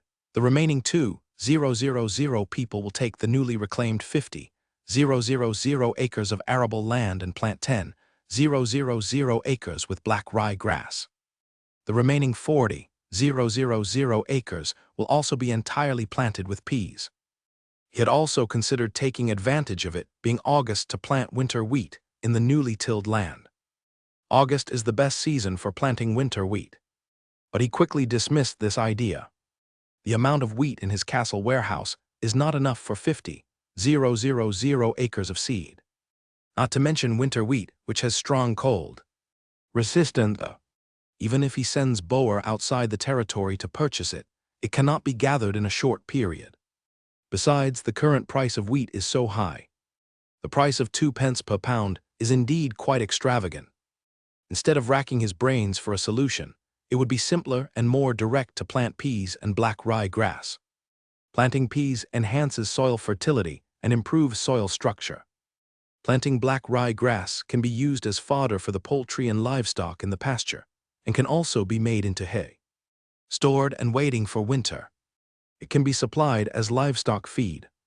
It also serves as bedding straw, providing warmth for nesting poultry and livestock. Waiting for the peas and black rye grass to mature and be harvested will make these 105,000 acres of land fertile. Next year, spring wheat or spring barley will be planted. By doing so, achieve the reasonable use of arable land. After listening to Master Lin's explanation, Wilbur responded once again. I will make arrangements immediately, following your instructions, my lord. After issuing the instructions for future planting plans, Lin let Wilbur step back. He stepped toward the Lord's Square, looking at the area that was previously covered with a layer of golden straw. At this moment, the area where the straw was spread out to dry had reduced significantly. The barley stored in the warehouse was only the winter barley planted in his territory. There is still a large area of farmland waiting for Gavin to lead the hired free people to harvest continuously. As they drove carts drawn by draft horses, transporting them back into the territory, Boer's number of visits to his territory was only 3 times. To avoid drawing attention, deliberately reducing the number of hired free people, Boer only hired 600 free people for him, even adding those 50 farmers he dispatched with Gavin. Altogether, it's only 650 people, compared to the vast farmland area of over tens of thousands of acres in Morgantown. Laborers are just a drop in the bucket. He still would not send a large number of townsmen from his territory on assignments outside. First, it's not safe. If he were to send 1,000 or 2,000 farmers to Morgantown for harvesting, before even a few days have passed, a powerful regular army arrives in Morgantown, directly conscripting the land in Morgantown and the farmers he dispatched. Such a cost is unbearable for him, even if his territory currently has a sufficient number of laborers. These farmers have their own tasks to attend to, planting peas and rye grass. Standing in Lord's Square, after scanning a few glances to confirm there were no anomalies, Lin stepped into the kitchen canteen with determination and continued to work on his cooking skill experience. Cooking experience +1. Cooking experience +1. Cooking experience +1. As he kept cooking and producing food, the points of experience rapidly increased bit by bit. While stewing meat, Lin focused his mind and opened the Heavenly Artifacts panel. Cooking. Level 3, 536/1000. Plus, after grinding experience continuously during this period, his cooking skill experience value had already surpassed 500, reaching level 4 is just a matter of time.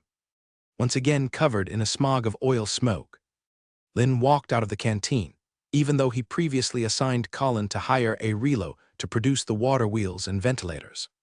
To immediately complete production and put them into use is nearly impossible. They will just have to wait patiently as they produce them slowly. Walking out of the canteen, he approached a wooden bench and directly sat down, gazing into the distance, looking beyond the town. In the fields once filled with barley, wisps of gray smoke floated up, wafting into the air under the gentle breeze. With the golden sunset pouring down, it added a touch of hazy mystery to the already breathtaking dusk. The straw in the fields was not all brought back to the Lord's Square. Under his instructions, a portion was deliberately left behind, just to wait for these wheat straw to dry, used for burning the roots of the wheat straw in the fields. Burning the wheat straw roots not only can increase soil fertility and improve soil structure. Most importantly, it can kill some germs, pests, and weed seeds hiding in the barley roots. Adding a proper amount of plant ash to the soil can also adjust the soil's pH levels. It is beneficial for the growth and reproduction of some beneficial microorganisms in the soil environment. He had already instructed Wilbur before to be careful of fire prevention when burning the wheat straw roots in the fields. Enjoying the scenery of the sunset, Lin was ready to get up and return to the castle. Outside the Lord's Square, the sound of horse hooves galloping was heard. Lin turned his head to look. Under the sunlight, several cavalry silhouettes were moving closer towards the town on the lime road between the fields. Amidst the sound of woe stopping the horses, 5 cavalrymen stopped above the Lord's Square. At the forefront of the cavalry, Earl, who was shorter but unexpectedly strong, dismounted from his warhorse, striding directly towards Lin. Following him were 4 soldiers escorting a burly man. Coming to Lin, Earl bowed and spoke respectfully, "Master, last night we captured a group of foreign spies." After a night's interrogation, he finally confessed. With those words finished, Earl slightly shifted his body, revealing the burly man behind him to Lin. Lin's eyes moved, looking over. The burly man with a black beard was covered in blood all over. His face was even a blurred and swollen mess. If he didn't confess after being beaten almost beyond recognition, it would really be strange. Lin responded, "Tell me carefully." Earl slightly lowered his head. "His name is Bader Sachs from the nearby Alba Town. Acting under the instructions of Zoc Connolly Manor Lord from Alba Town, he came to spy in Morgantown. The strangers I reported to you last time were exactly them. After several observations, they found the patrol soldiers' gaps and chose to sneak into Morgantown. As for the detailed parts, I think letting him recount once more would be more authentic. I can compare and validate against what he said last night to check for any concealment." Lin heard this and couldn't help but give Earl an approving look. After his inquiry and guidance last time, he already knew how to think about problems from another perspective. As long as there is a willingness to learn, no one is ever unteachable. Lin's eyes turned once again to the black-bearded man tied up, waiting for his words. Seeing the black-bearded man silent, Earl shouted, "What? Previously begging for your life, and now wanting to act tough again?" Listening to Earl's cold words, the black-bearded man Bader felt a wave of fear. He hurriedly spoke, I'll talk, please don't beat me again, I really can't take it." From just now, Bader had figured out this young man was the lord of the territory. He took a few deep breaths and spoke to Lin. "As this gentleman said, I'm Bader Sachs, a commander of followers for Zoc Connolly Manor Lord from Alba Town. Receiving orders from Manor Lord Zoc, I was commanded to come to Morgantown for reconnaissance." Lin asked, "What intelligence were you gathering?" Bader didn't hesitate and directly replied, gathering intelligence on how many soldiers are stationed in Morgantown and how strong the military power is. Lin continued to ask, aside from that. Bader took over Lin's words, aside from that. Aside from that. Why are merchant wagon teams transporting fine salt to Kakasong City? He let me lead the personnel to sneak in and thoroughly investigate. Hearing this, Lin wasn't surprised at all. Merchants from Kakasong City visiting his territory were increasing. In total, there were already 5 or 6 of them. Apart from Hunter from the tavern needing gin and beer, Grayson needing glazed glass products. All other merchants were exchanging for fine salt. The sale of fine salt is indeed an extremely noticeable matter. Lin continued to ask, is it just because of the Zoc Manor, Lord in your words, wishing to investigate Morgantown? Or is there someone behind him giving directions? For example, Viscount John Zack from Kakasong City. Bader looked confused and shook his head. Sorry, Lord, I am unaware of such matters. I'm merely a somewhat strong follower commander. Above me there are still the chief attendant, the manor steward, and the manor lord. Whatever they say, I do. Lin nodded slightly. From Bader's demeanor and words, he did not sense any lying or concealing emotions. Lin's conversation shifted, asking Bader further. How many soldiers does your manor lord have in his territory? And how many peasants? Listening to Lin's inquiries, Bader hesitated slightly, but seeing Earl's warning gaze. He hastily replied, there are 500 soldiers, only 80 cavalry wearing chain armor and leather armor. There are also 50 archers, the rest are all ordinary soldiers. The manor had over 1,000 peasants including maidservants, but specifically how many, I'm not too sure. Lin responded with a sound, without further inquiry. Among 500 soldiers, 80 cavalry. 50 archers, the rest all infantry. Such military strength is about the same as several manor lords in Morgantown he dealt with previously. But compared to the fully armed soldiers he now possesses, having 800 archers fire 2 volleys is enough to destroy 500 soldiers without heavy armor. Compared to Zoc Connolly Manor Lord, he is more concerned about Viscount John Zack, who can gather these manor lords together. Lin continued to ask, besides Zoc Manor Lord, how many other manor lords are there in Alba Town? How many armed soldiers do they have? Bader heard this and without much thought said, Lord, there are 3 other manor lords. The soldiers they have aren't very many. Only 200 or 300. Lin responded and asked again, besides these, is there anything else you'd like to voluntarily share with me? Bader's brow instantly furrowed. Earl, standing beside him, had a sparkle in his eyes. In his heart, he couldn't help but admire Master Lin for this extremely smart question. Master Lin already asked what he wanted to. But this does not mean, as a spy, Bader knows nothing. Entirely using this sentence to extract more useful information. Memorizing Master Lin's words secretly in his heart. If there is a next time, he must also try. Feeling the young lord's strong aura as he looked at him. Bader felt nervous as thoughts ran through his head for a moment until he finally thought of something. Lord, if we don't return for long, it will surely arouse suspicion and alertness from Zoc Manor Lord. Besides that, Lord, I really can't think of anything else I can say. Lin responded with a noise, glancing at Earl. Earl caught on quickly, explaining to Lin. The things he said are consistent with what he said during the severe interrogation. Lin nodded, take him back to the manor castle, detain and watch him, supply some food and water daily. To kill a spy is just a matter of drawing a knife. But first detaining him and waiting for a critical moment might have other uses. Given his current food supply, keeping one prisoner is easy.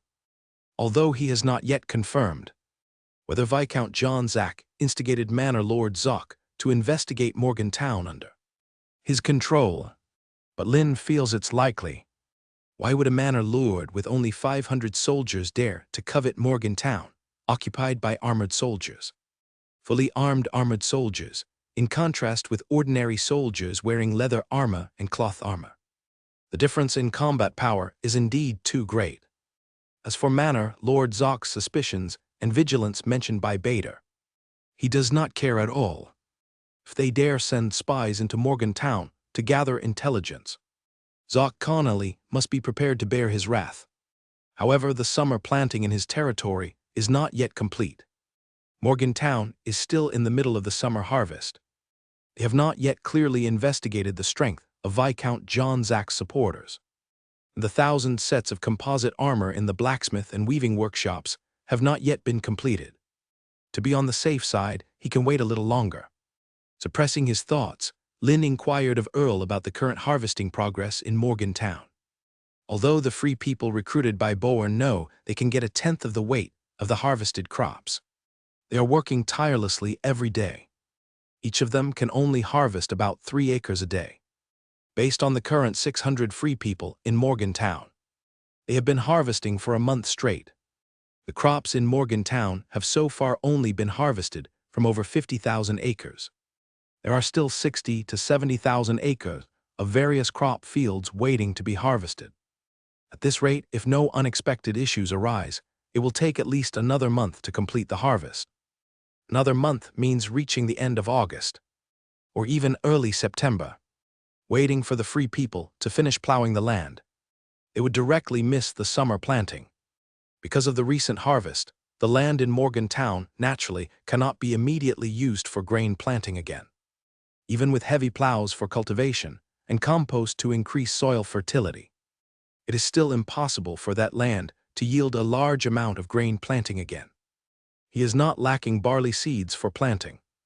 99 million pounds of winter barley are enough for the land in Morgantown to be planted. What he lacks most are labor and time. If Barren cannot hire more free people for him to send to Morgantown, with the current 600 labor force, wanting to cultivate and plant the 1,200,000 acres of arable land in Morgantown, is simply a fool's dream. Even so, Lynn doesn't have too much worry in his heart, because his initial goal and plan was merely to harvest as many of the crops from the land in Morgantown as possible under the premise of safety. Despite the issues caused by the number of laborers, resulting in low harvesting efficiency. No matter how low it has already harvested over 50,000 acres of land and transported it back to his territory in carriages. In his view, this is already considered an extra gain. As long as all crops in Morgantown can be harvested, the subsequent planting can be planned slowly by him. Outside his territory now, the imperial authority battle has already begun, with Viscount John Zach and a group of manor lords coveting. In such a situation, with dark currents flowing, even if the land in Morgantown remains uncultivated for 1 or 2 planting seasons, he doesn't care. Having roughly understood the harvesting progress in Morgantown from Earl, Lynn instructed Earl a few more words before letting him retreat. Watching Earl mount a warhorse, escorting the spy Bader away with several soldiers, Lynn was about to retract his gaze. From afar, several cavalry figures galloped towards Lord Square again, waiting for the cavalry figures to gradually approach. Under the rays of the setting sun, Lynn clearly saw, on the chest armor of each cavalryman, there was a conspicuous cross badge. That is the exclusive symbol of the church. Under Lynn's gaze, the cavalry stopped at Lord Square. The burly middle-aged man riding the horse swept his gaze around. Upon seeing the young man on the far-off bench, Samuel's eyes lit up. Without any useless words, he moved, dismounted, and strode towards Lynn. Behind him followed 4 armored soldiers, in contrast to the townsman's familiarity with Earl and his group in armor. Samuel and his companion's chest armor, marked with the cross symbol, stood out. Some passing townsmen cast curious glances. Under the gaze of many townsmen, Samuel led the soldiers to Lynn's presence. Samuel slightly bowed, saluting with the church's etiquette, and smiled, saying, "Lord Lynn, long time no see." Lynn raised his eyebrows slightly and responded, "Indeed, long time no see, Captain Samuel. I thought Bishop Simo no longer needed me to pay the tithes." Since Bishop Simo led Samuel and a group of cavalry to the town and left after, they had not appeared again. Had it not been for Simo issuing the decree of Morgantown's ownership in Kakasong City, Lynn would have thought nothing had ever happened. Looking at the young lord still seated on the bench, Samuel cared little. He spoke with a hint of apology in his words. "Sorry, Lord Lin. There have been a few too many things in the church, causing a delay in coming to your territory. After finishing my busy work, I chose to come over at the first opportunity. From now on, I will be replacing Bishop Simo to liaise with you for the collection of the tithe." Lin nodded and asked, "So, Captain Samuel, how much tithe do I need to pay this time?" Upon hearing Lin's inquiry, Samuel spoke directly. "Lord Lin, you promised to pay the tithe by mid-July. You can pay half the tithe every month. Your salt factory produces 3,000 pounds a day, with a monthly output of 9,000 pounds of fine salt. 1/10 is 900 pounds, then according to half payment, that would be 450 pounds. Calculating according to the current market price, that would be 15 gold pounds." Listening to the amount of gold pounds Samuel mentioned, Lin's eyebrows unconsciously raised. If it weren't for Samuel's steady demeanor, he might even suspect that Samuel was joking with him. For an ordinary free people, it might be considered a huge sum. It could be used to buy 7,200 pounds of barley. But for someone in his domain with fine salt, gin, and glazed glass, it's a mere drop in the bucket. Even when trading with other merchants, rounding off amounts sometimes involves several gold pounds. Simo, the bishop of Kakasong City Church, personally came to Morgan Town just for a monthly tithe of 30 gold pounds. Specifically, he came to his territory to negotiate at personal risk. Also, he must send Captain Samuel here every month. 15 gold pounds for half a month. 30 gold pounds for a whole month. Even to Bishop Simo of Kakasong City Church, that's a considerable income. Just by coming to his territory, having a conversation, and doing nothing else, he can get extra revenue. He doesn't believe that Simo will use this extra income for the daily needs of Kakasong City Church. These gold pounds will ultimately belong to Simo. 30 gold pounds a month equals 360 gold pounds a year. Lin thought to himself.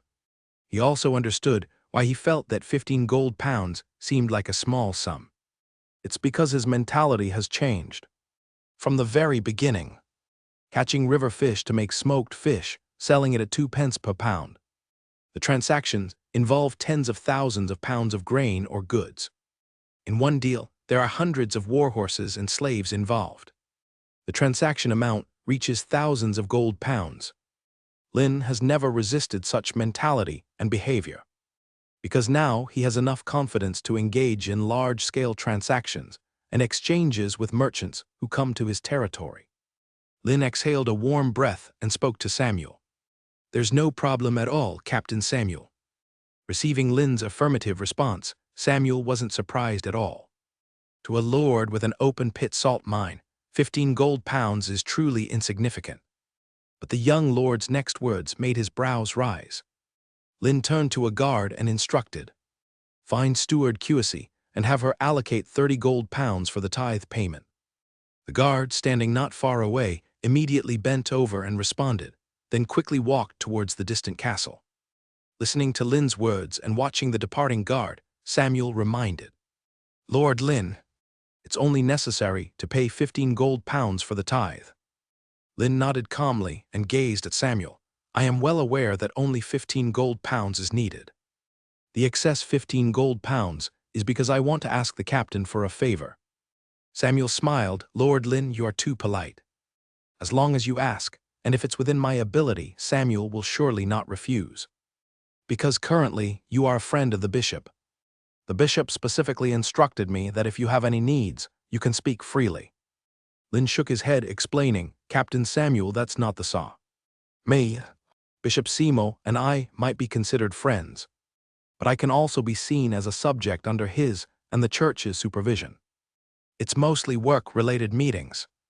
But it's different with you, Captain Sam Samuel. As you mentioned earlier, you will be responsible for collecting the tithe in the future. Being a friend of the bishop doesn't prevent me from being friends with the captain." Samuel showed a smile.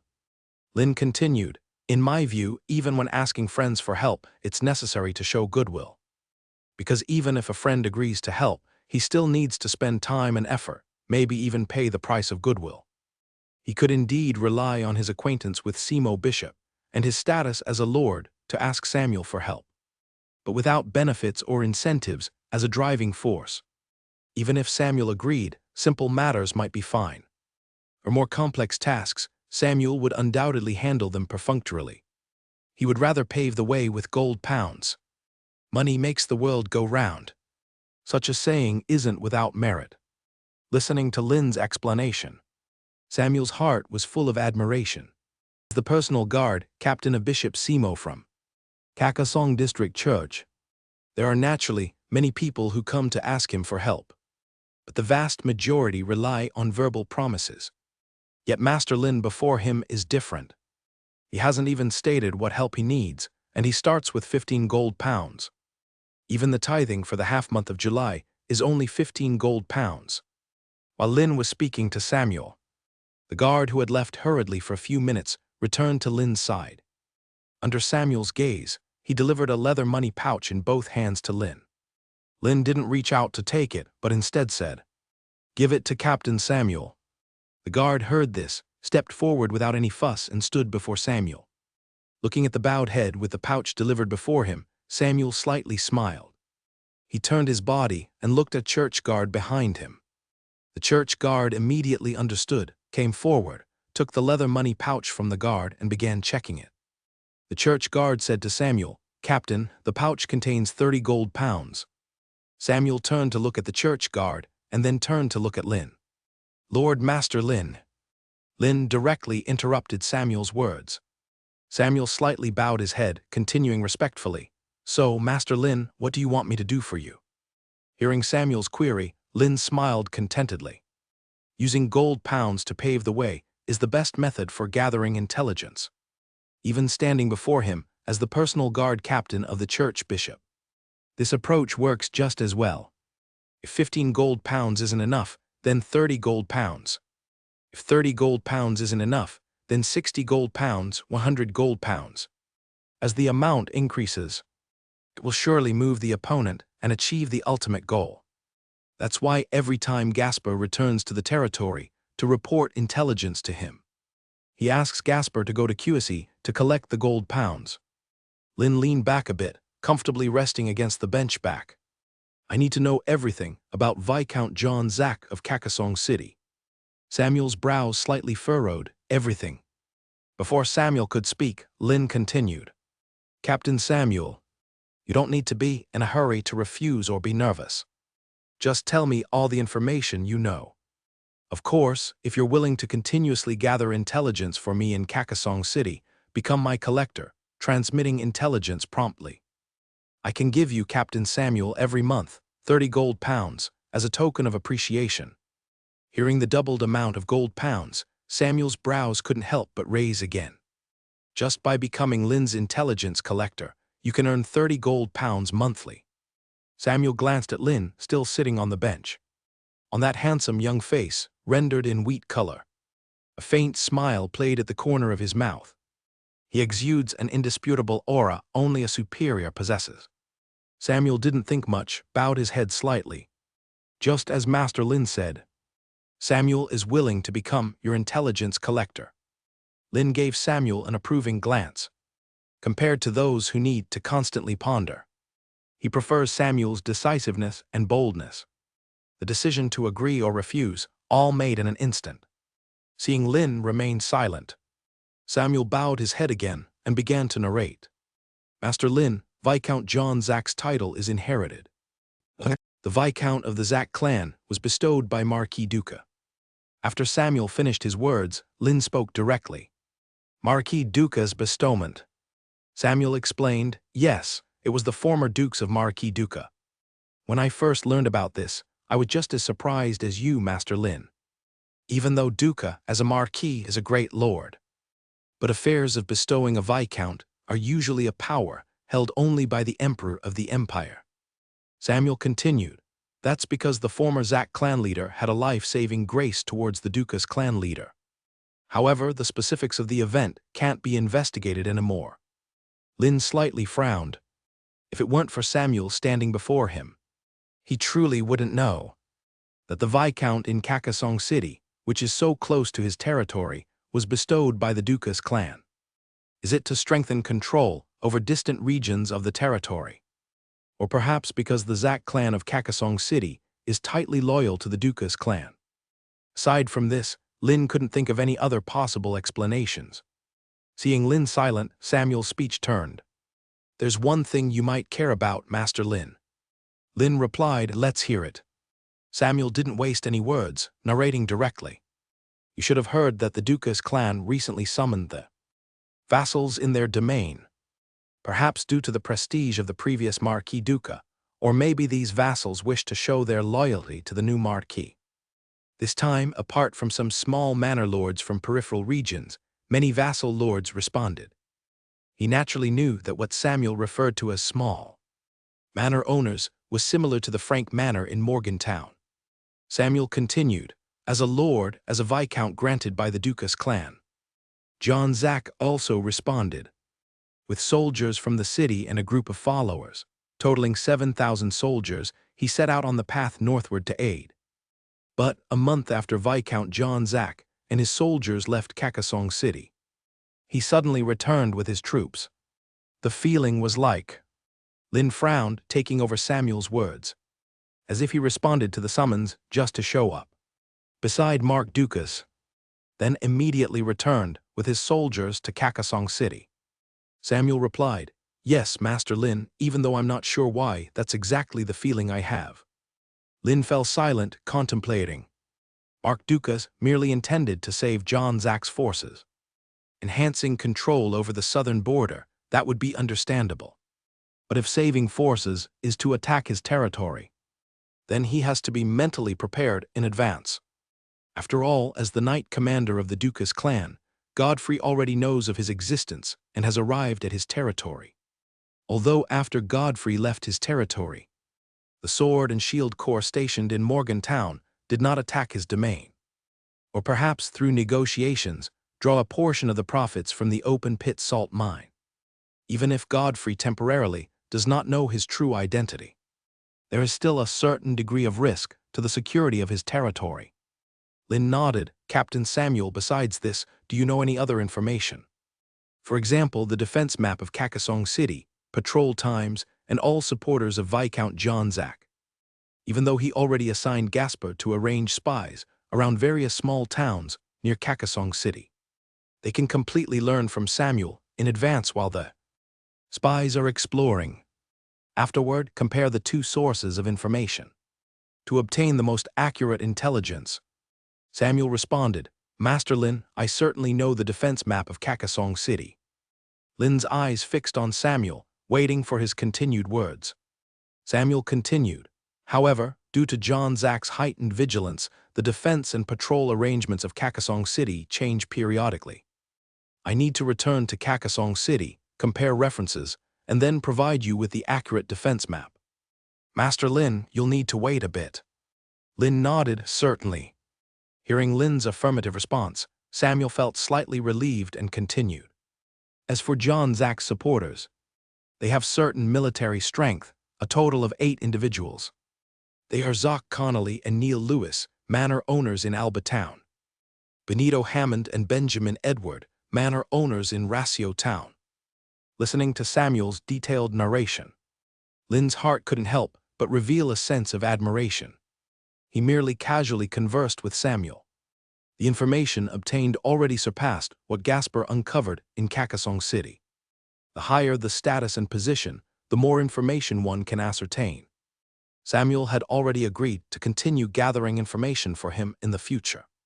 With Samuel as his ears in Kakasong City, he could naturally learn about events occurring outside his territory firsthand. After listening to Samuel's narration, Lin had a relatively clear understanding of the armed forces Viscount John Zack had. John Zack, along with 8 supporters from surrounding towns, possessed 7,000 soldiers. John Zack personally holds a soldier count exceeding 2,000. 1,000 fully armored soldiers and 1,000 in cloth or leather armor, which corresponded closely with the reports from Gasper's inquiries. The remaining 5,000 soldiers come from John Zack's supporters.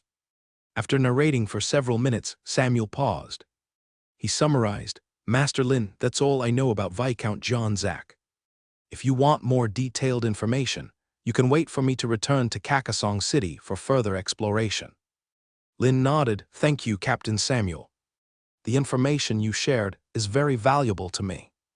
Samuel humbly bowed. Master Lin, you're too kind. Helping Master Lin is Samuel's honor. Besides, Master Lin has given us sufficient rewards. Because if Master Lin wants, with a small expenditure of gold pounds, you could obtain part of the information I've shared. Lin acknowledged with a sound indicating response. Part of what Samuel referred to naturally included the defense map of Kakasong City. After a simple exchange of pleasantries, Samuel bowed again and bid farewell to Lin. Samuel took 4 soldiers to the nearby warhorses stationed behind. Under Lin's gaze, the 5 of them mounted the horses. With a flick of the reins and the sound of the galloping horses, Samuel led the 4 church guards away from the Lord's Square.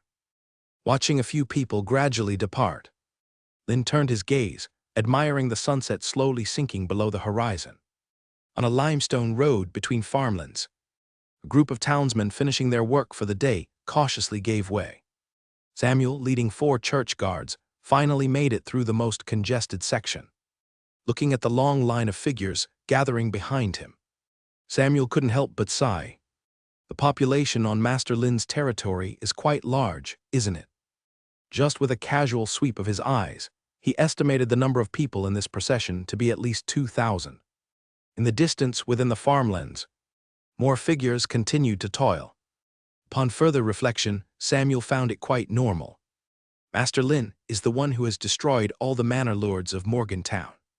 The large number of peasants and captives obtained, plus the existing several thousand residents of Morgantown. Master Lin having such a large population is justifiable. More than the population, Samuel cared more about the leather pouch of money Master Lin just gave him. The 5 gold pounds in it were for paying Bishop Simo's tithing. The other 5 gold pounds were naturally his reward as Master Lin's intelligence gatherer.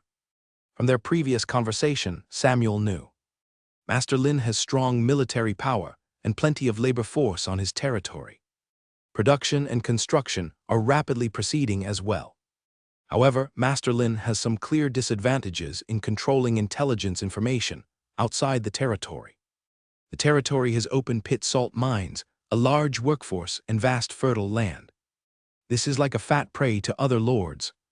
As long as they hunt it down, they can feast heartily.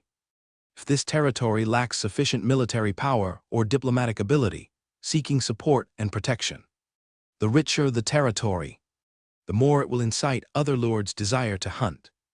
No lord can resist a defenseless, yet exceptionally fat prey. Master Lin has clearly realized this. Master Lin would have no need to extra 15 gold pounds as payment to him for intelligence gathering. Even if Master Lin had other intelligence collection methods, the merchants coming to his land, or a team organized to gather intelligence, no matter how much they gather, it wouldn't be as convenient or efficient as he, the bishop's personal guard captain. And because he would always follow Bishop Simo's judgment, he often gets first-hand information. Compared to the importance of first-hand intelligence information, a 15 gold pound reward isn't much at all. When he arrived on Master Lin's territory to collect tithing, he could conveniently use information asymmetry to earn extra gold pounds, even though his current position is the bishop's guard captain, who doesn't want to have more substantial savings. Use gold pounds to buy nutritious meat to supplement his and his family's health, and purchase an appropriate weapon for his growing children. As for why Master Lin inquired about John Zuck's information, John Zuck, as the Lord of Kakasong City, has always opposed the church, not only because the church intends to collect tithes from everyone in Kakasong City, residents in the city, even John Zuck as a viscount. Rather, they assert having an independent judicial system from the church. Both the church and the Lord claim authority over Kakasong City and the surrounding lands, with the church guiding the thoughts and behaviors of the residents through preaching and religious rituals. The church can use this influence to judge and intervene in the policies issued by Lord John Zuck. While John Zuck hopes to incorporate the church into his governance system, limiting and managing its activities, it's not just John Zuck. Nearly all the lords have such thoughts. No lord who stands high in their territory would willingly accept the church's control and formality. Precisely because of this, after Bishop Simo declared that ownership of Morgantown belonged to Master Lin, John Zuck immediately summoned and met with Bishop Simo. The result was a big argument between the two, ending in a cold war. As for the information he just disclosed to Master Lin, and upon returning to Kakasong City, delivering the city's precise defense layout to Master Lin, whether Master Lin would dispatch soldiers to attack Kakasong City. He doesn't care either, even if there were a leadership change within Kakasong City. As long as the succeeding lord does not maintain a resolute opposition and does not aim to abolish the church can continue to exist safely in Kakasong City. The most critical part is, even if a lord wants to abolish the church, it won't be easy. Out of approximately 50,000 people in Kakasong City, at least 30,000 are church followers. With the recent price hikes following the winter snowfall and the start of the Imperial Authority War, the number of people joining the church and becoming followers keeps increasing. As their living environment worsens, the residents feel more pressure. They need someone to quietly listen to them and guide them. And they want to convey their spiritual needs to life through the clergy in the church. The existence of the church precisely meets the needs of ordinary people. The number of followers the church has is extremely vast. The church may find it a bit difficult to recruit these followers to join the wars of external expansion. But if the church encounters a crisis of life and death, as long as the church bishop issues a decree, these followers will unhesitatingly step forward. This is why all the lords feel anger towards the existence of the church, yet are helpless against it. Even if a lord suppresses all the church officials in their territories and burns the church to the ground, it won't take long before a new bishop is spontaneously elevated from among the ordinary believers. This bishop will lead the followers to construct a church anew and organize a team of clergy. They sprout like bamboo shoots after the rain, impossible to eradicate. Because this is the most important spiritual support for the residents, aside from material life. To completely overthrow the church, there is only one possible way. Create a territory where the residents do not need to seek spiritual support externally. Where all the residents are well fed, leading happy lives, without worrying about any wars. Their spiritual support would be themselves, the Lord who allows them to live such good lives. Residents would no longer need to confide in or seek shelter from the church. By then, even if the Lord doesn't actively eradicate the church, the church will inevitably collapse due to the lack of donations and offerings from followers.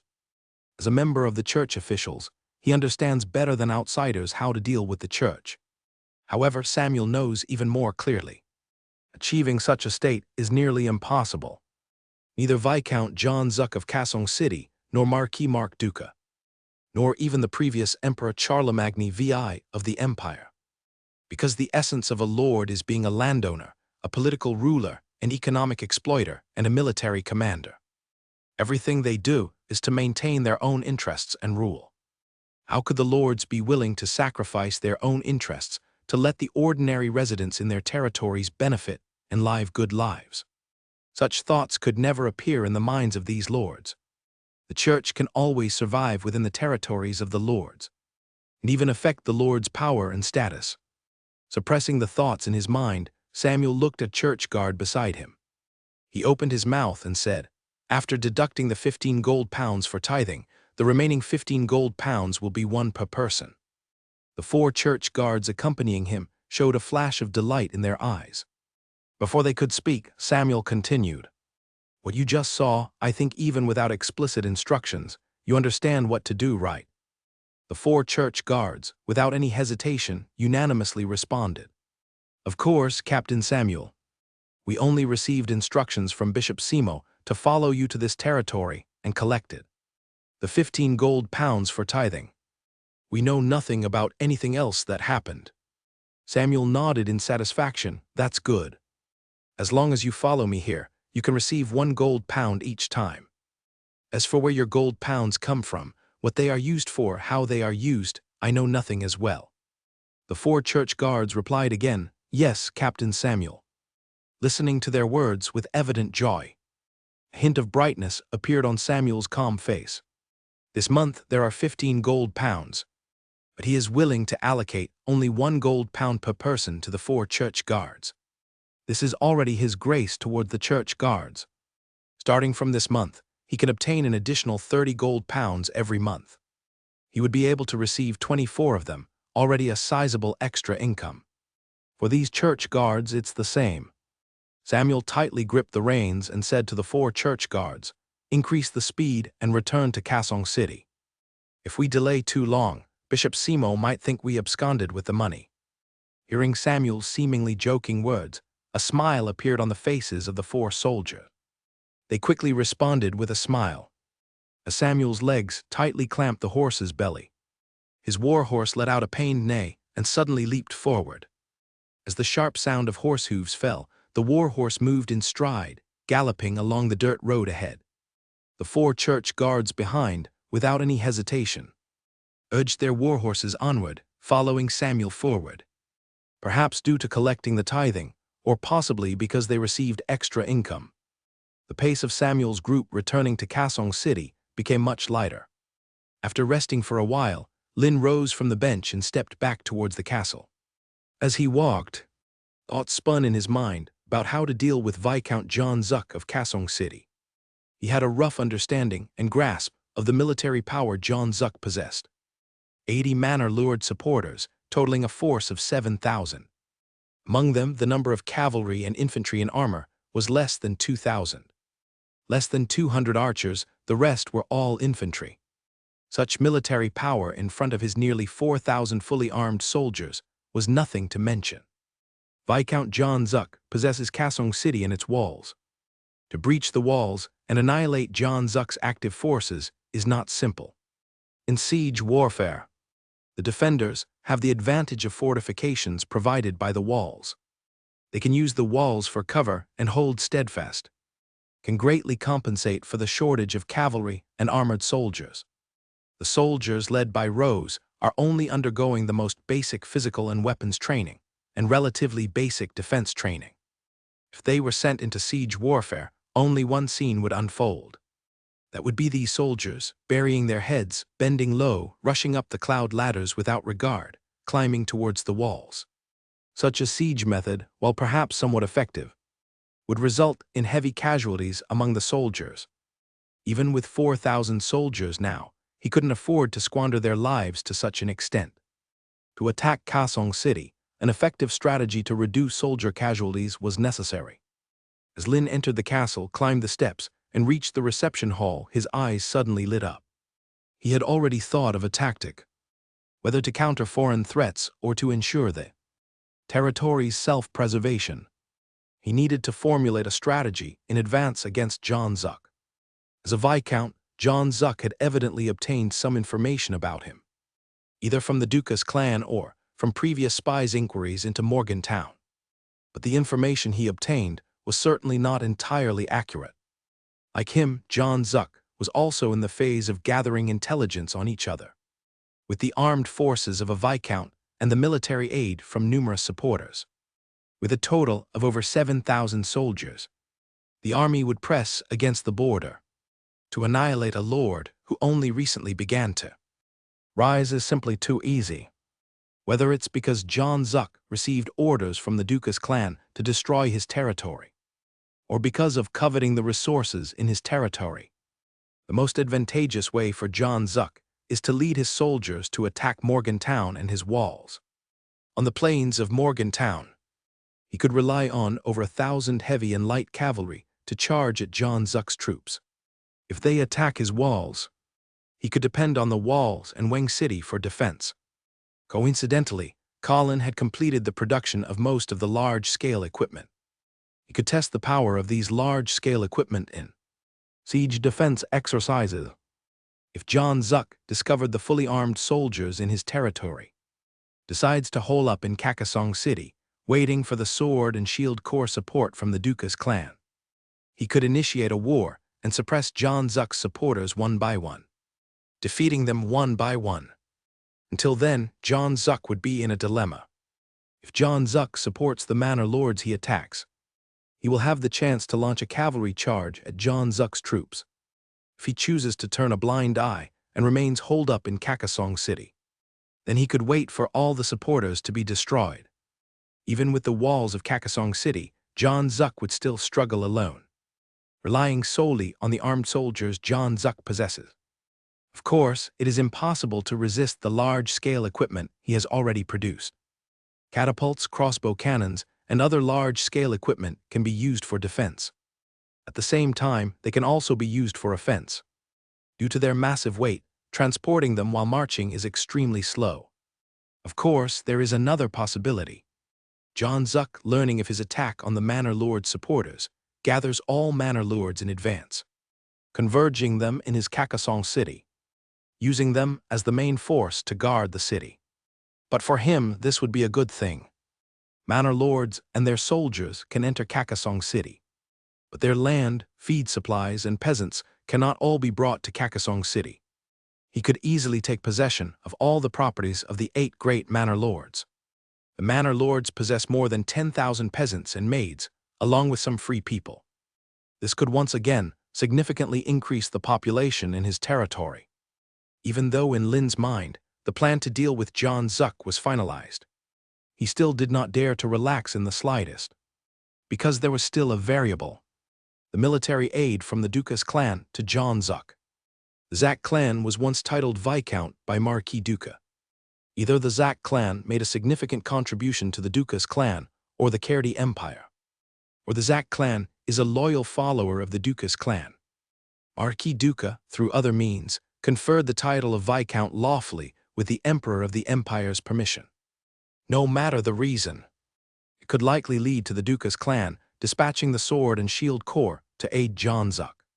This variable must be included in future battle plans to prevent any unforeseen events. While Lin was pondering, he had already returned to the castle's reception hall. As usual, Kyusi had already prepared tonight's dinner, waiting for him. Arriving before the main seat of the dining table, Janet, standing nearby, proactively pulled out the seat for Lin. As Lin sat down, Janet used her arms to gently push the main seat forward. Lin sat accurately and comfortably on the main seat.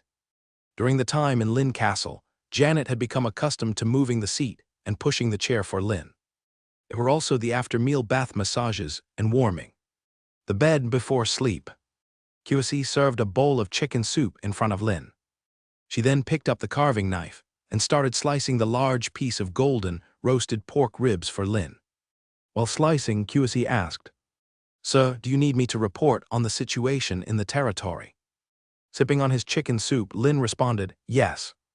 She placed the neatly cut pork ribs on the plate before Lin and sprinkled some pepper and salt.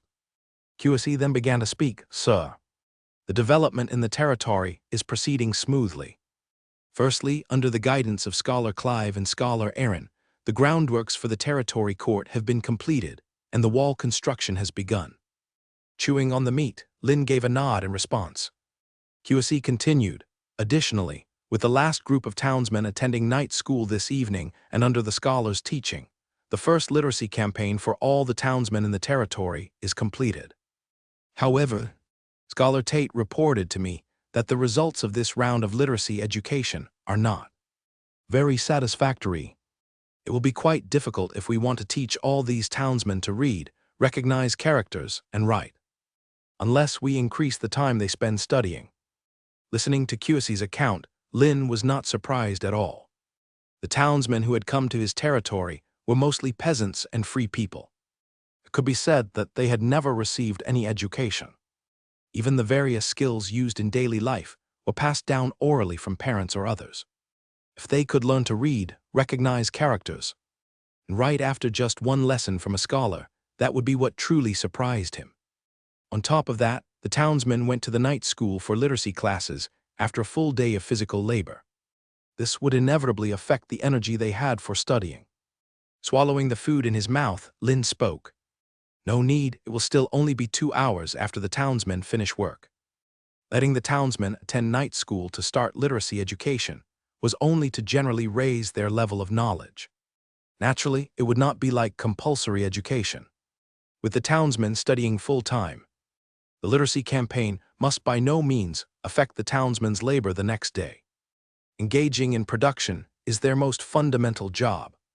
QSE understood and replied, "Yes, Master, I will pass this on to Scholar Tate.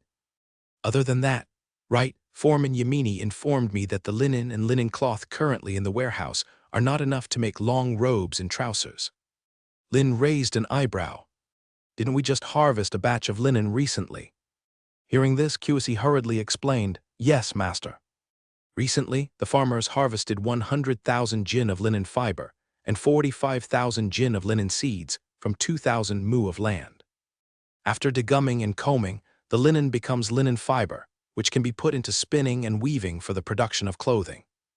But I need to confirm one thing with you, Master." All of this was Master Lin's property, so she naturally needed his consent. Lin nodded and said, "From now on, you can handle these matters yourself. There's no need to report them again. Have the foremen make detailed statistics based on the needs of their own industrial workshops. Then report to you. You will then, according to the actual situation, mobilize and allocate the useful stored materials in the territory and distribute them to them. If there's anything you can't quite handle, then report it to me." QSE's eyebrows lifted slightly. Master Lin was granting her more and more authority. But QSE also understood. This was based on Master Lin's trust in her. QSE quickly bent her waist slightly in a respectful bow and answered respectfully, "Yes, Master, I will follow your instructions." Lin gave a brief acknowledgement, and under the service of QSE and Janet, continued to enjoy his dinner. After dinner, while waiting for the hot water to be boiled, Lin sat down on the lord's throne. With a thought, he opened Resource Management and let his gaze sweep over the lines of information on the panel. The total population displayed on the panel had already reached 23,000. There were 18,000 men and 8,000 women. This also included some children and elders. Although he had never paid much attention to the gender ratio of the men and women who were exchanged or incorporated, this ratio of men to women was in fact the best possible state. With a large male population, he could select men with better physical fitness to recruit as soldiers to protect the safety of the territory. With a relatively larger female population, he could put them into some of the handicraft workshop district to make handicrafts. Whether male or female, as long as they came to his territory, there would be suitable jobs for them, allowing them to be. Lin carefully examined the composition structure of the 23,000 people. He found that the labor invested in the handicraft workshop district was actually far too much. The number of people just in the blacksmith workshop and the textile workshops had already reached 5,000. And that did not even include several other workshops. Counting all of them, the labor force in the workshop district was close to 7,000. Adding to that the 4,200 soldiers and guards, and the 5,000 farmers currently reclaiming and planting land in the territory. There were 900 workers in the salt factory and 900 ranch workers under Guy. On the city walls, there were 800 stonemason workshop workers led by Avery, and 200 stone carving workshop workers led by Jode. There were 50 apprentices in Old John Hospital and 300 cooks and kitchen hands in the canteens. The coal, iron, and salt mines, plus the saltpeter and soda ash mines, employed a total of 1,900 miners. There were 300 workers in the logging workshops and the papermaking workshop, and 200 transport workers who handled various raw materials, as well as finally around 600 underage children and so on. In this way, the 23,000 people were divided up. After investing a large amount of labor into each industry, production efficiency had indeed improved. But it was far from as obvious as he had imagined, especially in the handicraft workshop district, because after he had incorporated and brought back the free people and peasants from Morgantown, there had been a massive surplus of labor. He could only temporarily assign them to various workshops.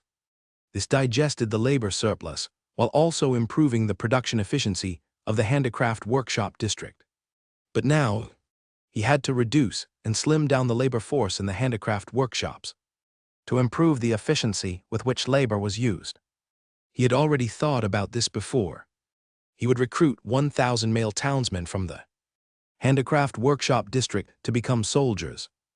By this, increase the number of soldiers and enhance the military strength of the territory. He needed more trained soldiers to resist and face unknown dangers. It was just a thought of his for now. Everything had to wait for the blacksmith workshop to finish crafting the remaining 1,000 sets of composite armor. While the blacksmith workshop's blast furnace was being improved into a double-chamber reflector furnace, and while the blacksmith apprentices were resting. Recruit and select soldiers. Light footsteps sounded from afar, approaching closer. Stopping not far away, a gentle reminder sounded. Master, the hot water is ready. You can prepare to soak and bathe now. Hearing this familiar voice, Lin turned his head to look. Janet stood slightly bending at the waist, waiting below the Lord's throne platform. Perhaps because Janet's robe had a slightly low opening, coupled with her bending posture. The half-revealed whiteness directly entered Lin's eyes. Lin responded, got up from the Lord's throne, and walked towards the private room not far away. As he was about to pass Janet, there was no need for Lin to speak. Janet was the first to say, Master, do you need Janet to massage you? Hearing Janet's soft and charming words, Lin slightly raised his eyebrows and responded. Janet explained, Okay, Master, then I will come in after 10 minutes as usual. Lin nodded and walked past Janet into the private room. He couldn't help but sigh in his heart. Janet, from initially resisting, then reluctantly to being shy, and now proactively asking. Under Janet's training, she had been assimilated. Even though he had destroyed Frank Manor, crushed Janet's ambitions, and occupied her body. Now she no longer had any resistance in her mind. Habit indeed is a terrible thing. Standing at the door waiting for 10 minutes, Janet knocked on the double wooden doors of the private room. With the agreement she had with Lin earlier, she didn't need Lin's verbal reminder. Gently pushing open the door to create a gap through which she could pass, she stepped inside. Just after closing the door, a wave of warm, faintly fragrant vapor entered Janet's nose. Looking at the man lying in the bathtub in the distance, her heart couldn't help but beat faster. However, she had no fear or hesitation, stepping towards the bathtub. Arriving at the edge of the bathtub, seeing Lin with a piece of linen cloth warm on his cheek, Janet gently reminded, Master, Janet will now massage you. Lin was still lying in the bathtub, responding with a sound as a reply to Janet. Without any unnecessary words, Janet soaked her hands in the bucket until they were red and warm. Only then did she extend her slender hands, holding Lin's head, massaging with just the right pressure. From not knowing any massage techniques at the beginning, to now becoming skilled at them. Only Janet and Lin knew what she had gone through. It was entirely Master Lin's hands-on approach. Massaging her body that she learned. After massaging Lin's head, neck, and shoulders, Janet spoke softly to Lin, Master, I'm ready to start massaging your body and limbs. Hearing Lin's casual reply, Janet furrowed her brow slightly. Without any words, she stepped behind Lin, moving to the right side before the wooden stairs of the bathtub. With a slight movement of her feet, she left her linen shoes behind. Her arms moved gently, loosening her robe. The linen robe slipped directly off Janet's smooth, fair shoulders, smoothly and fluidly falling to the floor. Janet slightly raised her legs, stepping her exquisite white feet outside the long skirt. Onto the stairs, entering the bathtub where Lin was lying. As soon as she stepped in, the warm water enveloped her legs. As she squatted, the hot water passed over her legs' hips, finally covering only half of her round, plump chest. With the water's ripples in the bathtub, the other half barely visible. Even though her body before Lin was already without any privacy or reserve. Every time in such a situation, she still couldn't suppress her nervousness. Once stable, Janet immediately looked up at Lin, her eyes widening instantly. The linen cloth that had been warmed on Lin's face had somehow fallen, floating in the bathtub.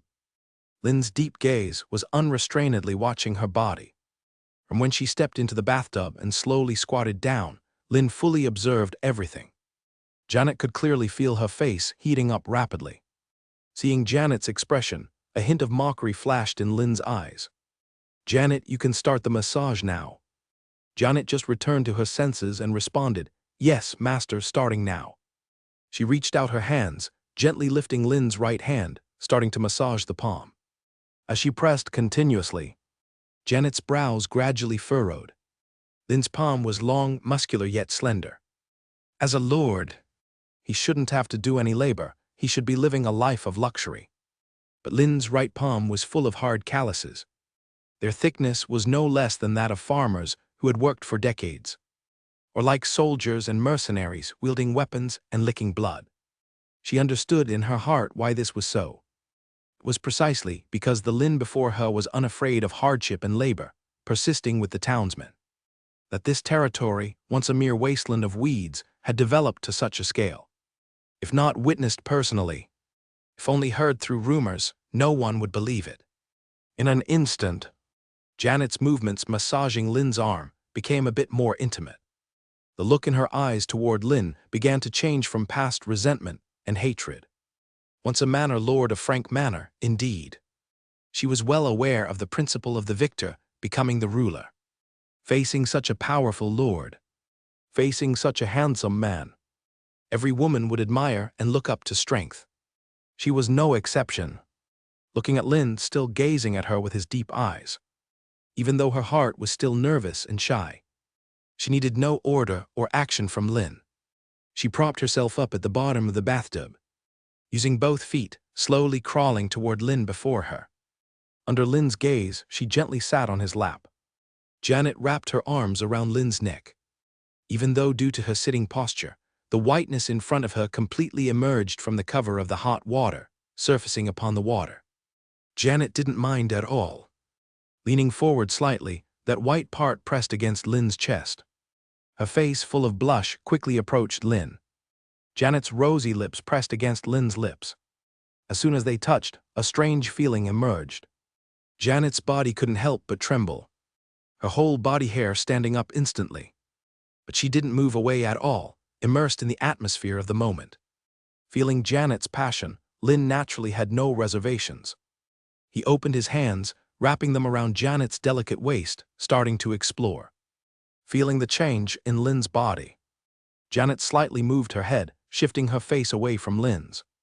She looked directly at Lin, her body slowly moving, searching. Not more than 2 seconds. Janet's rosy mouth opened wide, eyes wide open. Her whole back formed a perfect curve like a bent longbow. If not for Lin's support with both hands, Janet would have fallen into the bathtub. On the other side, under the night sky, silver-white glow spread over a city surrounded by towering walls. Houses built of stone and brick had fallen silent. Only a few affluent homes still had oil lamps burning, telling stories. The bluestone-paved streets were empty. The only sight was teams of 10 patrolling soldiers, carrying torches, occasionally passing by. Compared to the quiet and emptiness of the city, the dock near the Seine River, even late at night, remained unusually lively. Strong-bodied workers, bare-chested, with coarse cloth towels around their necks, shouldered sacks of linen. Striding down from longboats, the weight each porter carried was nearly at their limit. Even with coarse cloth towels to wipe the sweat, their bodies were still drenched like rain. All for the sake of earning more pence, to buy and replace more food for their hungry families. At the dock, merchants were busy checking the quality and quantity of goods, bargaining furiously with the ship owners. This was Carcassonne City, nearly 200 miles from Morgantown. On the 3rd floor of the Viscount's castle, in a lavishly decorated, spacious meeting room, several oil lamps were burning continuously. Strands of black-gray smoke rose, coloring the already dark walls even darker. But the yellow-orange glow illuminated the entire room. Carved on the ribbed vaulting beams were exquisite stone patterns. Hanging on the wall opposite the entrance was a wool tapestry embroidered with large-scale marching scenes. Below the tapestry, on a walnut-carved table, were 3 candle holders. The candlelight illuminated the faces of those gathered around the square table. The middle-aged man sitting at the main seat turned his gaze onto the short, bearded man sitting before him to the right. A deep, authoritative voice came from his mouth. "So, the spy you dispatched only found out that Morgantown is garrisoned by a squad of armored soldiers. You don't know the number of armored soldiers, how they're distributed, or who the lord behind them is. Is that correct, Zoc Connolly Manor Lord? Feeling the gaze of the middle-aged man on the main seat and listening to the nearly interrogative words, Zoc Connolly's flesh quivered. He quickly stood from his chair, turned his body, and spoke to the middle-aged man full of apology. The intelligence I've gathered so far is just this. 2 days ago, I arranged a spy squad to infiltrate Morgantown and gather intelligence. But 3 days have passed, and the spy squad has yet to return. I'm afraid my spy squad has been detected and captured by the soldiers stationed in Morgantown. Seated at the head, John Zuck listened to Zoc's explanation. Yet after Zoc finished explaining, John remained silent. Even though there were 9 people gathered around the walnut square table, the atmosphere in the conference room was extremely quiet. Almost pin-drop silence. The remaining 7 manor lords also turned their gaze towards Zoc. Feeling the strong pressure of their gazes, Zoc bent his waist even lower. John's deep voice broke the silence in the conference room.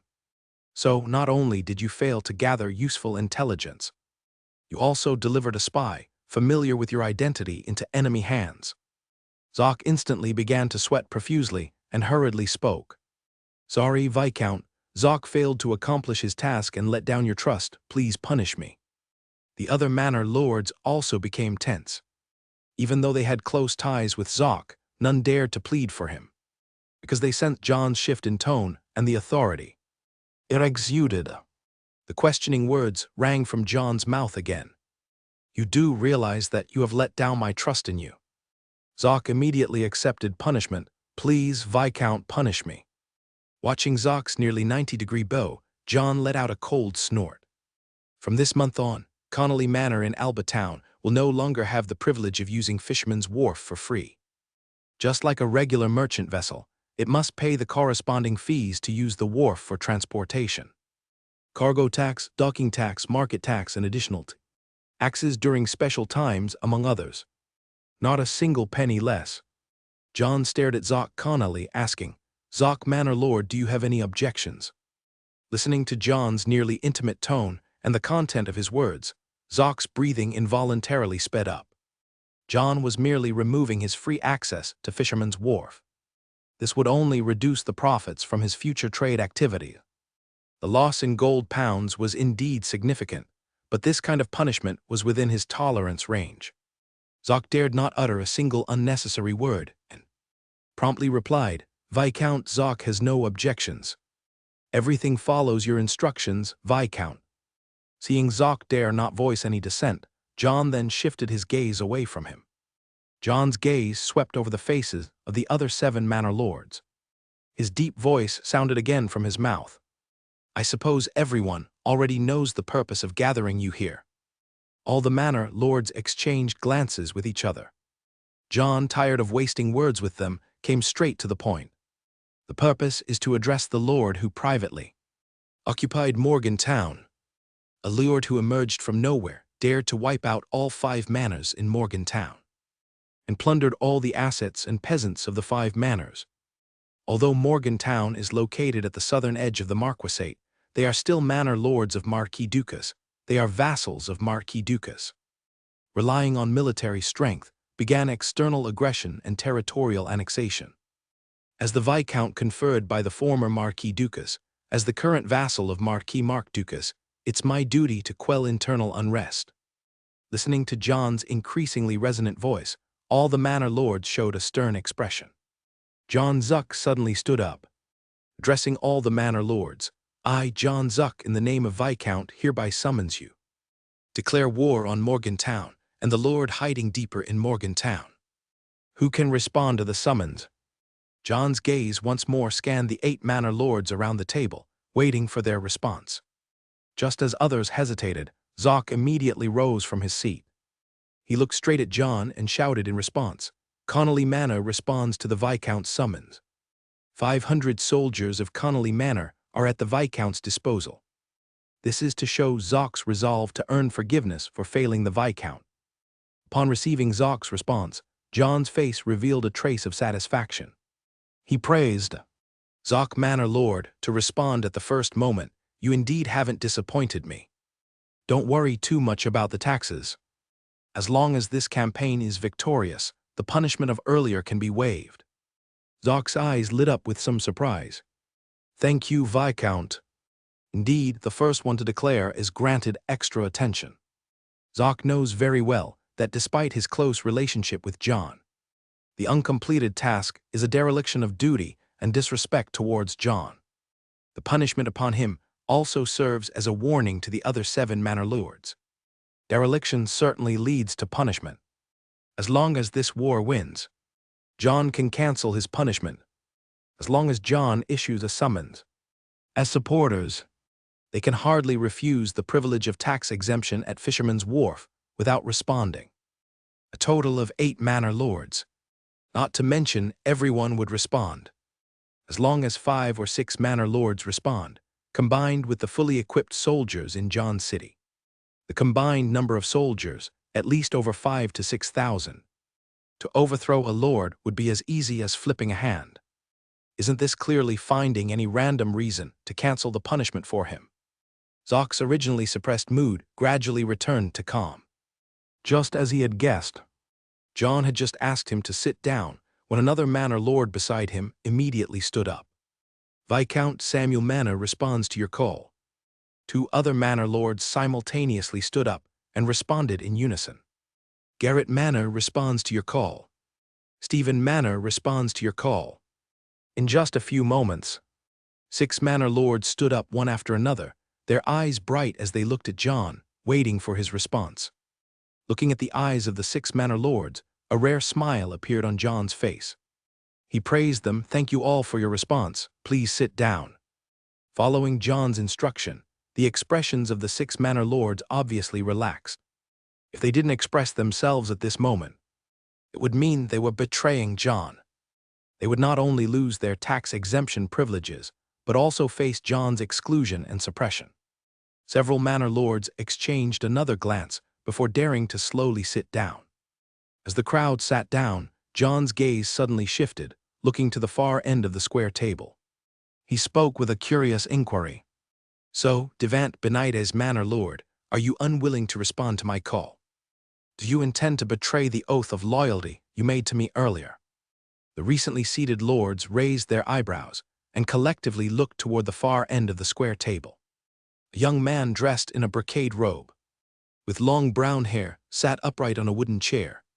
A pale, bloodless face, an elongated and gaunt body, coupled with sunken black eye sockets. At first glance, he seemed as though his essence Kai had been drained by some sinister entity, devoid of the youthful vigor that a young man ought to possess. Yet in his eyes, there was a touch of elusive wisdom. Feeling the pressure of everyone's gaze, Devant Benitez's face was full of calm. He spoke indifferently. Viscount, you misunderstand. Benitez Manor in Boxy Town has been loyal since the time of the old Viscount. As long as the Zack clan calls, Benitez Manor will always respond. This time will be no exception. Listening to Devant's explanation, John's stern face gradually eased. The needle-sharp atmosphere in the conference room also slightly relaxed. Devant continued, however, after responding to the call, what can we do? Relying on the armed forces owned by the 8 great manor lords and a viscount to directly pressure with an army and annihilate the lord you talk about. Everyone. Don't forget, it's the summer plowing period now. And we are manor lords relying mainly on agricultural production. I don't know how many peasants your manors have, but the peasant labor I possess is simply insufficient for the summer plowing needs. I must involve soldiers in the cultivation just to barely manage. If war is initiated at this time, we might achieve victory, but what will we gain after the victory? If nothing is gained, my territory will waste the entire summer plowing for nothing. This will result in enormous losses to my manor's production. Listening to Devant's words, the manor lords instantly fell silent. Standing before the main seat of the square table, John frowned instantly. Devant cared little about John's expression. He continued speaking. Moreover, we're responding to your call, Viscount, yet we have no idea who the enemy we're going to war with is. We don't know his background, we don't know how many armed soldiers he has, We don't even know the specific location of his territory. Such a war, excuse me, Viscount, I don't know how to fight it. As your supporter, Devant needs to provide you military assistance, which is my duty. But at the same time, I must also be responsible for the soldiers of the manor. I would never allow the soldiers of my manor to die senselessly on the battlefield. Some manor lords nodded empathetically. Several other manor lords cast approving glances at Devant. John's eyes narrowed slightly, and he spoke to Devant. So, Devant Manor Lord, what do you want to know? Devant's eyes looked at John, speaking decisively. I want to know what the final objective is in attacking that lord. As a Viscount once enfeoffed by Marquis Ducas. As the current vassal of Marquis Marc Ducas. Such a reason is far too pretentious. It even makes it impossible for him to find any convincing reason. Lord summons all manor lords, gathers forces, and initiates an external war. Either it is to expand territory, to occupy more farmland, forests, and other resources through war, thereby increasing resource output. Or it is to gain economic benefits, to control trade routes, imposing high transit taxes on passing merchants. Or it is to consolidate governance. When economic difficulties arise within the territory, or conflicts exist within the city or among manor lords. An external war could shift people's focus from internal issues to external enemies. By collectively confronting external forces, it increases cohesion across all levels within the territory. Or it is to maintain honor and prestige. Through achieving victory in war, it maintains the lord's supreme honor in the territory, showcasing the formidable military power possessed by the lord. Any war initiated by a lord carries incredibly complex political, economic, social, and other multifaceted motives and purposes. Far beyond a casual remark by the lord could gather supporters and initiate a war. Because once war occurs, casualties are bound to arise. The eyes of the manor lords unanimously turned toward Viscount John, including Zoc Manor Lord, who was the first to rise from his seat and express support for Viscount John's summons. Devant's words seemed somewhat sharp, yet they resonated with everyone, because they were merely the lowest-class manor lords within the nobility. After several generations of accumulation and stabilization, they did possess a certain amount of armed forces. But compared to true lords, that little bit of armed force was insignificant. Furthermore, Kakasong City is located on the periphery of the Kerdi Empire, lacking a lucrative industry chain to maintain the living needs of everyone in the entire manor. Their primary task was to occupy land, drive the peasants, and engage in agriculture and manual labor production. Even so, the labor force they had remained insufficient. Being in a peripheral region, they could freely cultivate those overgrown wastelands to expand them into their own territory.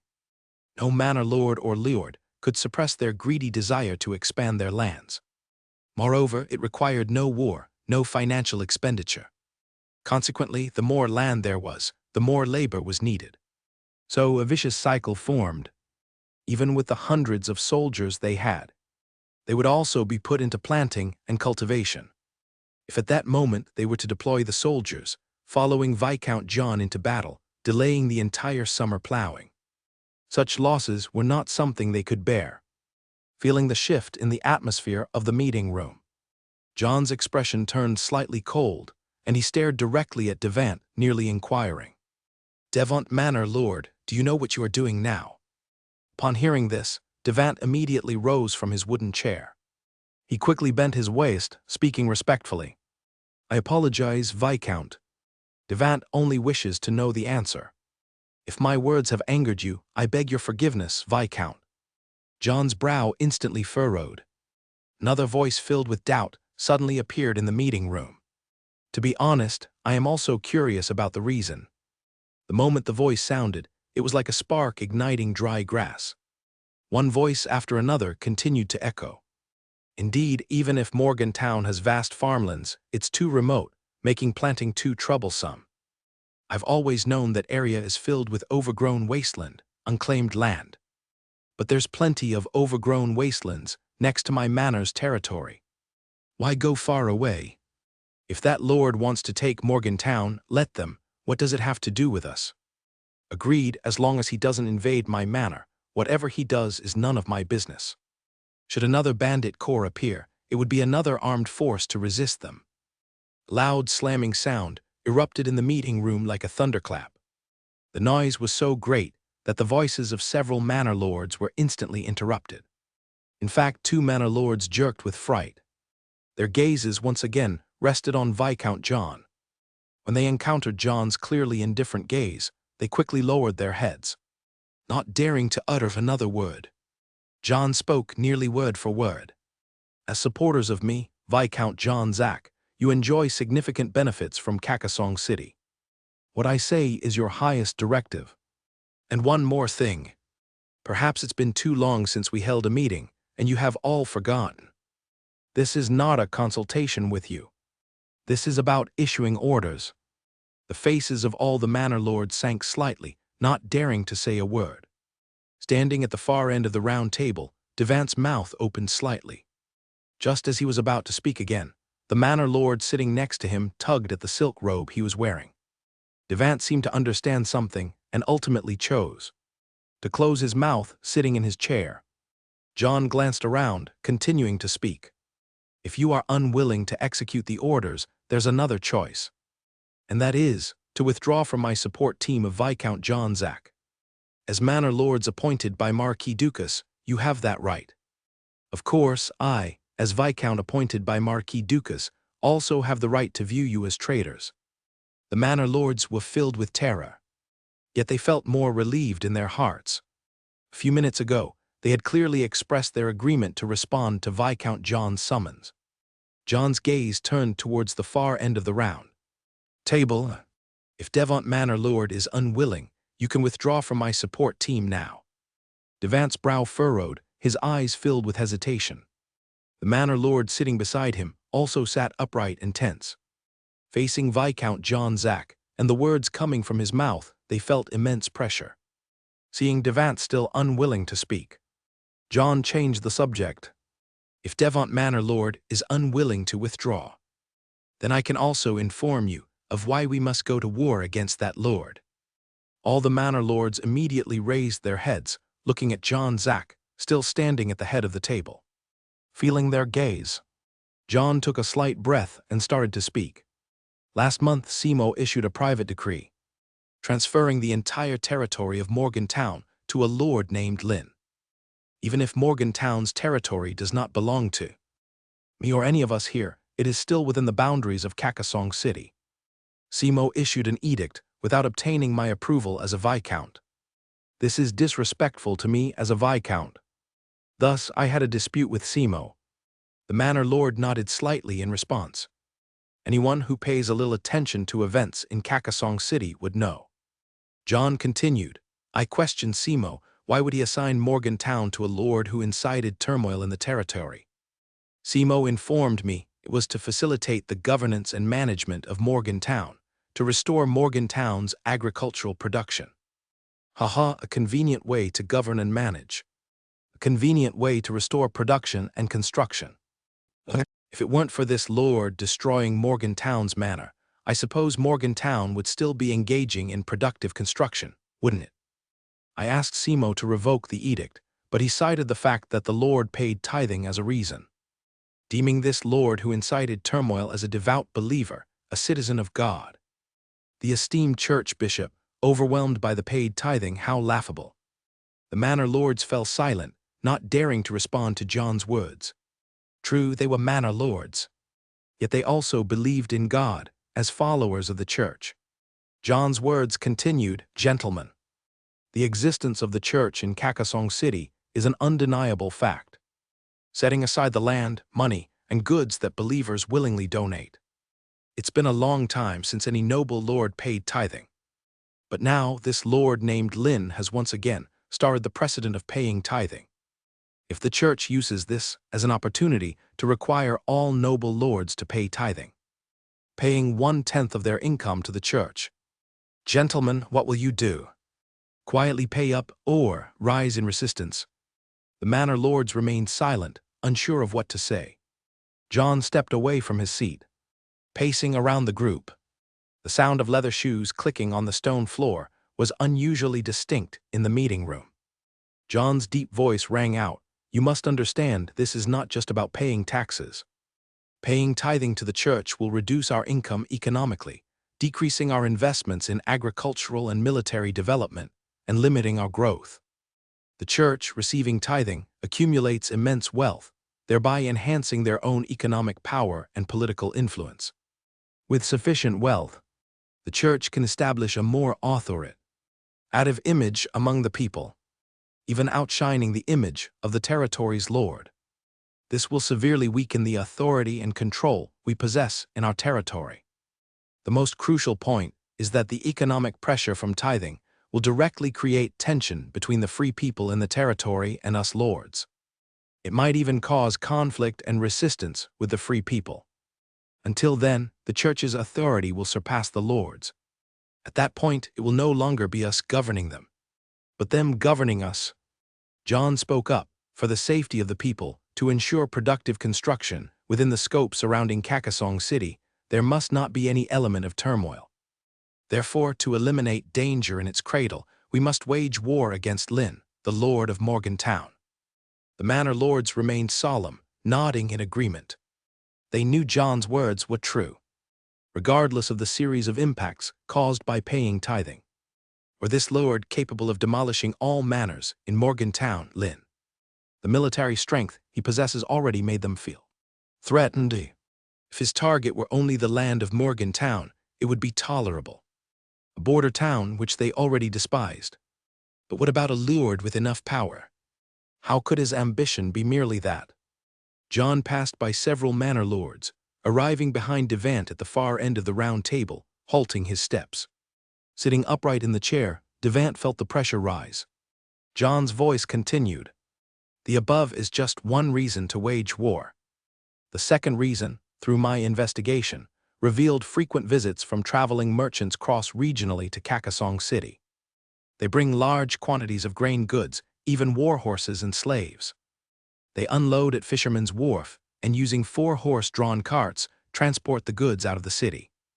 With the assets owned by noble lords in Kakasong City's territory, it's impossible to have such abundant wealth for purchases. Upon their return, the carts that originally carried goods are filled entirely with fine salt. The manor lords, their expressions once severe, were instantly overwhelmed by surprise. The goods turned into fine salt, how is that possible? Viscount, do your words imply there exists an open-pit salt mine in Morgantown? This, simply unimaginable. I understand. Because there is an open-pit salt mine. This lord named Lin continuously trades fine salt with traveling merchants for resources needed for development. Thus, his territory rapidly strengthens. Truly enviable, how did he find an open-pit salt mine? How advantageous it would be if this open-pit salt mine were in my territory. It's not a salt mine, it's clearly a gold mine." Looking at the manor lords, their faces full of expectation, listening to the words full of greed. Including, just now, Devant, who had held an opposing view. John couldn't help but snort coldly in his heart. Only sufficient interests can move this group of manor lords. John raised his right hand, and the originally murmuring manor lords immediately sensibly shut their mouths, waiting for him to continue speaking. Waiting for the conference room to quiet down, John extended his right palm and placed it on Devant's shoulder. He asked Devant Manor Lord, "Do you have any objections now?" All the manor lords immediately stared straight at Devant. Feeling the heavy power from his shoulder, Devant's mouth slightly opened. Before he could speak, Zog sitting opposite him spoke first.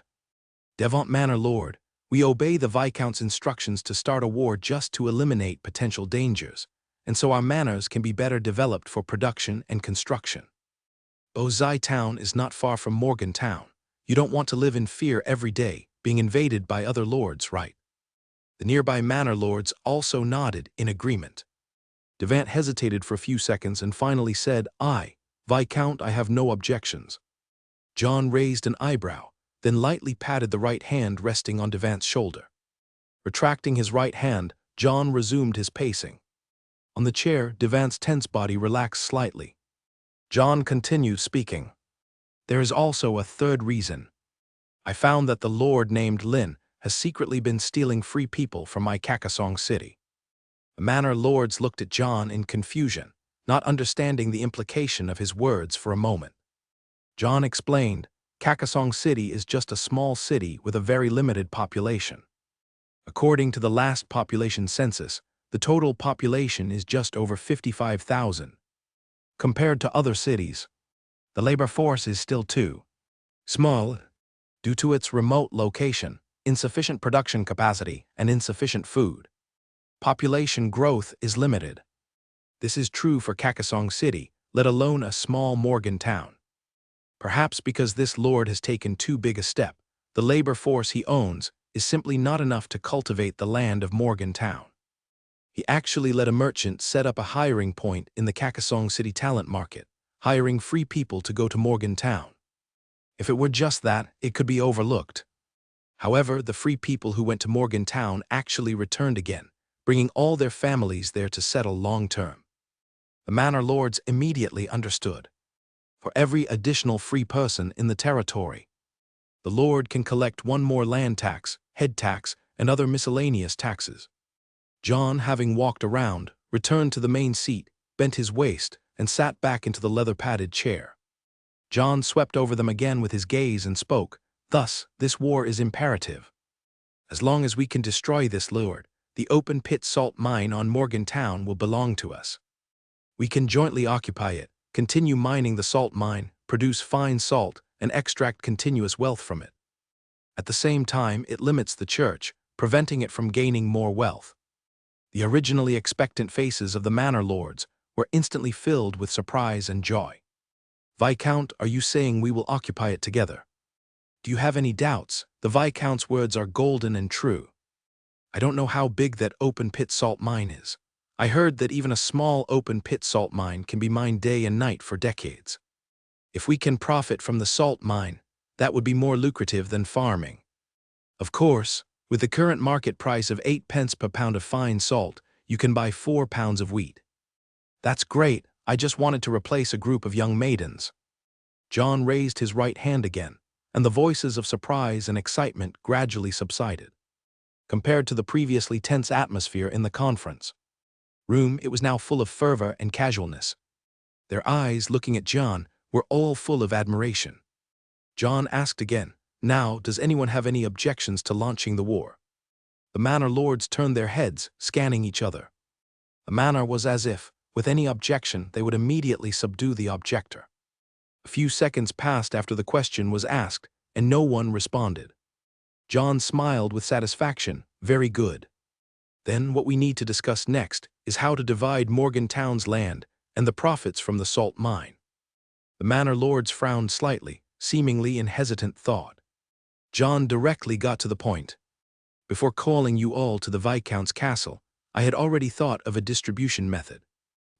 I will take 60% of the open-pit salt mine fine salt production, and the remaining 40% you will distribute equally." The manor lords' eyebrows immediately raised. The hesitation and contemplation on their faces became increasingly complex. Before they could ask further, John continued. "Of course, the land, peasants, and other possessions owned by Morgan town and that lord are to be fairly divided among you. Everyone without saying more. Just the land area of Morgan town alone covers over 100,000 acres, plus the land area owned by that lord. Adding the free people in Morgan town, the peasants in the destroyed manors, and the slaves exchanged by the lord with the slave merchant. Land and labor are precisely what you need the most." The manor lord's expressions were subtle, momentarily at a loss for words. "They're manor lords, that's true, but they're not fools." As soon as John Zuck spoke, he wanted to take nearly half of the salt mine's output, leaving only 40% of the profit for them to divide among 8 people. Even if Morgan town has an abundance of labor and land, what's the point? If you want labor to exert effort, you must supply them with food. If you want land to produce crops, you need to cultivate and plant. Isn't it simpler and more convenient for John Zuck to directly take the salt mine's output?" Seeing the others speechless, John's eyes narrowed slightly, His body leaned back, resting on the chair. "Everyone, do you have objections to this distribution method?" With John's words falling, the atmosphere in the conference room subtly shifted once again. Tense, oppressive, indisputable. Zoc spoke first again. "Viscount.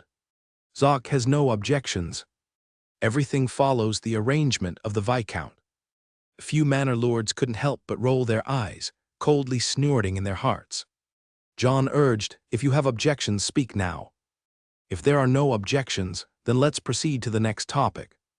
Feeling the impatience in John's words, the manor lords finally responded. "Following the Viscount's arrangement." John nodded. "That's good then.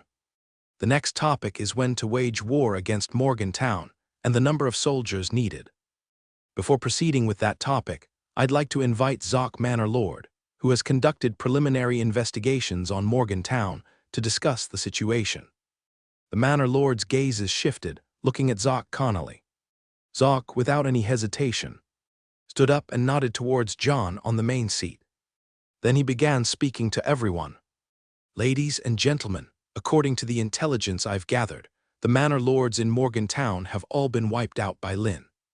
The entire Morgantown is desolate, almost devoid of the bustle and prosperity that a town with thousands of free people should have, resembling more of a dead town. According to the spies I sent out, returning several reports. Currently, there are only hundreds of farmers harvesting in Morgantown.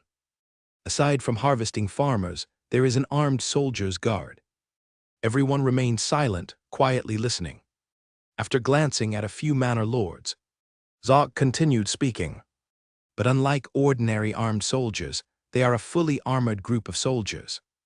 Based on the initial estimates, the number of fully armored soldiers is over 200. Not just Morgantown, the former Frank Manor is also guarded by similarly armored soldiers. How many soldiers are in the manor castle is not yet known. Judging solely from the soldiers on the manor castle walls, they certainly aren't fewer than those guarding Morgantown." Zoc concluded, "In other words, we will be facing a fully armed group of armored soldiers whose numbers are unknown." All the manor lords' eyes widened, filled with incredulous expressions.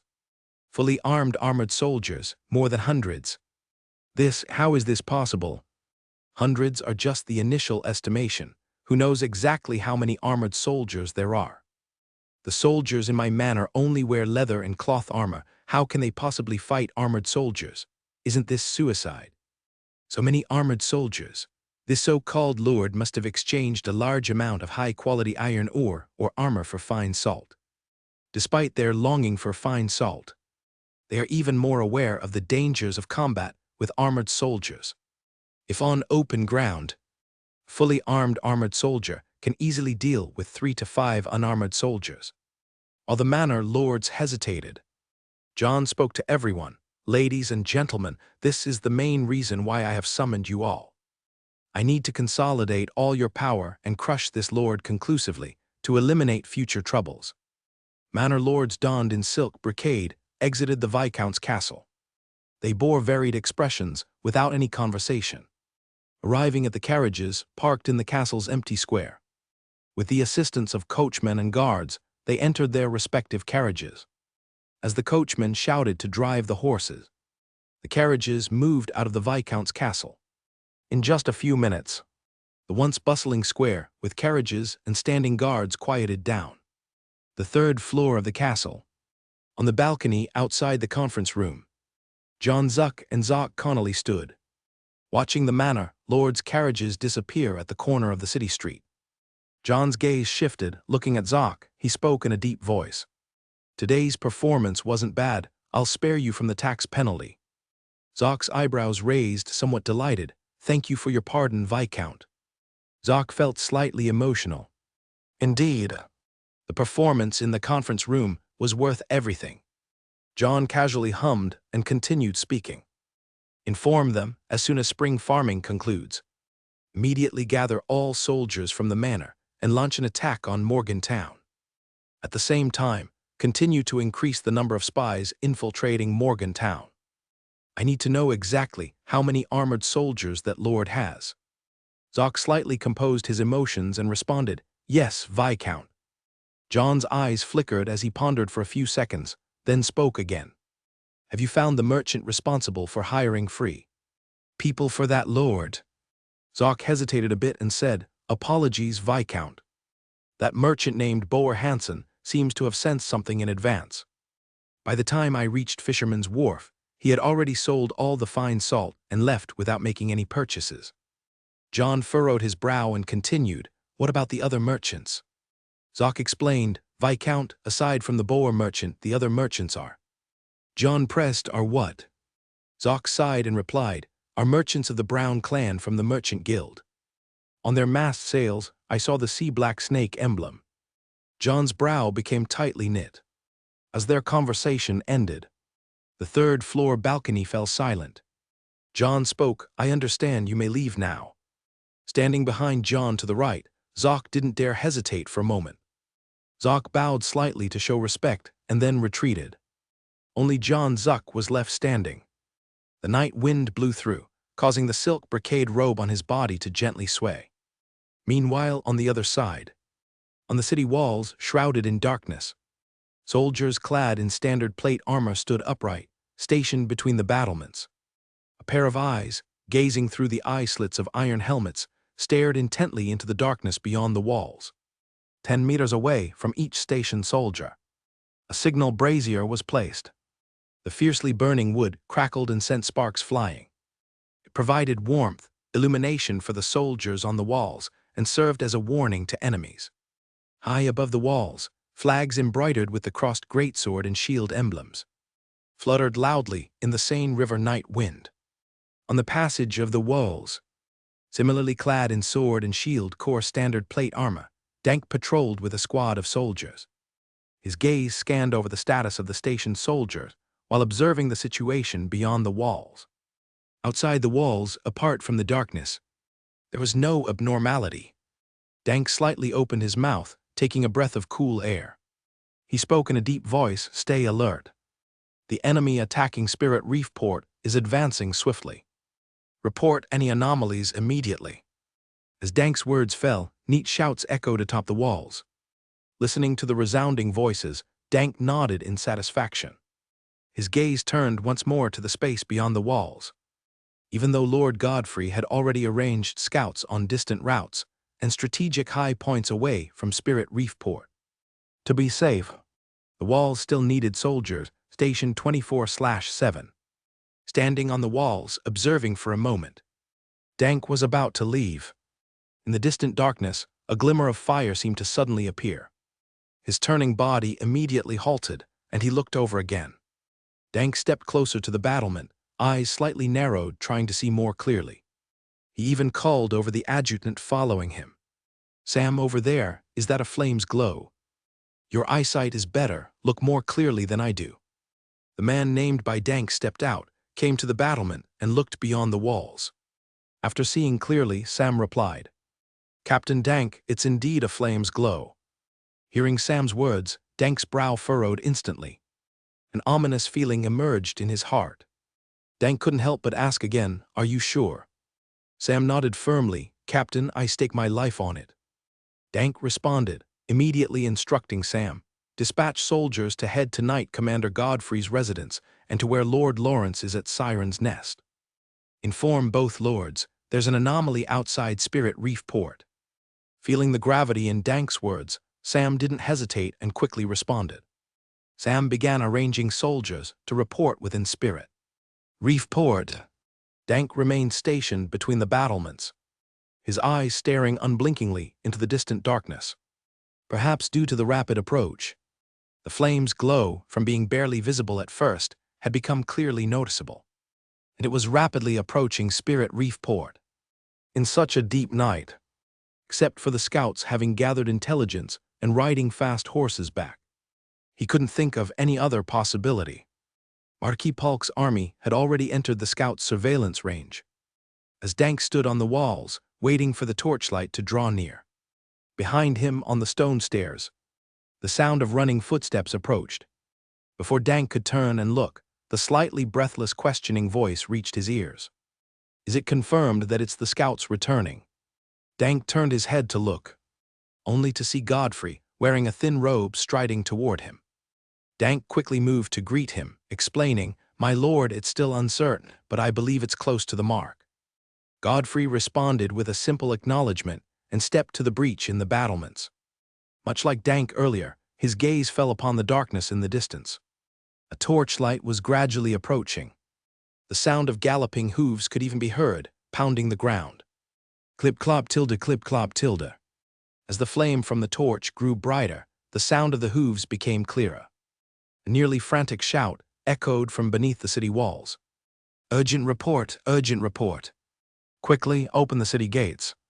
Upon seeing the soldier on horseback, wearing armor with a greatsword and shield insignia, Godfrey's brow furrowed deeply, and he said to Dank, "Bring him up for a report." Dank promptly responded, organizing personnel to lead the scout up the city wall. It only took a few seconds. The exhausted scout was carried up the wall by two soldiers, supported by their shoulders. Godfrey, who was waiting, glanced at the scout and asked, "What's the urgent report?" The scout, face pale, swallowed hard and replied, "Knight Commander, I was assigned to the elevated Point 30 lie from Spirit Reef Port as a scout. An hour ago, I saw a large marching army in the distance. Countless torches gathered like a river of fire, heading toward Spirit Reef Port." Godfrey's brow remained furrowed as he continued to ask, "How far do you estimate?"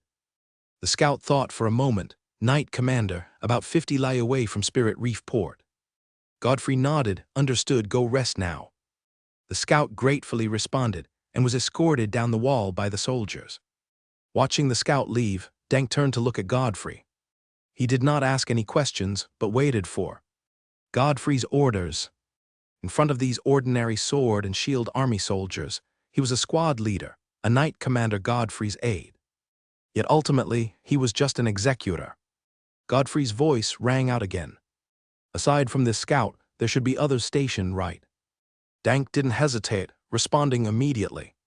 "My lord, as per your previous teachings, a scout is stationed every 10 lie. Once the enemy reaches the designated location, the scout immediately returns to report." Godfrey acknowledged with satisfaction, "Well done. These measures may seem cumbersome and useless, but they are indeed a summary of my experience." Dank bowed slightly in response. Godfrey shifted the topic and continued to ask, "Have the scouts returned and informed Lord Lawrence?" Dank answered somewhat helplessly, "My lord, after seeing the flames, I immediately arranged for soldiers to report to you and Lord Lawrence." Godfrey directly interrupted Dank, "No need to say more, I understand." Dank dared not say another word. Godfrey continued, "Whether Marquis Polk aims to avoid attention or escape the daytime heat. The 50-lie journey will take at least 2 days. They are 2 days later than expected." Dank nodded, based on their previous estimation, if Marquis Polk gathered vassals and soldiers efficiently. By now they should be at the gates. The later Marquis Polk's arrival, the more advantageous it is for their upcoming defense. They have sufficient time to construct fortifications and gather and produce defensive tools.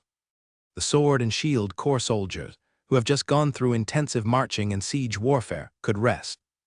Godfrey said, "Gather all levels of commanders at the castle's reception hall tomorrow morning to discuss the Spirit Reef Port defense battle.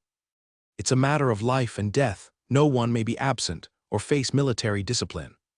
Also, send a pigeon message to Marquis Bordeaux City, informing him of Spirit Reef Port's impending situation.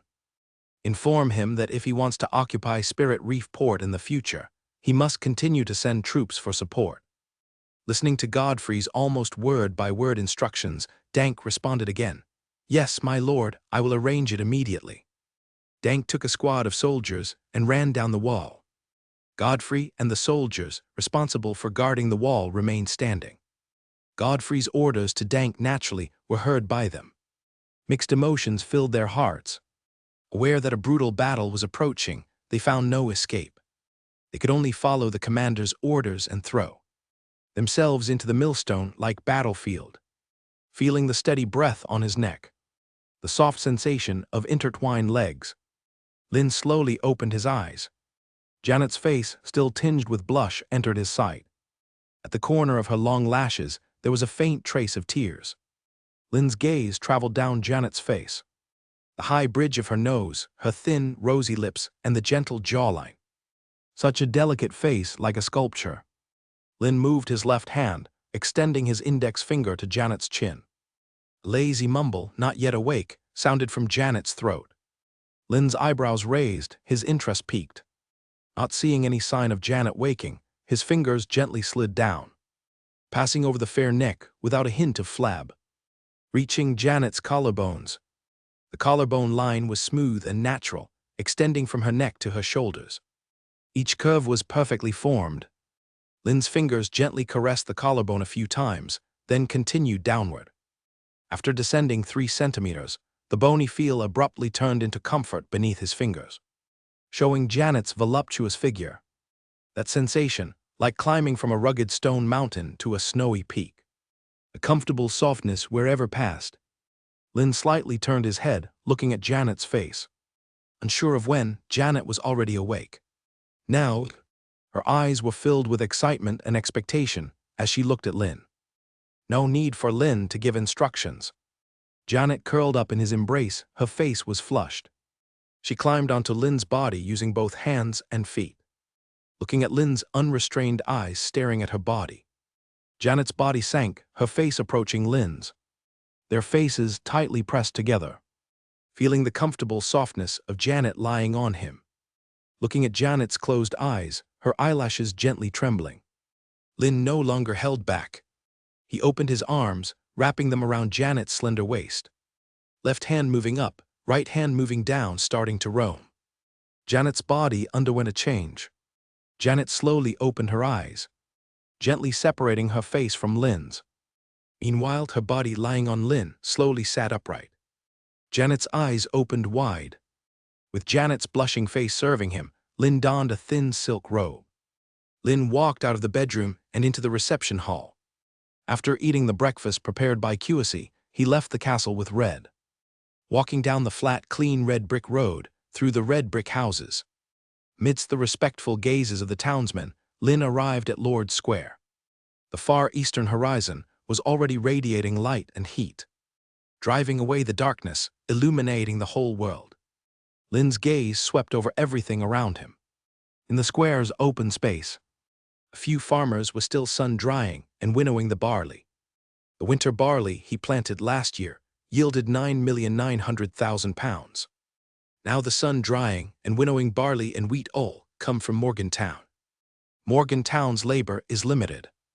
Rather than having the hired free people sun-dry and process the crops after harvesting, it's better to transport the harvested crops back to the estate. Deploying a few hundred farmers from the estate can easily handle the sun-drying and processing work. More important than sun-drying and processing is to quickly harvest all the crops in Morgantown, because no one knows when the war will break out. Only by storing enough food can his estate continue to develop swiftly.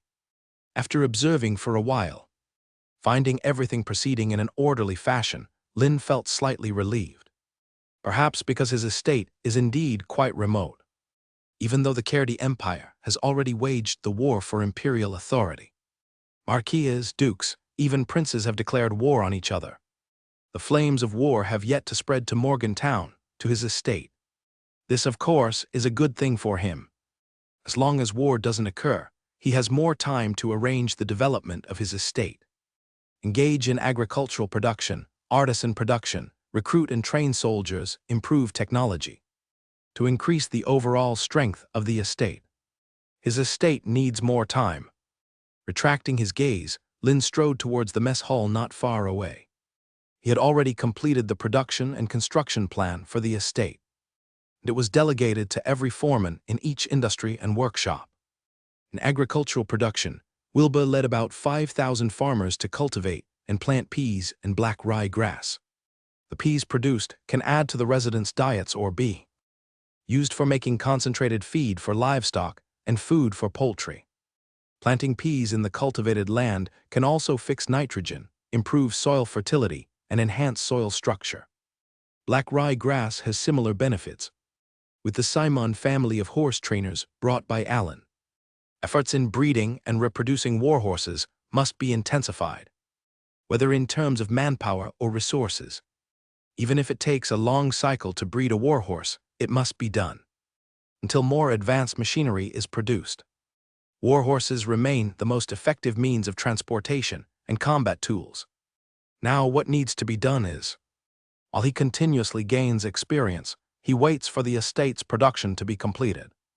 Entering the mess hall, arriving at the kitchen, and tightly gripping two bone-cutting knives, slicing them down on the nearly half-meter thick cutting board one after another. The deep chopping sound echoed continuously in the kitchen. Cooking experience +1. Cooking experience +1. Cooking experience +1. As the experience increased bit by bit, time flew by quickly. After dining with Red on the lunch he cooked, Lin walked out of the mess hall, heading to a bench in the shade not far away. Lin sat down heavily. Red, who followed beside him, brought over a water jug, handed it to Lin and prompted. Upon hearing, Lin turned his head to glance. Seeing the water jug in Red's hand, he took it without hesitation and gulped a few mouthfuls. The cool and pleasant sensation spread through his body. It was already early August, the hottest time in the Kerdi Empire. The scorching sun baked the earth. Even the air seemed ignited, constantly wavering.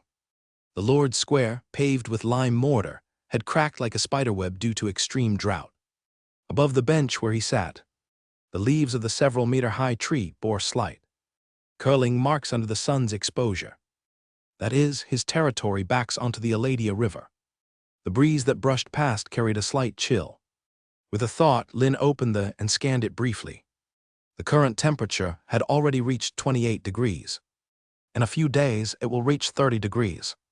Such weather would be a fatal blow to the townsmen engaged in physical labor. Lin shifted his gaze to a guard and issued a command. Notify Steward Qc to have the foreman managing various industrial workshops keep a timely watch on the workers' conditions and ensure they hydrate and cool down in time. Also, starting tomorrow, the working hours for townsmen engaged in outdoor labor will temporarily adjust to 6 in the morning to noon, and 4 in the afternoon to 7. During the period in between, let the townsmen rest and avoid the heat. Without external forces for rapid cooling in place, he could only adjust the working hours to avoid the widespread occurrence of heat stroke among the townsmen. The guard responded immediately upon hearing. He entered the town to deliver the Lord's orders. Watching the guard depart, Lin turned his gaze beyond the territory.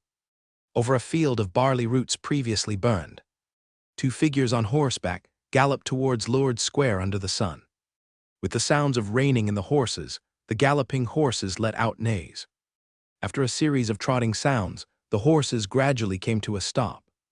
Lin finally saw the faces of the riders. Boer and Earl, dressed in merchant robes, dismounted briskly and strode directly toward him, stopping 2 or 3 meters in front of Lin. Boer and Earl paused.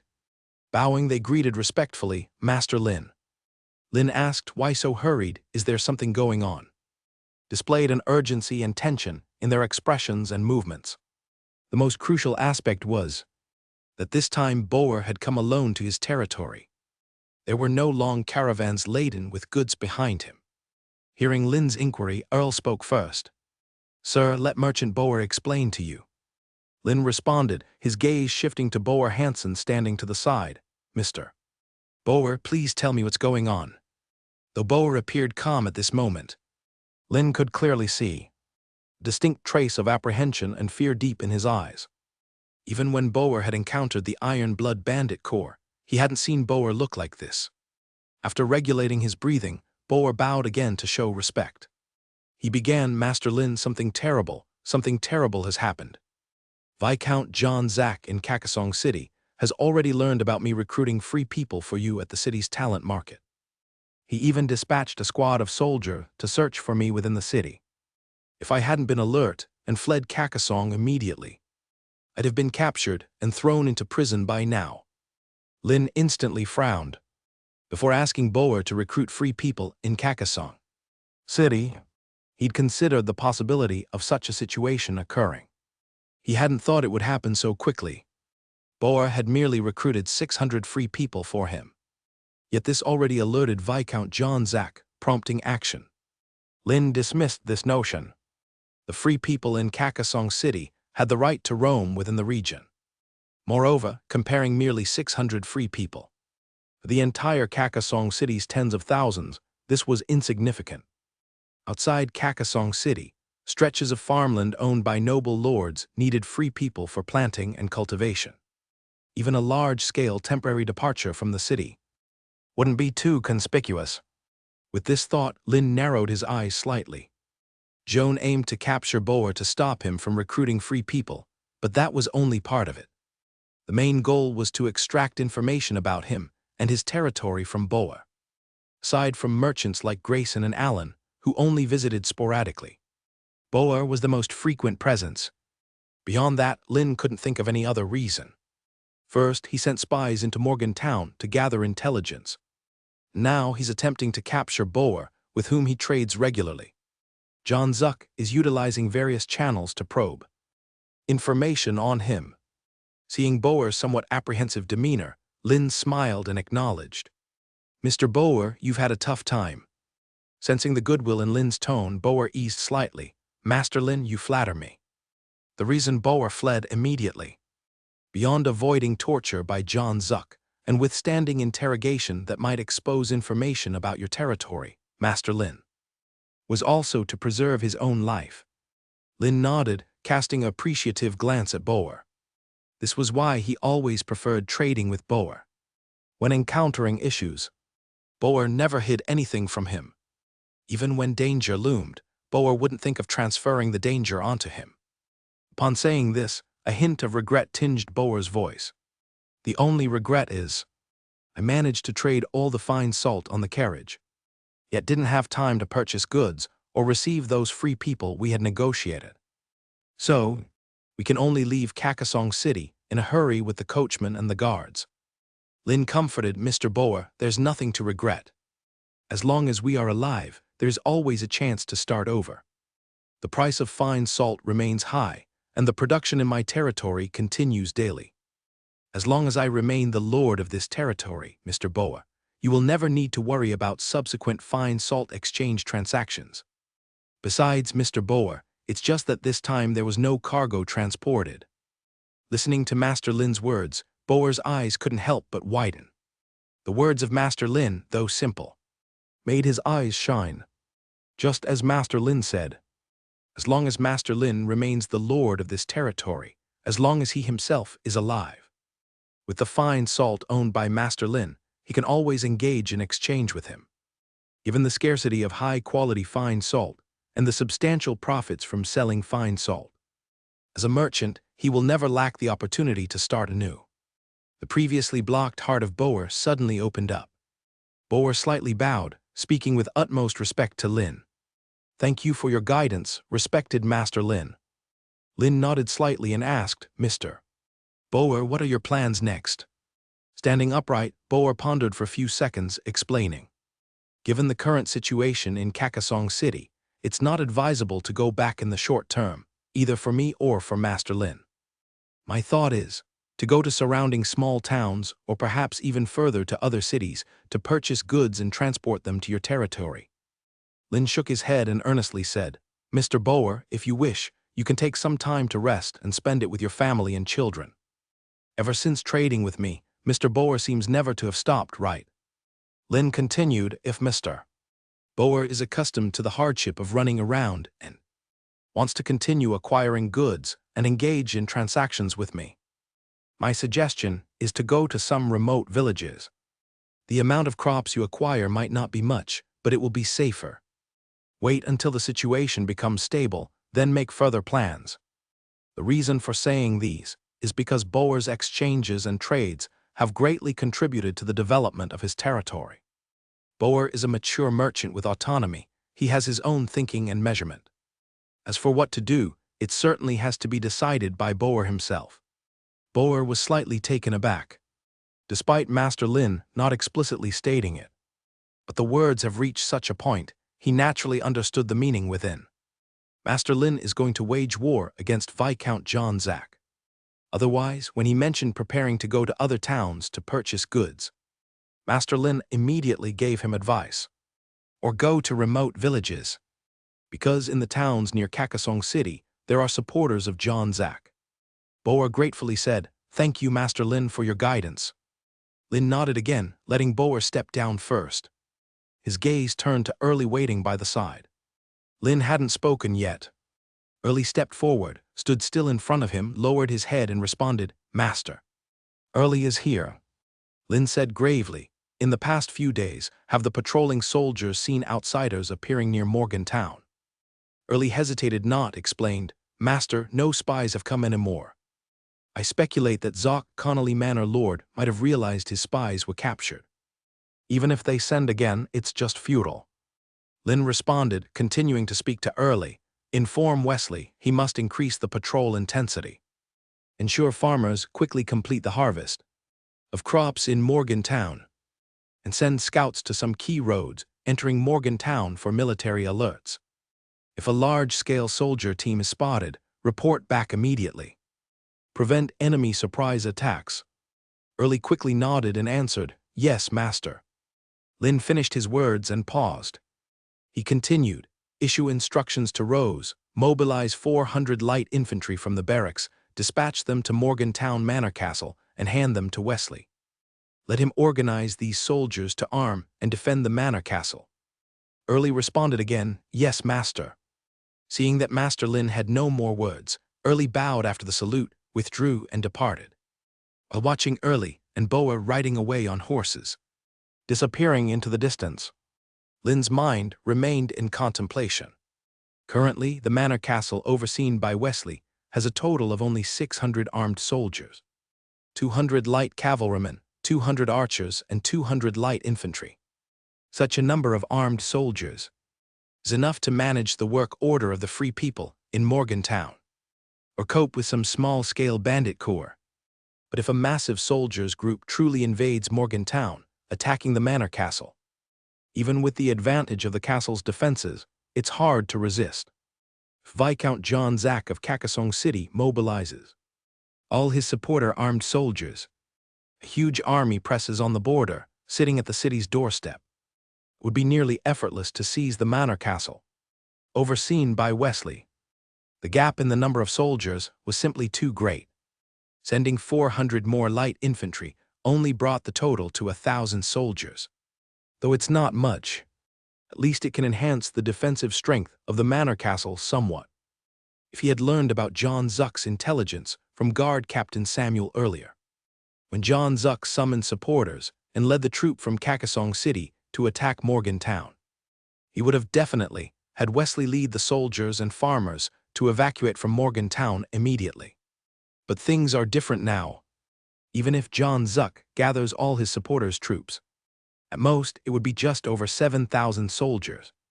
Now he has 4,200 armed soldiers, excluding the several hundred soldiers who have yet to be equipped with matching armor and weapons. All the remaining soldiers are fully armored, even though there's a gap of about 3,000 in numbers. But with the advantage of heavy cavalry, archers, and the amount of armor, you could use the archers' rain of arrows, the heavy cavalry's charge tearing through the battlefield, the heavy infantry's frontal attack, the light cavalry and infantry's flanking maneuvers. It can completely engage John Zuck's troops head-on. But Lin knows well the cost of training a soldier. To minimize unnecessary losses and prepare for stronger future crises, he must be cautious, and cautious again. Small Kakasong City is not his ultimate goal. Through more than a year of constant effort, he has completed the initial accumulation of his territory. Since it has come to this stage, he wants to shake this world with some shock. Let them know what a real iron beast is. What does crushing mean? It requires hibernation. But Lin believes the hibernation won't last long. Taking a deep breath of the warm air under the scorching sun, Lin's strong chest swelled for a moment. After exhaling evenly, Lin stood up from the long bench. He once again plunged into the cafeteria kitchen, continuing to grind the experience for the cooking skill. Cooking experience +1. Cooking experience +1. Cooking experience +1. Lin emerged satisfied from the kitchen. With a thought, he opened the Heavenly Artifacts panel for a look. Cooking Level 3, 736/1000. After grinding the cooking skill for several days, his experience has once again increased significantly.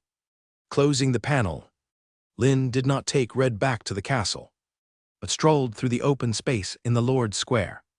Some townsmen who had finished dinner were chatting while walking when they saw their lord, quickly bowed in greeting. Their mouths issued respectful words. Lin nodded slightly as a response. With over 20,000 townsmen in his territory now, it's impossible for him to remember everyone. But with the residential information panel and the function to view everyone's personal information, he can clearly know everyone's information and their current loyalty value. These townsmen who actively stop to show respect, most have loyalty values over 90%, showing an upwards trend. Not just these townsmen. Most of the townsmen in his territory now have loyalty values above 80%. The 800 iron guards from Pan Yan City of the Portland's Empire, who only arrived in his territory last month, all increased to about 50%. The faster the loyalty value of the townsmen rises, the higher. This signifies the townspeople's satisfaction with their current life and their support for him as Lord. A sound of footsteps came from behind him, steadily and powerfully from far to near, accompanied by the clanking sound of metal dragging across the ground. Those townsmen who were chatting while walking naturally heard the sound. They slightly frowned, searching around in confusion. Their gaze fell on a brawny middle-aged man, shackled by iron chains on both hands and feet. Broad shoulders, walking upright like a tower. Under a thin linen vest, his muscles were knotted like old tree roots. On his exposed arms, veins bulging. When the townsmen saw the terrifying scar shaped like a mouth on the middle-aged man's face, they quickly looked away. Although the middle-aged man kept his head down, eyes on the ground as he walked, the imposing aura emanating from him made them feel a faint tension. Two guards brought the middle-aged man to Lin's side, respectfully calling out, "Master Tyrone Ramirez is here."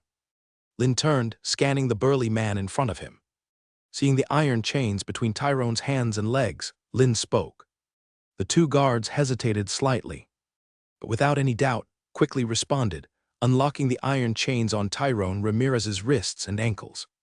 Red, standing guard by Lin's side, was already in a state of high alert. As a close guard, he didn't need to concern himself with what Master Lin did or said.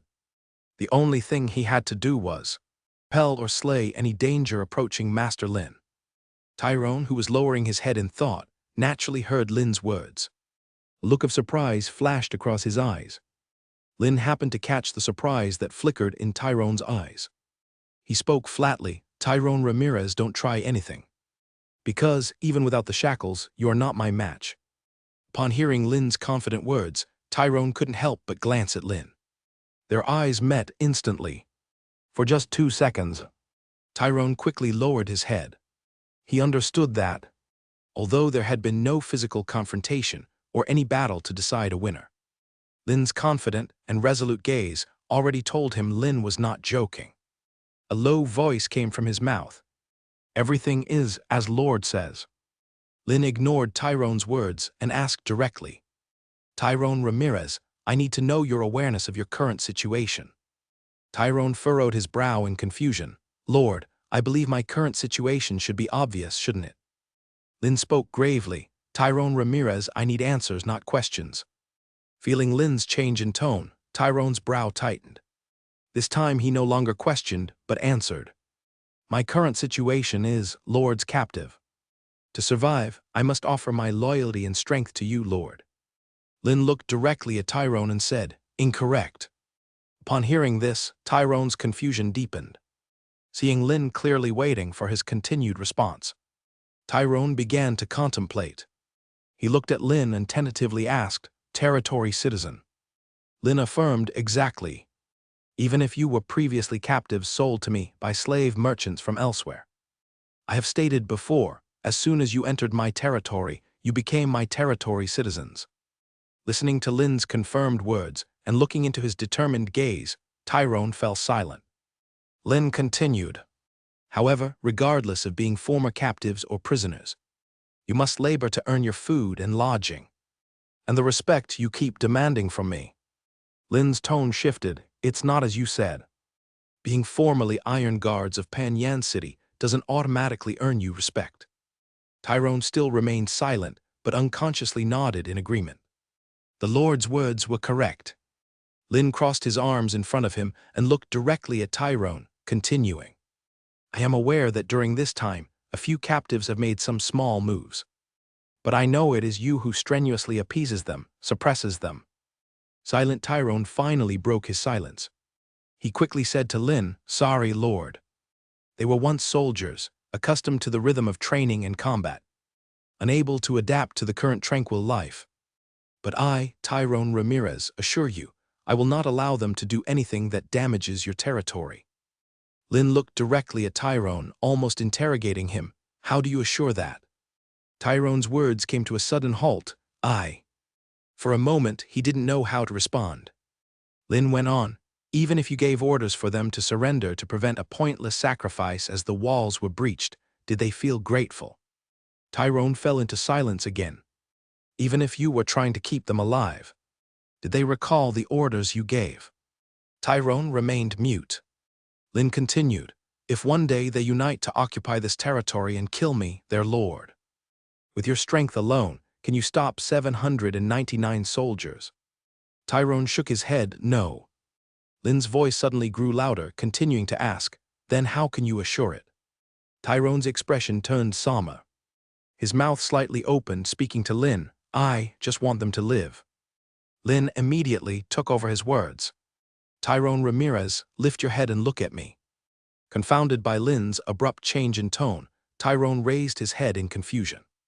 "Want them to live? No problem, I'm giving you a chance. The peasants sold to this place, if they wish to obtain food, lodging, and respect, must exert strength and engage in labor.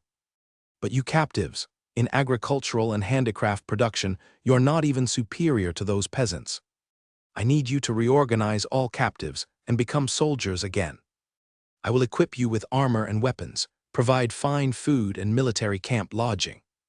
Due to having been sold as captives after experiencing defeat." Tyrone's eyes contained a trace of lingering gloom, but surprise glimmered through.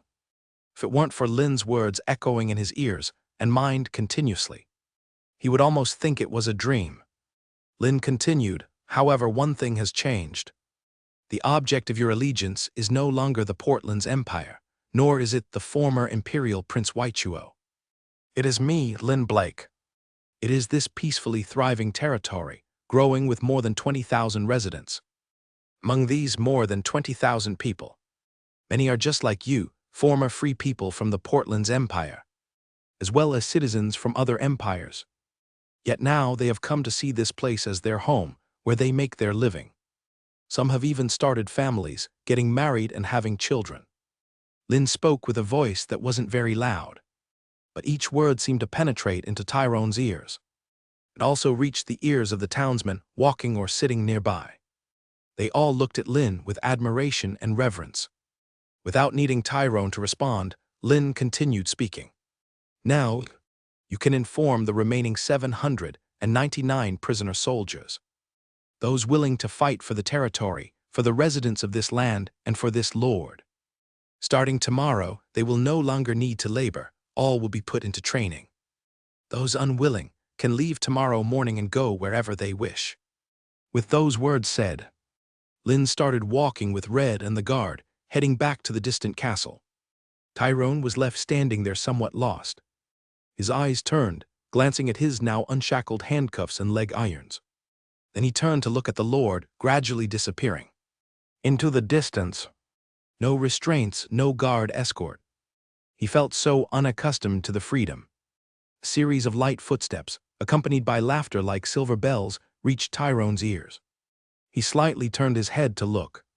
He saw 5 or 6 children, no taller than half a meter, running and playing along the way. They wore linen robes of uniform style. Though not exactly fitting, they at least shielded them from the chill of early morning and night. Their faces were round, full of healthy rosy complexions. Their eyes in various colors were bright and shining. Despite the grotesque red scars on his face, these children were unfazed. As they passed by him, they even treated him like a pillar obstacle, running circles around him.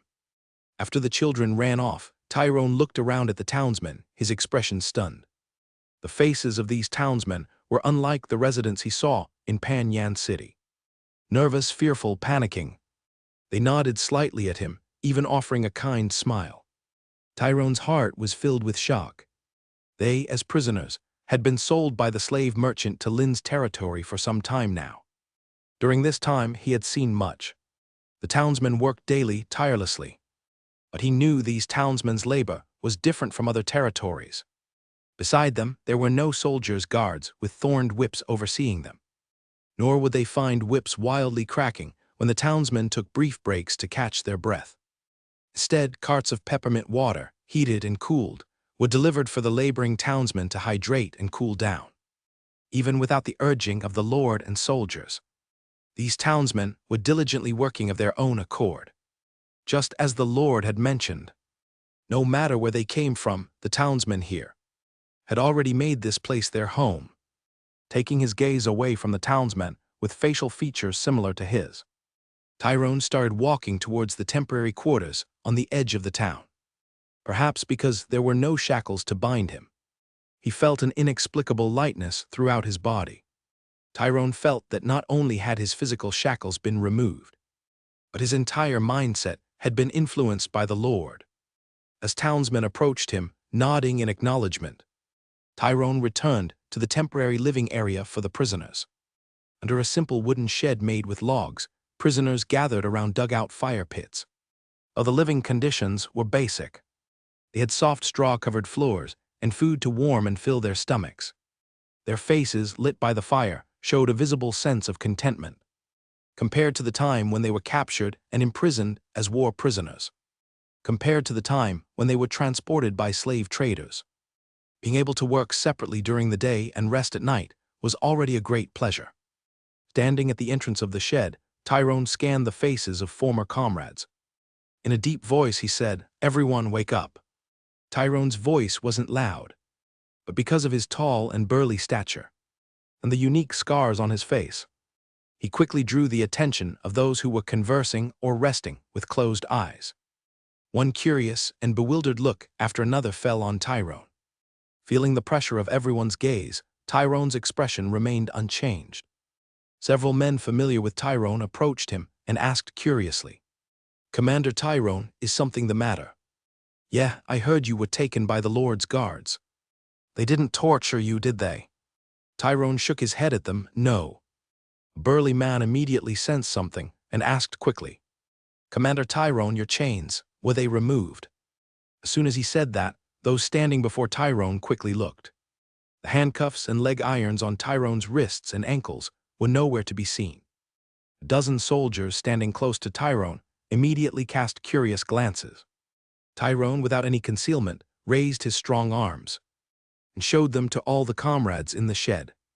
The curiosity and confusion in the soldiers' eyes grew even stronger. Looking at the faces waiting for his explanation, Tyrone inhaled the air mixed with the smell of sweat and began to explain. "As you can see, the shackles on I, Tyrone Ramirez, have been unlocked. From this moment forward, I, Tyrone Ramirez, will no longer pledge allegiance to the Portland's Empire. Nor will I pledge allegiance to the Prince Huichuo who abandoned Pan Yan City and is on the brink of defeat. From this moment forward, the goal of my allegiance will be my own future life. It will be this home beneath my feet, the home that all the townsmen depend on for survival. It will be the Lord Lynn Blake who has given me a second chance at life. Who is there? Who is willing to join me?" The words of Tyrone Ramirez fell. Aside from the crackling of the campfire wood as it burned, there was no other sound. The whole shed fell into silence. He looked at the faces of his former comrades in arms, all shrouded in doubt and hesitation. Tyrone continued, "Everyone, it's time we change the way we live. Look at the environment we're living in now. Straw is our bed and quilt, the bonfire for warmth.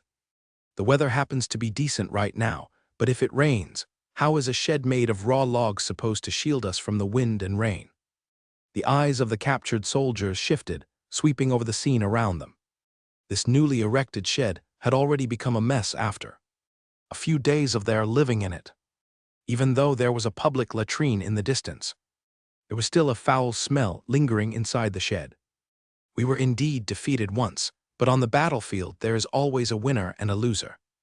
As long as we still have the courage to wear armor, grip our weapon, and charge onto the battlefield, then perhaps in the next war we will be the victors.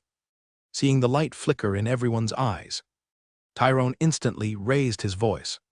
The battlefield is our final destination. Hearing this, the previously confused and hesitant captured soldiers all had a trace of excitement appear in their eyes. Tyrone did not stop speaking but went on. I know you're wondering why the shackles on my hands and feet have been removed.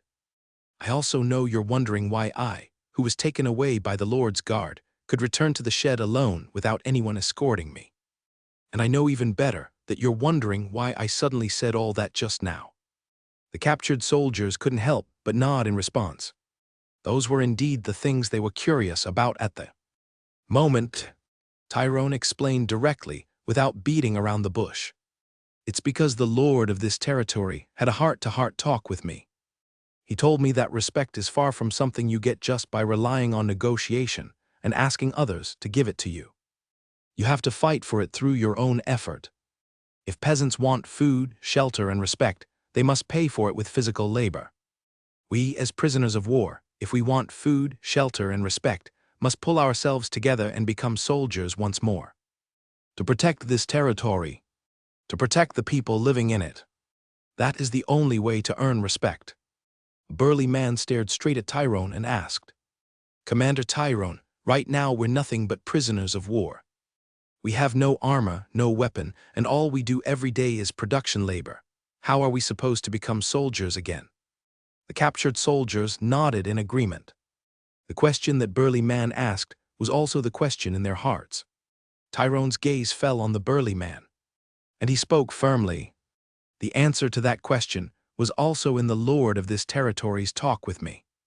Lord Lin told me that as long as I can reorganize you and turn you back into soldiers, he will equip all of us with armor and weapons and provide us with nutritious food and barracks to live in. The captured soldiers were visibly moved, their eyes filled with longing. Seeing how they were all itching to move, Tyrone continued. And we will be able to live just like the townsmen in the small town. We can find women who like us and whom we like, build families, have sons and daughters, and treat this place as the homeland we rely on to live. Obvious anticipation burst forth in the eyes of the captured soldiers. Tyrone shouted again, who is willing to go with me? To fight for ourselves, for this territory, for our future homeland, and for the Lord. His words had barely fallen when a loud shout immediately followed. I am willing to go. The captured soldiers instantly began searching with their eyes, wanting to know who had been the first to respond to Tyrone. Before they found the source of that response, two more powerful voices rang out. I am willing to go. I am willing to go. These two responses were like flames setting dry straw ablaze. Wave after wave of loud replies spread rapidly, echoing again and again beneath the entire shed. The voices were so loud it was as if they were going to blow the roof off the shed. Made those townsmen who were still chatting and resting in the Lord's square all turn their eyes in unison toward the direction of the prisoners' temporary quarters when they heard the roaring shouts. In this small town, already shrouded in quiet night, it was all the more conspicuous. A patrol squad of soldiers passed by in the distance, and after a brief inspection, left directly. Because the Lord had already given them instructions. As long as the prisoners did not riot, they could be allowed to gather freely. Lin, who habitually rose early, put on a comfortable and proper long robe and walked out of his bedroom. After eating the breakfast Qc had prepared, he left the castle with Red. Under the respectful gazes of the townsmen, Lin passed by one red brick house after another, heading toward the Lord's Square. Before Lin could get close to the Lord's Square, a guard up ahead came running toward him at a brisk pace. When the guard saw Lin, his eyes lit up at once and he immediately quickened his steps. Coming up before Lin, the guard spoke respectfully. Lord, Tyrone Ramirez and a group of captured soldiers have gathered at the Lord's Square early this morning. Lin's eyes narrowed slightly waiting for the guard to continue speaking. Tyrone Ramirez says he has organized the Iron Guard of Panyan City, awaiting your approval, my lord. Lin replied, I understand. Tyrone Ramirez is very capable, whether in personal strength or in leadership and management of soldiers. If Tyrone can rally the 799 captured soldiers to be revitalized and willing to fight for his territory, 800 mature soldiers with combat and city defense experience. No need to provide them with a large amount of high nutrition food to improve their physical fitness. Nor is there a need to spend a lot of time on basic instructions and physical training for them. Just fill their stomachs and equip them with suitable armor and weapons, and they can charge into battle and fight the enemy. It would significantly enhance the military strength of his territory. With steady steps, Lin continued toward the Lord's Square, just turning the corner of a red brick house. On the Lord's Square, the outline of a neatly formed lineup came into view for Lin. Even though they were not wearing armor, even though they were just in coarse linen shirts with fabric worn and faded, they meticulously tucked their shirt corners under their waistbands, their eyes stern, gazing intently at the empty speaker's platform ahead. Though townsmen and patrols occasionally passed by, giving them curious glances, they still stood firmly, waiting for the arrival of the Lord they pledged allegiance to. Perhaps due to a reminder, or perhaps an eagle-eyed soldier. When Lin appeared on the edge of the Lord's Square, many eyes turned and fell upon him, including Tyrone Ramirez, standing at the forefront of the lineup. Lin naturally felt their gazing eyes. He appeared calm, his steps steady as he ascended the platform facing the 800 captured soldiers. Lin's gaze moved, meeting the eyes of all the captured soldiers, sweeping over each of their faces.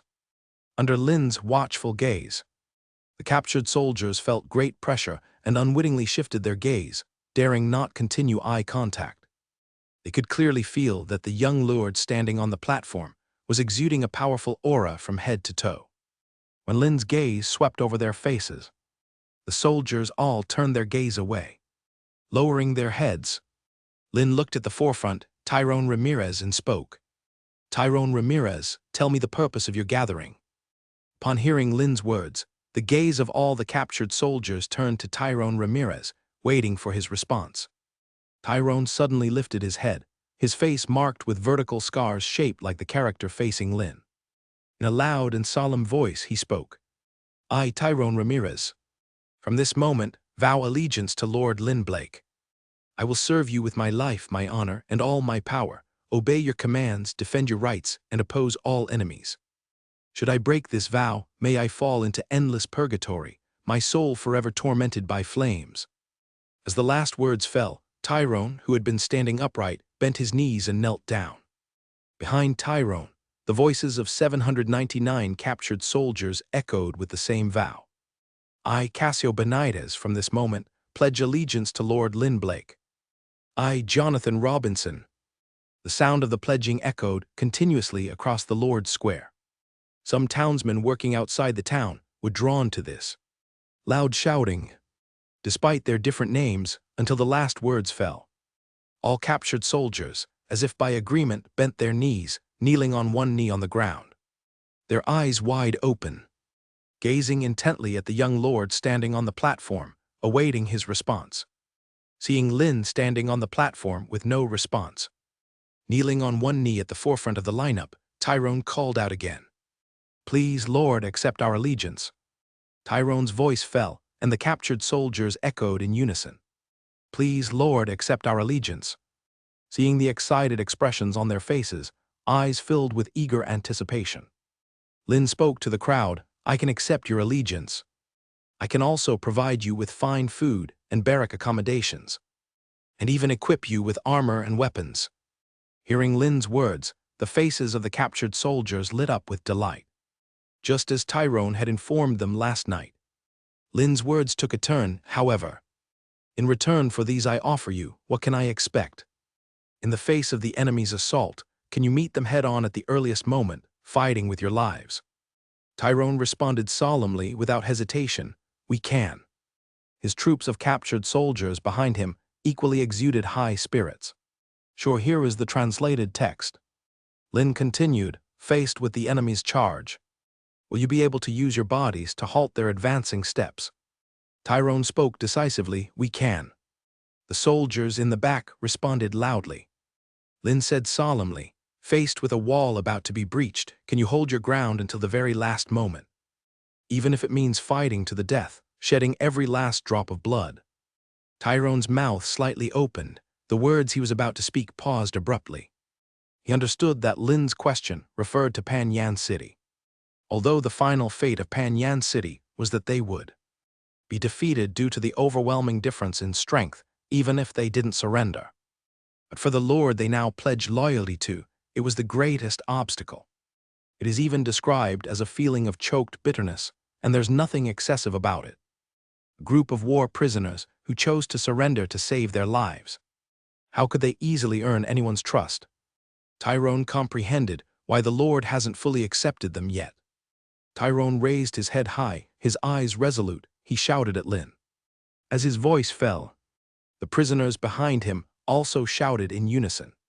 Perhaps the prisoners sensed the doubt and distrust in Lin's words. The shout this time was several times louder than before. Like a thunderbolt, it pierced the skies, echoing in the heavens. Only after a few seconds did it gradually dissipate. As the sound dissipated, Lin nodded and said to the prisoners, very good. I, Lin Blake, accept your loyalty. Upon hearing Lin's words, Tyrone raised his eyebrows with a hint of surprise. The prisoners behind him shared the same sentiment. In their joy, there was a trace of confusion. After exchanging glances, they slowly stood up. Under Tyrone's lead, a uniform voice rang out. Lin nodded and continued speaking. The organization of Pan Rock Iron Guard will remain, and I appoint Tyrone as commander to manage you fully. From this moment on, you are no longer the 800 Iron Guards of Pan Yan City, but the Pan Rock Iron Guard of this territory. The joy in the prisoner's eyes became even more evident. Lin scanned them once more, saying, loyalty is not merely a promise given with words. I look forward to your future performance. Sensing the nearly cautionary tone in Lin's words, their expressions became resolute. We will never betray the Lord's trust. Lin nodded, thought to himself, and began to examine their personal information panel. Perhaps because of their loyalty. Or maybe because he trusted these prisoner soldiers. Their loyalty value was rapidly increasing. Lin turned his gaze to the guards below the podium and spoke. Remove the handcuffs and shackles from everyone. From this moment, they are no longer prisoners, but townsmen like everyone else. Under the gaze of the prisoner soldiers, he walked down from the speaking platform. Lin looked at Tyrone not far away. Without Lin having to speak, Tyrone perked up and ran forward. Tyrone bent his waist, speaking respectfully, Lord. Lin replied, from now on, you are the commander of the Pan Rock Iron Guard. Tyrone's bow became even more profound. Thank you, Lord. Tyrone will never betray your trust.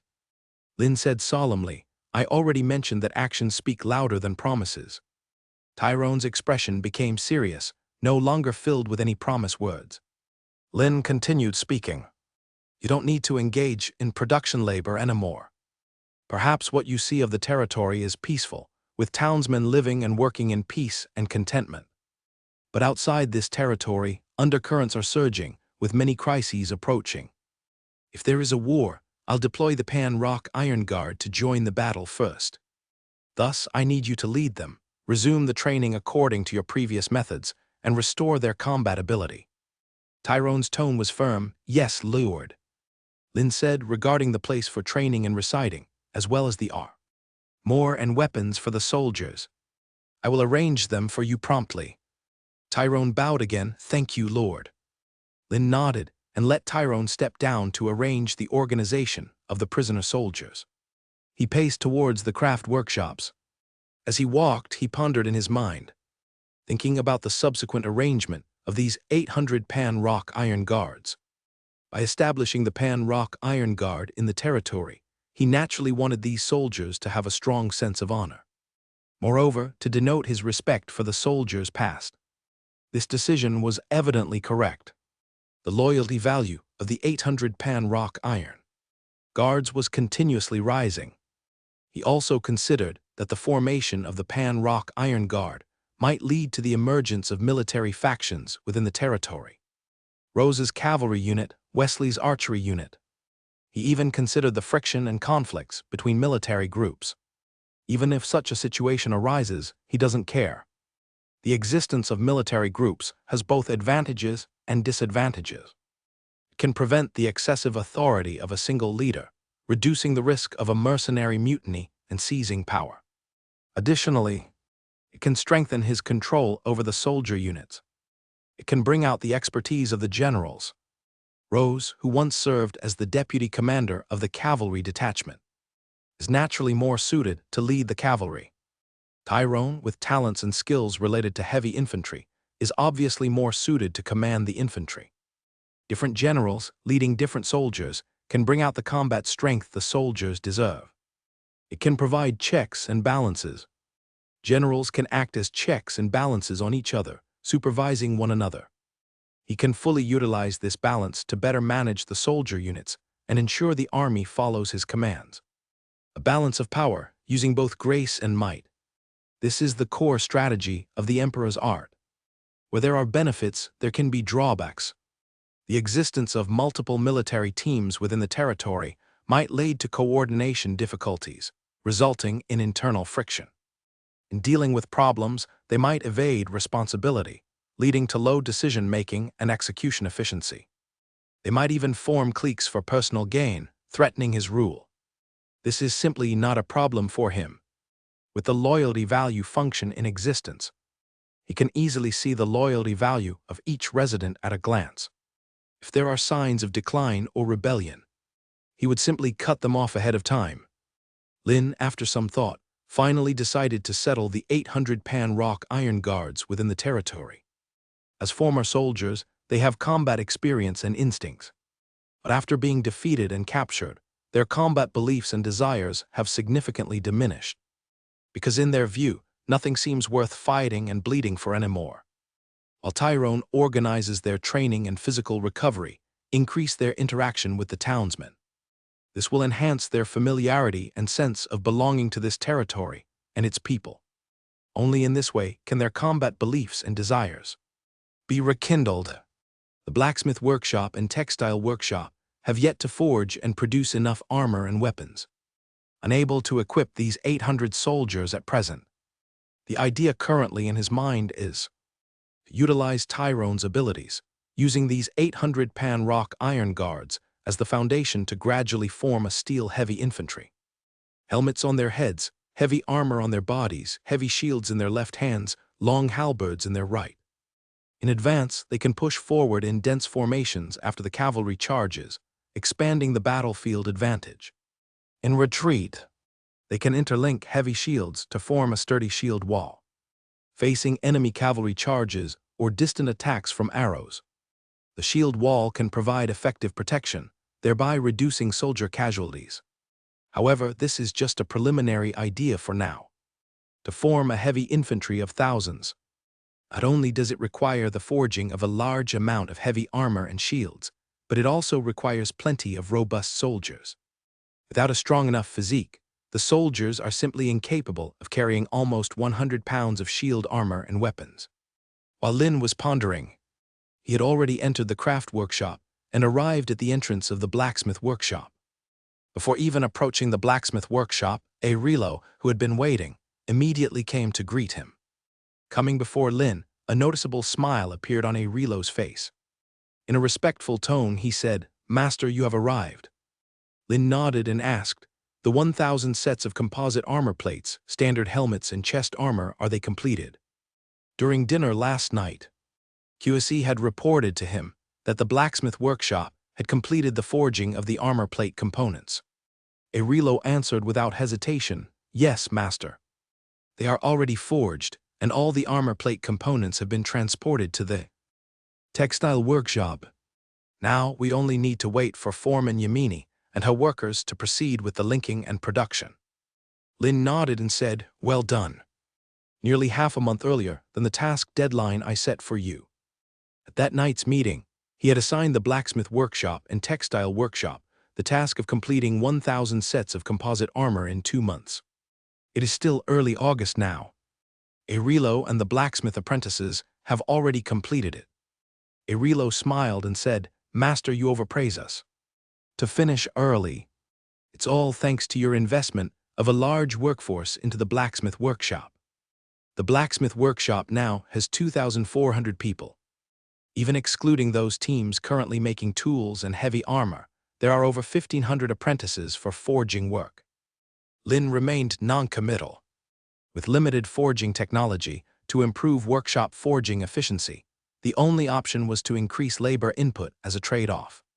Lin spoke, "Since the production is complete, the blacksmith workshop will enter into rest starting today."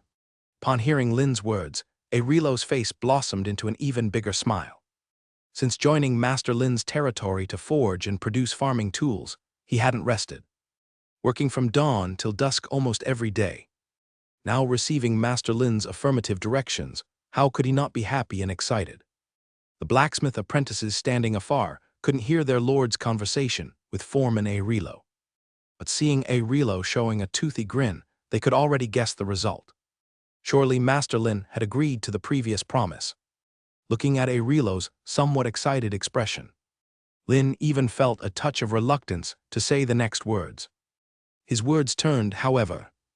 Arilo's smile froze instantly, and he spoke somewhat bitterly. "Master, however what?"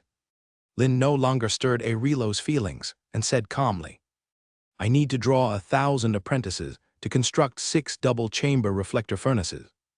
Furthermore, you need to supervise and command on site."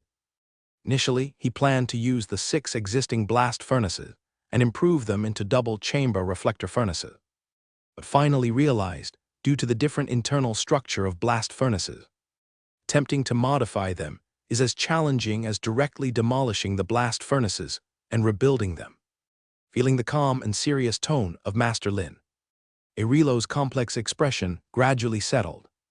As the foreman of the blacksmith workshop, he naturally understood the importance of improving the blast furnaces as mentioned by Master Lin. It concerns the future development of Master Lin's entire territory. Arilo responded, "No problem, Master." Lin glanced at Arilo with satisfaction and continued speaking. "This is one of them. Once the new double-chamber reflector furnace is completed, I will draw part of the workforce from the blacksmith workshop to join the soldiers' ranks. Not just your blacksmith practice, but also Yamini's textile workshop. The combined workforce of the 2 workshops reaches 5,000 people, which is indeed too much." Arilo slightly bowed his head. "Arilo follows your instructions." Lin nodded. "Then you can proceed with arranging the personnel. Leave 1,000 laborers for the upcoming construction. The remaining personnel can withdraw to rest. During the rest period, as long as they don't violate the territorial law, they can do whatever they want. Once the double-chamber reflector furnace is completed, the workers will be summoned to return to work." After listening to Master Lin's instructions, Arilo bowed again and retreated. But a few minutes later, cheers erupted from deep within the blacksmith workshop. Arilo was conveying his recent instructions to the blacksmith apprentices. Following that were shouts of doubt and surprise. Through explanations and persuasion from Arilo, the shouting was suppressed by him. Arilo, with a group of apprentices, passed through the blacksmith workshop and approached him. Lin looked towards Arilo's back. A number of blacksmith apprentices stared at him with wide eyes from afar. Although their eyes were full of reverence and admiration, there was a noticeable hint of disappointment on their faces. They were willing to work overtime to construct the blast furnaces for the blacksmith workshop, but they wanted to rest more. Arilo slightly bent, saying somewhat helplessly, "Master, the 1,000 workers have been arranged." Before Arilo finished speaking, Lin interrupted him directly. Lin's gaze passed Arilo, once again looking at the apprentices. He began, "I know, you all think that as your lord, I have broken my promise to you." The blacksmith apprentices dared not look Lin in the eye, lowering their heads in unison. Lin continued speaking, "But you need to know what the tasks ahead of you mean." The apprentices, upon hearing this, lifted their heads in doubt, awaiting further words from their lord. Lin spoke in a deep voice. This concerns the future development of the entire territory. The blacksmith workshop can only forge higher quality steel to produce better steel products. With higher quality steel armor and weapons, soldiers can more easily achieve victory in battle. With higher quality steel tools, the development of the territory can be accelerated. Although in the eyes of outsiders, you are merely forging iron, or being called a bunch of mere iron beaters. Upon hearing this, the apprentices showed indignant expressions, as if hit by an arrow. Lin continued speaking. In my view, agricultural production is the foundation of all development. But with your handcrafted forging and production, agricultural production is accelerated. If soldiers are heroes defending the territory, then your warriors making the territory thrive. Your presence is critically important to both the territory and to me. Listening to Lin's words, the apprentices who were initially full of reluctance and helplessness turned into excitement. Just as their lord said, although they receive double military merit income daily, because every day they work overtime tirelessly in forging and production, they have been mocked by workers from other industries in the territory as mere iron beaters. But they never realized that their presence was of such importance to Master Lin and this territory, even receiving the title warrior from their lord. Once they were merely the lowest of free people or peasants. How could they have received such direct praise from a lord? In an instant, all reluctance within them vanished. Looking at the eyes full of power among the apprentices in front, Lin kept speaking. Even during the construction of the double chamber reflector furnace, you can still earn double military merit. And you don't need to work overtime like during forging. You can dine on a batch schedule like other workshops and rest once it's time. The eyes of the apprentices widened, their excitement evident. No need for overtime, just building during normal working hours. And they would also receive double military merits. They naturally were willing to stay and continue working. Not only the apprentices, but Foreman Irilo was also somewhat surprised, because Master Lin hadn't informed him of these things earlier. Seeing the eager expressions of the apprentices, Lin continued speaking. Moreover, rest assured everyone, I will personally lead you in the construction of the double chamber reflector furnace. The respect and admiration in the eyes of the blacksmith apprentices towards Lin became increasingly evident at these words. Having finished his instructions, Lin no longer wasted any words. He began assigning tasks to the 1,000 apprentices for the dismantling of the existing 6 iron smelting blast furnaces. The first batch of 400 was responsible for dismantling the external structures of the furnaces. 400 blacksmith apprentices were divided into groups of 67, going to each of the 6 blast furnaces. Their task was to dismantle external auxiliary facilities such as stairs, platforms, and chimneys. The second batch of 400 was in charge of dismantling the furnace bodies. 400 blacksmith apprentices were also divided into groups of 67. They used cross pickaxes and iron hammers to break down refractory bricks and other heavy materials in the blast furnaces. If there were overly large bricks and heavy materials, they could use the town's idle pulley assemblies for lifting and transport. To minimize the apprentices' physical exertion and prepare for the subsequent construction, the third batch of 200 formed the transport team. They were responsible for moving the dismantled furnace parts and waste to designated locations for sorting and storage. While transporting, they also ensured that the dismantling site was cleaned promptly, to ensure the dismantling site's cleanliness and ease of movement. Once Lin had completed assigning tasks to the 1,000, he gave the command. Teams of blacksmith apprentices, gripping their tools tightly, headed towards the 6 blast furnaces. With the collaboration of 1,000 townsmen, the dismantling work began. Standing beside Lin, Irilo watched as bricks and components were dismantled one after another. He felt a bit dazed and moved.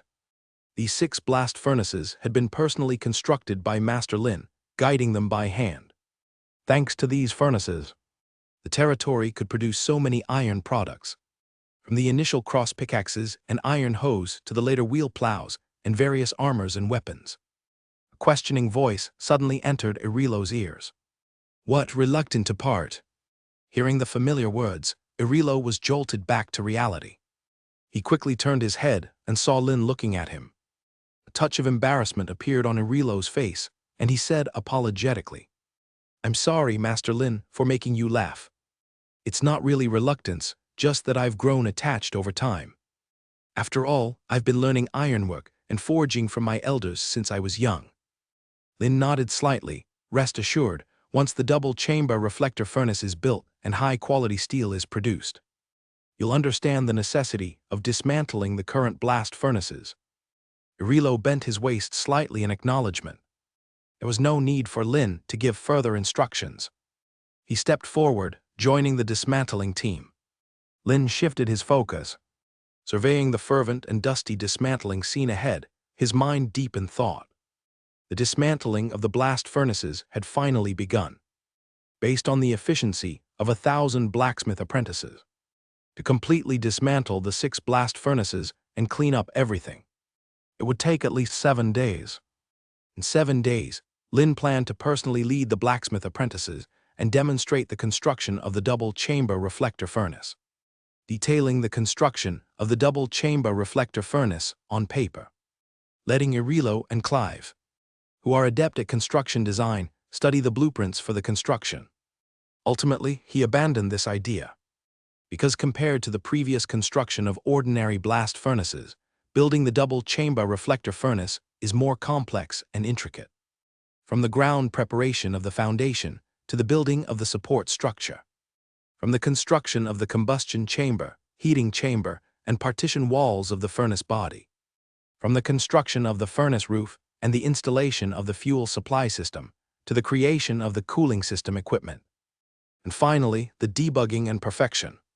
If it weren't for the presence of heavenly artifacts, unless the craftsmen had rich experience and professional skills in building double-chamber reflector furnaces, it would be challenging to build an efficient, stably operating furnace capable of smelting steel with an extremely low carbon content. Instructing Irilo to continue leading the blacksmith apprentices in the dismantling work, Lin stepped away from the blacksmith workshop, heading towards the distant textile workshop. With the blast furnaces being dismantled, the forging at the blacksmith workshop had come to a halt. This was an unavoidable situation. He had ordered the blacksmith workshop to complete the production of 1,000 sets of composite armor plate components, besides the armor and weapons needed by the Pan-Rock Iron Guard. In the short term, he didn't have many additional iron product requirements. With the current workforce he possessed, he could indeed rebuild a blacksmith workshop in the back of the handicraft workshop district. But the consumption of manpower and materials was beyond his means. Most critically, the waste of time. The extra 1,000 manpower could be fully utilized in the ongoing summer planting. Outside the town, over 100,000 acres of land awaited Wilbur and the farmers for cultivation and planting. He needed to constantly manage labor allocation optimally, so the territory's development wouldn't be overly constrained by labor shortages. This was indeed not easy for a lord. Lin had the heavenly artifacts interface. The dismantling of the blast furnaces naturally drew the attention of many in the handicraft workshop district. Outside the textile workshop, Rachel, standing at the doorway, saw Lin approaching and quickly ran inside. She waited at the entrance with Yamini. As Lin approached, Yamini and Rachel called out in unison. Lin looked at the two as they bowed and greeted him directly. "Foreman Irilo informed me that he has delivered all the armor plate components for the 1,000 sets of composite armor to the textile workshop."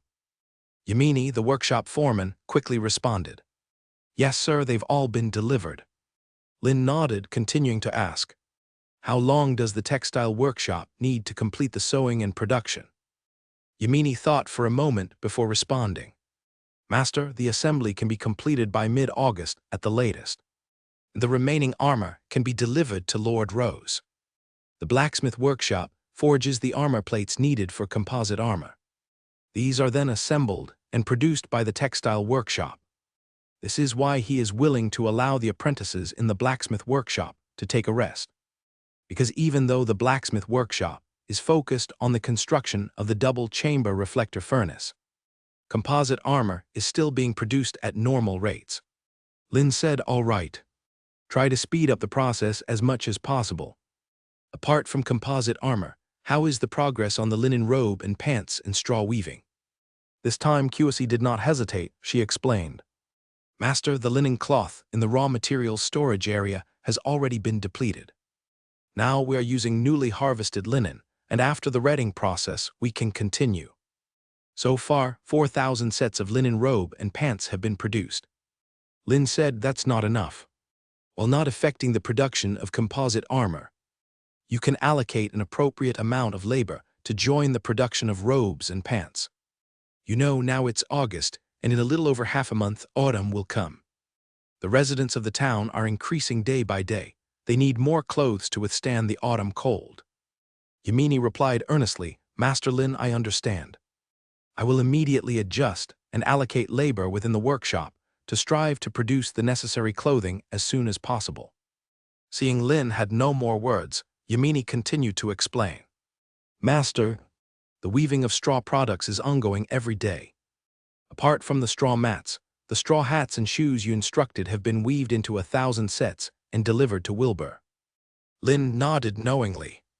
He saw the farmers working outdoors, wearing straw shoes and hats, coupled with the mint water specially brewed by the canteen chefs, and the instructions he issued to adjust the outdoor work hours.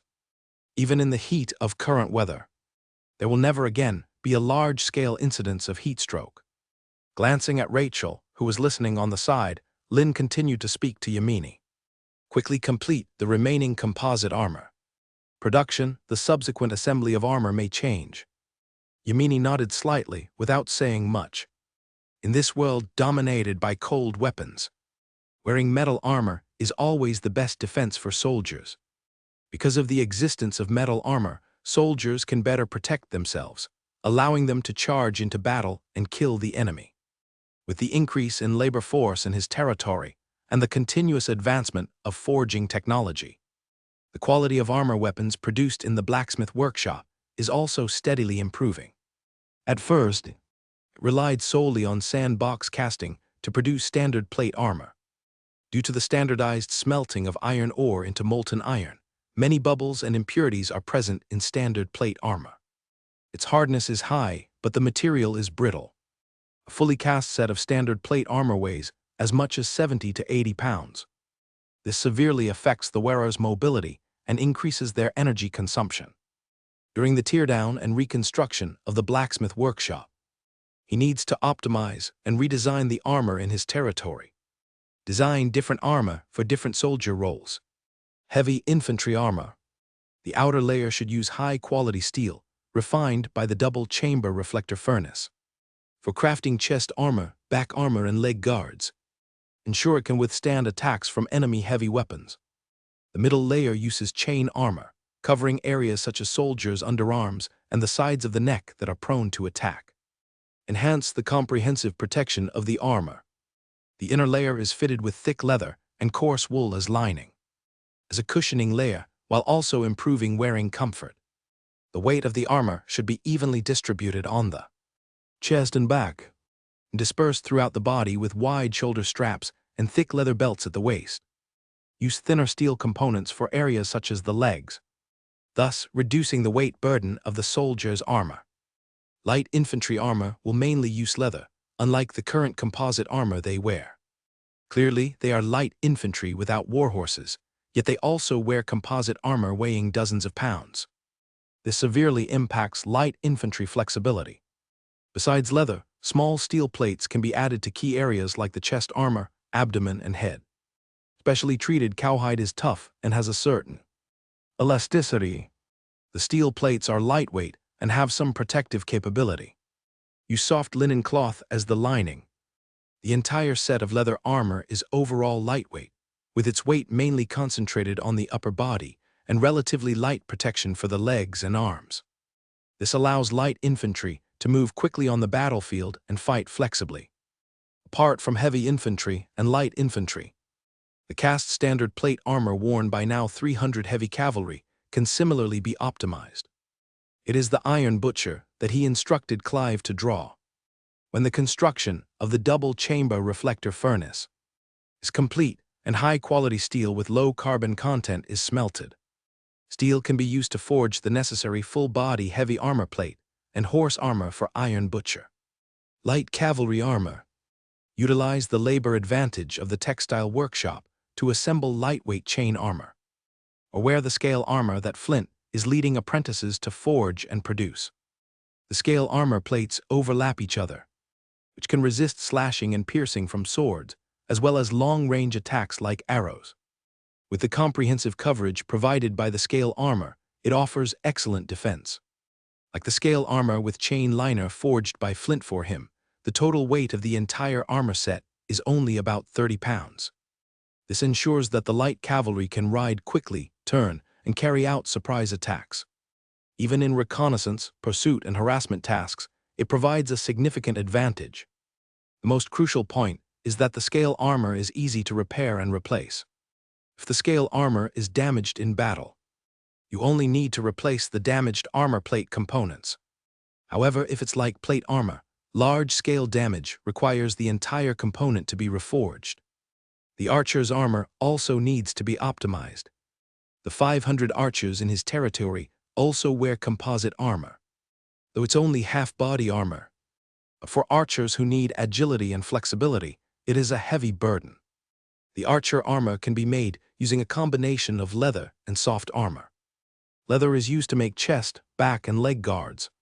Soft armor can be made from multiple layers of linen and coarse cotton, covering parts like the archer's arms, neck, and waist. In critical areas like the center of the chest and the head, steel armor plates can be added to enhance defense. The combination of leather and soft armor cannot compare to standard plate armor, scale armor, or chain armor, but it can provide a certain level of defense while ensuring archers maintain mobility and shooting ability. If this can be achieved, it is enough. Yet they have just begun dismantling the iron smelting furnace. By the time the newly constructed double-chamber reflector furnace is completed and starts being utilized for steel smelting production, it will be at least a month later. He has plenty of time to design and optimize the armor. Through Yamini's words, he learned about the progress of the textile workshop. Lynn directly dismissed Yamini and Rachel, leaving them to continue their work. He strode through the textile workshop. His gaze swept over the workers fully engrossed in their labor. Confirming there were no abnormalities, Lynn then walked out of the textile workshop. Arriving at Lord's Square, Lynn was ready to continue gaining experience with cooking. On the lime road between the distant fields, a cavalry figure was galloping quickly towards him. Move out of the way carefully. The speed was so fast, the sound of galloping hooves was loud, and the man riding on the horse kept shouting. Lynn couldn't help but stop his steps, standing still, awaiting the cavalry's arrival. The cavalry entered Lord's Square. Spotting Lynn ahead, he quickly reined in his horse, letting out a few woe sounds. Mid the neighs of the horse, the man dismounted swiftly and walked towards Lynn. Seeing Gaspar approaching, looking hurried, Lynn frowned and asked, "Is there an urgent report, Captain Gaspar?" Stopping a few meters in front of Lynn, Gaspar quickly bowed and spoke respectfully. "Master, I have 2 urgent reports from Kakasong City. I need to report them to you immediately." Lynn responded, "Speak." Regaining his breath evenly, Gaspar spoke without hesitation. "First, I have gathered information on Viscount John Zach's military strength. Apart from his 2,000 armed soldiers, the combined number of soldiers from his 8 supporters exceeds 5,000. In other words, if Viscount John Zach initiates a call, he can assemble an army of over 7,000 soldiers." Lynn nodded slightly to indicate he understood. The intelligence gathered by Gaspar was identical to what Guard Captain Samuel had told him. Gaspar did not mention that Viscount John Zach's title was personally conferred by the former Marquis Ducas. Lynn thought it over and didn't mind much. After all, there's a significant difference in status and position. Gaspar, who was once just an ordinary farmer, was already performing well by effectively gathering intelligence for him. Seeing Master Lin's calm and indifferent expression, Gaspar felt a bit surprised. But soon Gaspar understood something. It must be that Master Lin has other intelligence gathering channels. Gaspar took a deep breath and continued speaking. Master, besides, I have also discovered that Viscount John Zack gathered his 8 supporters for a night meeting. Upon hearing this, Lynn immediately showed interest, gathered 8 supporters for night meeting. Tell me the detailed information you gathered. Gaspar nodded and continued, Master, it's exactly what I previously informed you. I arranged for different spies to go to the towns, where several of Viscount John Zack's supporters reside. To gather intelligence, I let them, under conditions that ensure safety, join the supporter manors. Lynn watched Gaspar, waiting for him to continue his account. 2 spies successfully joined the manors of Zoc and Bertrand. Lynn raised an eyebrow and asked, Zoc Connolly. Gaspar showed a hint of surprise on his face and responded, Master, you. How, you know Manor Lord Zoc Connolly? Lynn shook his head. I wouldn't say I know him. The reason he was surprised was because he hadn't expected the spy Gaspar sent out have happened to infiltrate the very manor that was dispatching spies to gather intelligence on Morgantown.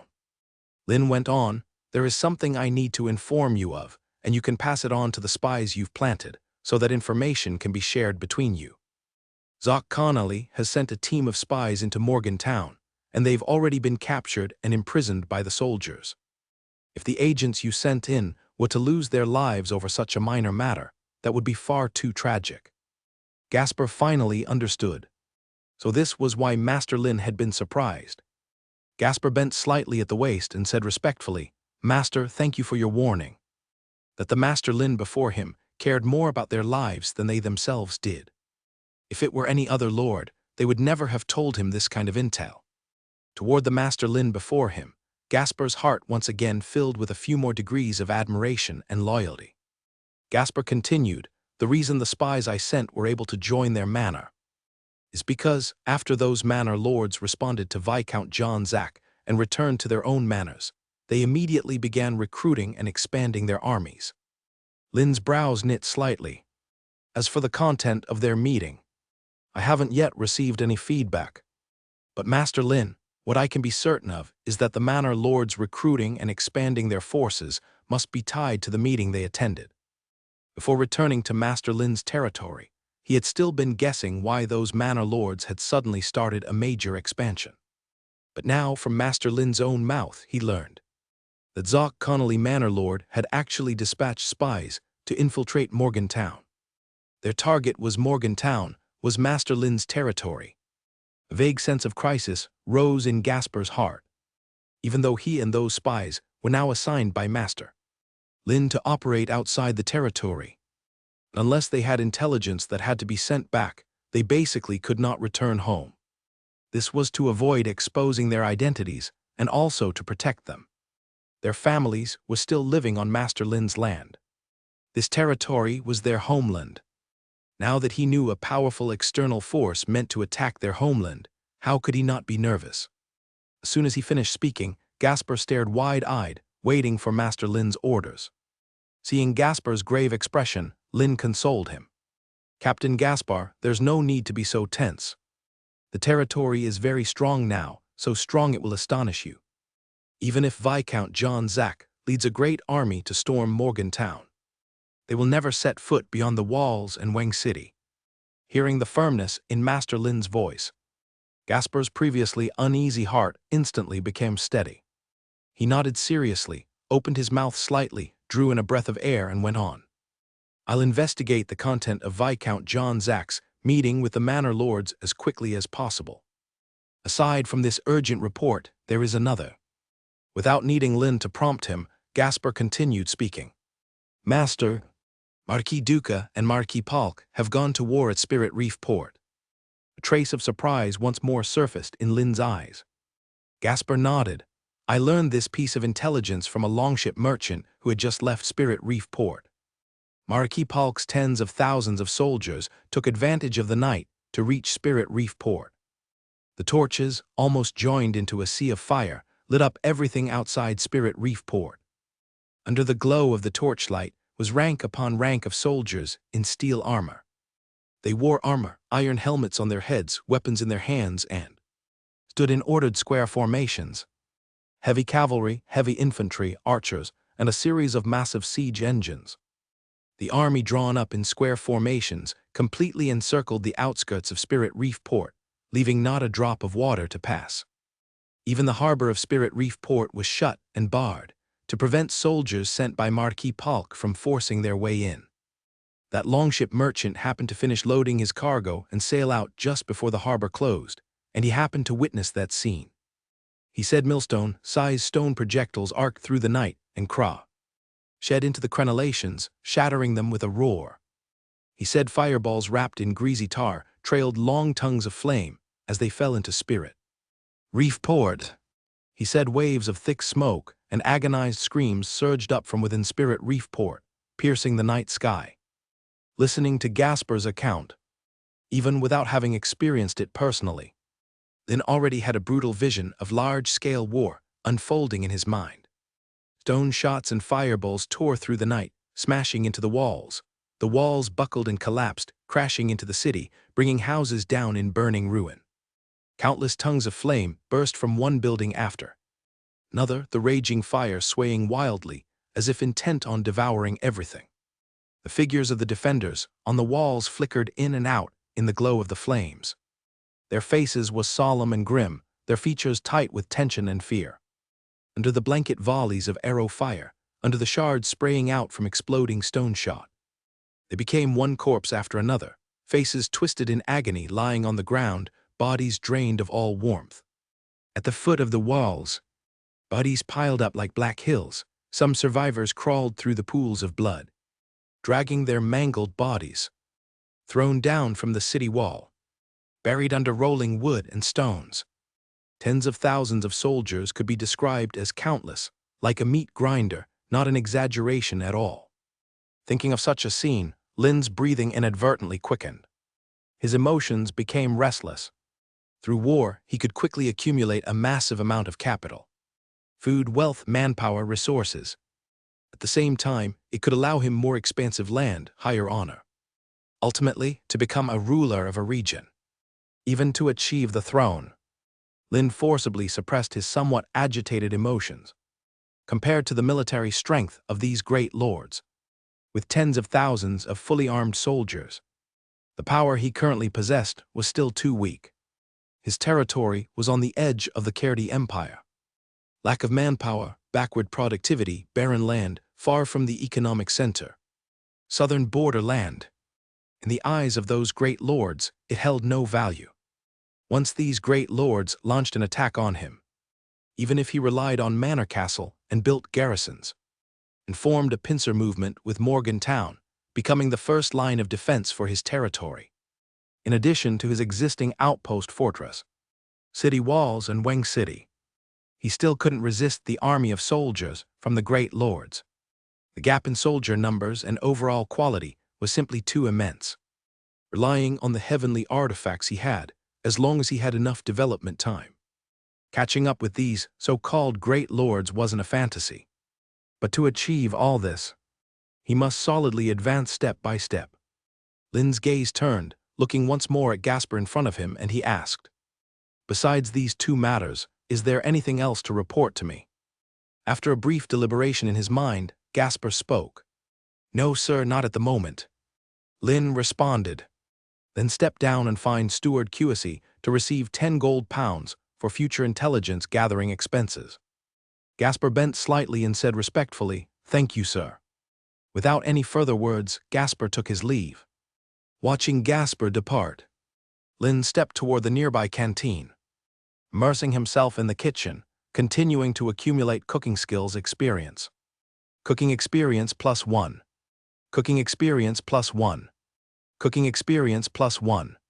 Through his continuous culinary labor, little by little, his experience rapidly increased.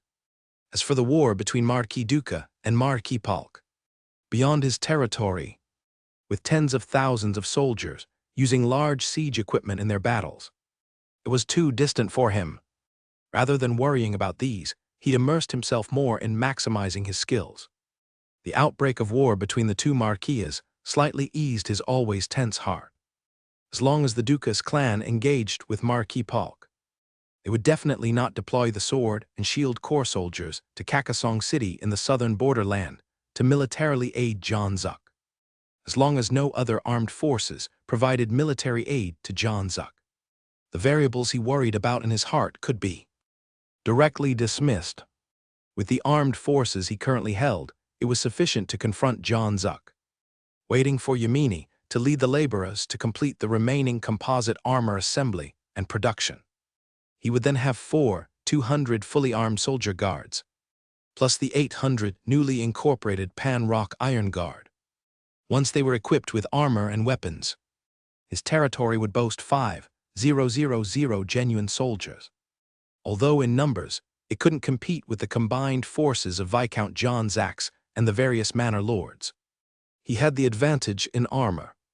Such an advantage was enough to completely erase the not-so-significant numerical disparity. Lin even felt that his strength might be far above John Zuck's camp. As he awaited the simmering pig bone pea soup on the stove, Lin turned his gaze to Red, who was always at his side. Dispatch guards to the city wall barracks and notify Rose. Aside from the soldiers stationed at the wall, have the remaining soldiers gather promptly before nightfall. Await my orders for any deployment. Upon hearing Lin's sudden words, Hyde raised his brow. Without any inquiries, he immediately responded. Yes, sir, I'll make the arrangements now.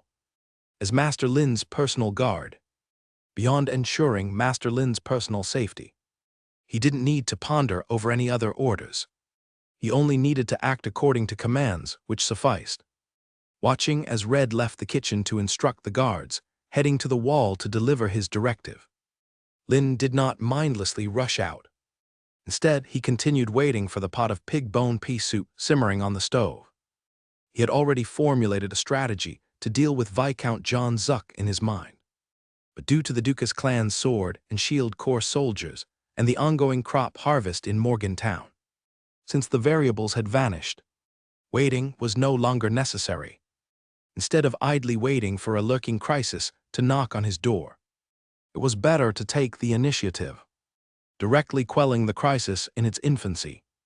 As long as the entire John Zuck camp was annihilated, the free people of Morgantown would have plenty of time to gradually harvest the crops in the farmland, recruit more free people from Kakasong City for the autumn planting of Morgantown's land. The pea soup with pork bones simmering on the stove was finally cooked through. Lin used thick linen gloves to take it down. Under the watchful eyes of a group of chefs, Lin walked out of the kitchen with steady strides. Lin's words of instruction to Red were naturally heard by them. Their lord was going to lead the army of soldiers away from the territory to wage war against outsiders. Outside the dining hall, Red was already standing at the entrance, holding Mo Ying brought from the castle's stable and waiting. Seeing Lin approach, without needing Lin to inquire, Red began to explain. Master, half an hour ago, the guard had already gone to the barracks on the city wall and given your orders to Rose. Lin nodded without a word, took the reins of the warhorse Mo Ying from Red's hand. Left foot on the stirrup, right leg exerting a little force. Lin agilely flipped over and sat astride the saddle. Perhaps it was as if Mo Ying sensed the aura from Lin. Mo Ying let out bursts of excited whinnies, its front hooves continuously lifting and landing. Lin suddenly whipped the reins in his hand and shouted Haya. Mo Ying, already in an excited state, let out a rapid whinny, reared up, its front hooves leaping, suspended in midair. Sitting atop Mo Ying, Lin was now in a leaning posture. Mo Ying's front hooves landed, took swift, powerful strides down the lime road leading to the mountain forest pass. Clop, clop, tilde, clop, clop, tilde. The speed was fast, the steps steady, and as they landed on the ground, a crisp rhythm echoed. Seeing this, Red did not hesitate, led 10 guards on horseback to follow. Patches of light, like shattered gold, scattered down from the sky. Lin and the guards behind him were bathed in a golden glow. The bodies of the warhorses and men were covered in gold. The cavalry galloped by, and townsmen returning to town stood to the side of the lime road, bowed and made way, until the silhouettes of their lord and guards vanished at the edge of the mountain forest. They slowly withdrew their gaze, crossed large harvested fields, passed through forest roads obscured by the setting sun's rays. A city built of stone. As Mo Ying galloped under him, it gradually emerged from behind the mountain and trees. Though still some distance away, Lin could still see. Beneath the city walls, phalanxes of soldiers ready and waiting. Lin's brow slightly raised, legs exerting force. Clamped the horse's belly. Mo Ying understood and quickened the gallop. Though there were figures ahead, it showed no fear as a top warhorse. Galloping through, Lin passed by the phalanxes of soldiers. The soldiers saw on the warhorse the familiar yet unfamiliar silhouette and face. Their restless eyes immediately lit up. Admiration, envy, and more than that, awe. As the soldiers looked at him, Lin also scanned these phalanxes. Whether mounted cavalry or heavy infantry holding shields, or infantry wielding longbows and long spears. All soldiers were clad in black-gray iron armor. Even in the sun-blocked mountain forest, armor gleamed with a cold, hard glow. Though most soldiers' faces were hidden by iron helmets. Through the helmet's visor slits, Lin could still see eyes filled with excitement and eagerness. In the soldier's salute, Lin moved from the back of the phalanxes to the front. Just as Mo Ying halted, Rose, clad in standard plate armor, strode up beside him. Rose bowed, speaking respectfully, "Master, as per your directive, the soldiers have been assembled. 500 heavy cavalry, 900 light cavalry, 200 heavy infantry, 300 archers, 1,100 light infantry.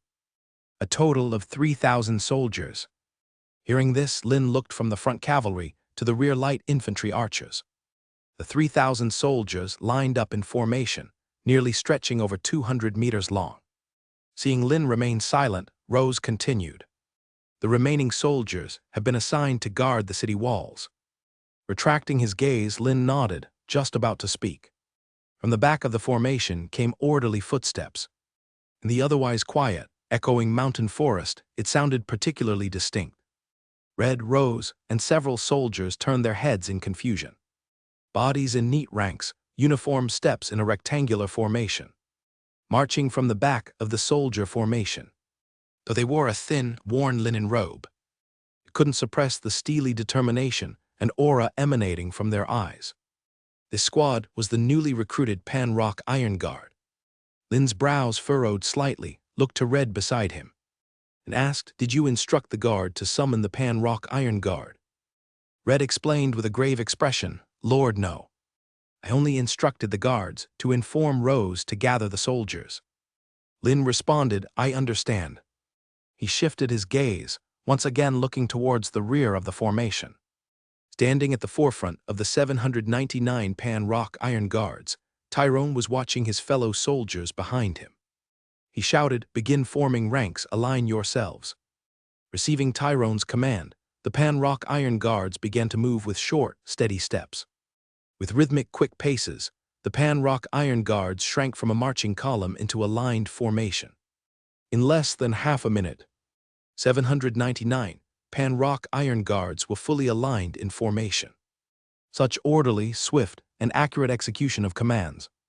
Only soldiers like the Pan-Rock Iron Guards, with systematic training, can achieve this. Under the gaze of Lin, Red, Rose, and others, Tyrone strode from the rear of the formation, passing his fellow soldiers to the very front. Finally, he stood 3 meters before Lin. Tyrone shouted loudly, "Lord, the 800 Pan-Rock Iron Guards have assembled. Please issue your orders." Just like the resounding marching steps just heard, Tyrone's words echoed through the forest and mountains. Despite the fierce scars on Tyrone's face, Lin looked directly at him and said deeply, "Commander Tyrone, I did not instruct you to assemble the Pan-Rock Iron Guards. I remember the orders I gave you were to lead them in training and restore their combat levels." Tyrone remained calm, continuing loudly, "I understand, my lord." Lin frowned slightly, waiting for his explanation. Tyrone explained, "I know our lord wants us to restore our previous combat levels through training and possess powerful combat ability. But my lord, the 800 Pan-Rock Iron Guards need war.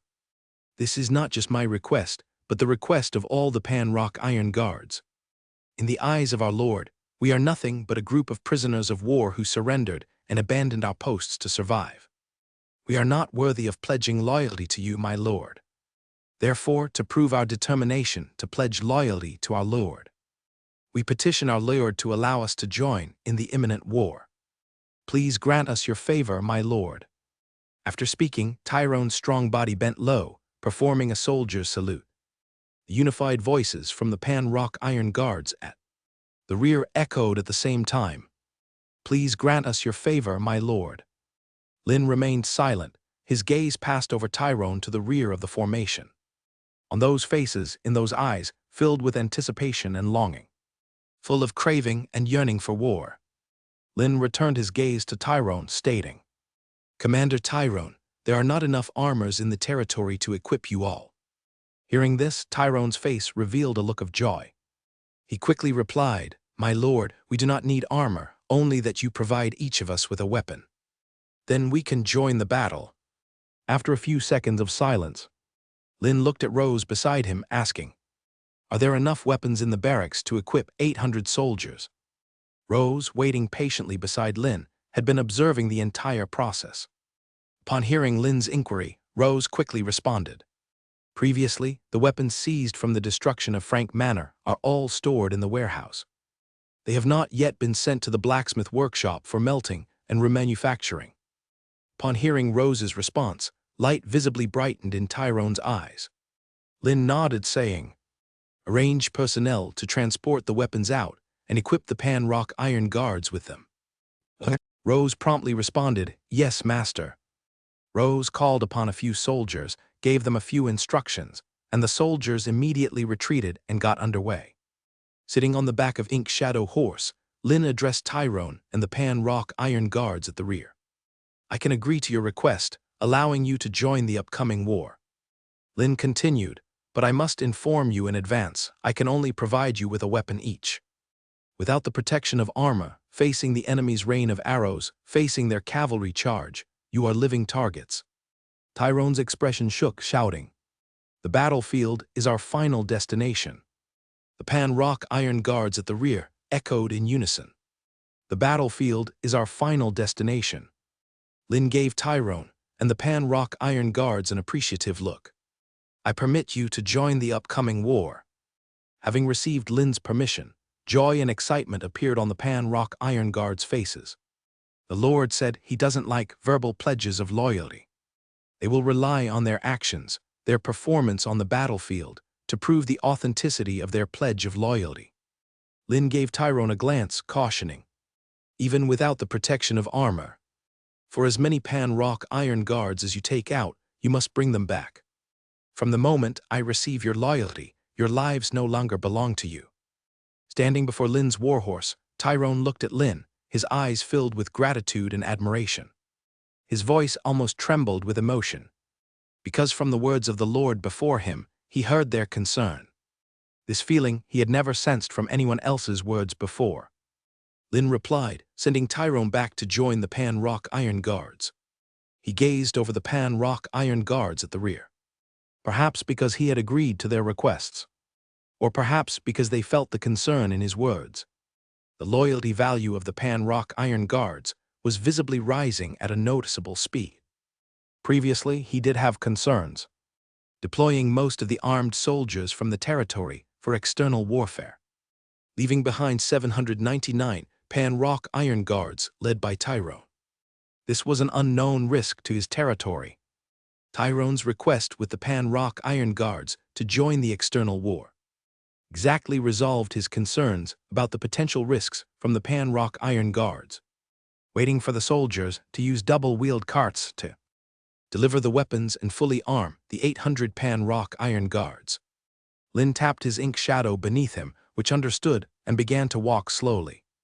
A deep voice emerged from Lyn's lips. "Perhaps you all wonder why I suddenly issued the call, summoning a total of 3,800 soldiers beneath the city walls." The soldiers raised their heads, eyes wide, looking directly at their lord. Lyn's gaze swept over them. He called out solemnly, "Now I can tell you, I am declaring war." Clip-clop tilde, clip-clop tilde. O Ying stepped with its strong and powerful hooves on the smooth surface laid with limestone, mortar making crisp sounds. The soldiers' gaze followed their leader slowly. Upon hearing the words, "I will start a war from their lord," their eyes widened slightly, showing varied expressions. Lin tightly gripped the reins in his hand and continued speaking. "Perhaps you wonder, clearly having just harvested the crops in the fields, the warehouse is stocked with vast amounts of grain. Perhaps you are confused, clearly having the protection of the city walls and Weng City. The territory faces no danger at all. Perhaps you are baffled, clearly capable of living peacefully within the territory. Why do I still assemble you to wage war externally?" Some soldiers nodded involuntarily. Lin ignored their expressions and shouted, "Now I can answer you. The current safety and stability of the territory are just temporary. Outside the territory, there are still many forces coveting the land we live on. Nearby, the manor lords in Pulder Town, Ratio Town, Bozai Town, and Alba Town near Morgan Town. Further away, Viscount John Zack in Kakasong City. Even farther, the Imperial Authority battle ignites, the flames of war spread." The soldiers lifted their heads, watching their lord with heavy expressions. They knew what the lord spoke of were the crises the territory was facing or about to face. He was not fear-mongering merely to motivate them to fight. Lin's gaze once again swept across the faces of the soldiers. As crises quietly breed, as undercurrents surge beneath the calm surface, we will strike with full force. Utterly nip the crisis in the bud. You can see this war as an external expansion, or understand it as a defensive war for the safer and more stable future development of the territory." The soldiers said nothing. They only continued to stare wide-eyed at their lord. Lin continued, "But there's one thing I need to tell you in advance. This war is not like the past, where the opponent is only 1 or 2 manor lords. This time, we will go to war against 8 manor lords and 1 viscount. The combined enemy forces total as high as 7,000, perhaps more. And our combined forces are just 5,000. The soldiers were moved, their eyes filled with an eager excitement. Looking at the expressions of the soldiers, Lin nodded in satisfaction. Despite the numerical difference, these soldiers showed no hint of tension or fear. Their faces were full of expectation and longing for war. Lin continued, "Perhaps you might unfortunately die in this war. But I can promise you, kill 10 enemies, be promoted to small banner, and awarded 1 acre of arable land." The soldiers were excited, breathing heavily. They naturally understood the promotion to small banner. Master Lin's military merit promotion system had clear stipulations, but it was never stated that promotion to small banner would also come with an acre of land. Even if you die in battle, your bodies will be brought back to the territory, buried in this land you survived on. Your names will be carved under the Lord's statue, honored as warriors for everyone to remember from now on. Your families will be well treated, continuing to live with honor as family of warriors. Lin pulled the reins, guiding Mo Ying to the forefront. He roared, "Now, who's willing to fight for this land, for yourself, for your lord?" Just as Lin's voice fell, thunderous roars of response surged from the soldiers' mouths. Listening to the resonating echoes in the mountains and forest, seeing the excited faces of the soldiers. Standing at the front of the Pan Rock Iron Guard formation, Tyrone's body trembled uncontrollably. He knew that the Lord was currently adjusting and boosting the soldiers' spirits. But even he was affected by the Lord's words. Kill 10 soldiers, be promoted to small banner, and gain 1 acre of land. Fallen soldiers will be honored as warriors, carved under the Lord's statue, remembered by descendants. Even the families of fallen soldiers will be well treated. As their lord, Master Lin had thought of everything for the soldiers. Living soldiers receive status promotion and land. Fallen soldiers also gain honor, without any worries left behind. Such a military system, such leadership abilities. Even he had never heard of it before. Lin glanced at all the soldiers, nodding in satisfaction. To wage an external war, whether under the guise of expanding territory or self-defense, needs to be given a rightful cause for this war. Only then can the soldiers' fighting spirit be galvanized, enhancing their combat skills. Hint: Commander's Roar skill successfully activated, boosting morale of entire army. Soldiers' attack power and defense increased by 10%, lasting 2 hours. Glancing at the text panel, Lin willed it shut. Lin raised his right hand, and the soldiers' unified response immediately ceased. Just a few seconds later, the rectangular formation of 800 soldiers fell into silence, so quiet that everyone could clearly hear their own heartbeat. Lin moved his right hand, tightly gripping the hilt of his one-handed sword at his waist. With a scraping sound of metal, the blade was drawn, pointing straight to the sky. Lin pulled the reins with his left hand, changing directions, and swung the one-handed sword forward with his right. He shouted loudly, "March with me." Lin suddenly flicked the reins in his hand, and Mo Ying charged towards the outer gate of Wang City's walls. Red rose, and the soldiers around them were invigorated. They urged their warhorses underneath them to trot forward, following closely. The formation of 800 soldiers passed through the inner city and city walls, marching on the well-paved red brick road. Thanks to the red brick road laid by Avery and the stonemasons, the soldiers' formation moved swiftly and steadily, with the clanking of armor pieces echoing through the grassy wasteland. From the front team's 50 light cavalry to the Pan-Rock Iron Guard at the rear, the marching formation stretched for 200 to 300 meters. Despite the night falling at that moment, but by the faint light of the sky, you could clearly see the phalanx of 800 soldiers converging like a black tide, marching towards the distant outpost fortress and forest. As they passed the edge of the woods and the outpost fortress, the soldiers patrolling on the top saw such a long formation. In the ranks, the Lord on a tall horse, flanked by Lord Rose and Captain Red. Their expressions were solemn, bodies standing straight, saluting from afar. The dozens of soldiers stationed in the outpost fortress, upon hearing the heavy and orderly footsteps outside, all nervously came to the gate. They thought a large-scale enemy force had broken through Morgantown's defenses, evading the patrols within the forests, reaching their stationed outpost fortress, about to launch an attack on the walls. When they saw the direction in which the soldiers were marching, and noticed that the soldiers were clad in the same armor as themselves, the stationed soldiers' expression changed from nervousness to surprise. Such a massive force almost mobilized entirely, clearly not just for defending Morgan, but heading to war. They did not dare hesitate, immediately rushing out of the outpost fortress to clear the road of Cheval de Frise and spiked barricades for the advancing troops. After completing all these tasks, the stationed soldiers stood in place, saluting this troop and their lord. Riding atop his warhorse, Lin glanced approvingly at them as he passed. The soldiers stationed there stood even straighter. Even a mere approving glance from their lord was enough to put great pressure on them. Moreover, their hearts were filled with excitement and enthusiasm. Lord commanding 4,000 to 5,000 soldiers and 20,000 to 30,000 townsmen cast an approving glance at them. This was an honor unto itself, waiting for their lord to lead the army past the outpost fortress. They stood tall, their tense expressions slightly relaxed, watching the army fade into the distant darkness of the forest, disappearing entirely. Only then did they withdraw their gaze, exchanging a few glances amongst each other. As they worked together to move the Cheval de Frise and spiked barricades, they chatted excitedly. "Did you see that? The Lord just cast a glance my way." "What do you mean your way? Clearly it was aimed at me." All right, what are you arguing about?" "The Lord was looking at me." "Chaz, you really are shameless, ha ha ha.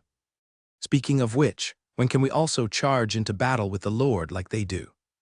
Mid their joyous discussion, a voice carrying authority interrupted them. "Why think so much? Even if we're just stationed at the outpost fortress now, we're still the Lord's soldiers." The stationed soldiers all fell silent, respectfully acknowledging. "General Banner, sir." The middle-aged man, addressed as General Banner, continued speaking. "Different positions require different townsmen to fulfill. Some townsmen become farmers, responsible for planting in the territory. Some townsmen become artisans, responsible for the production in the workshops.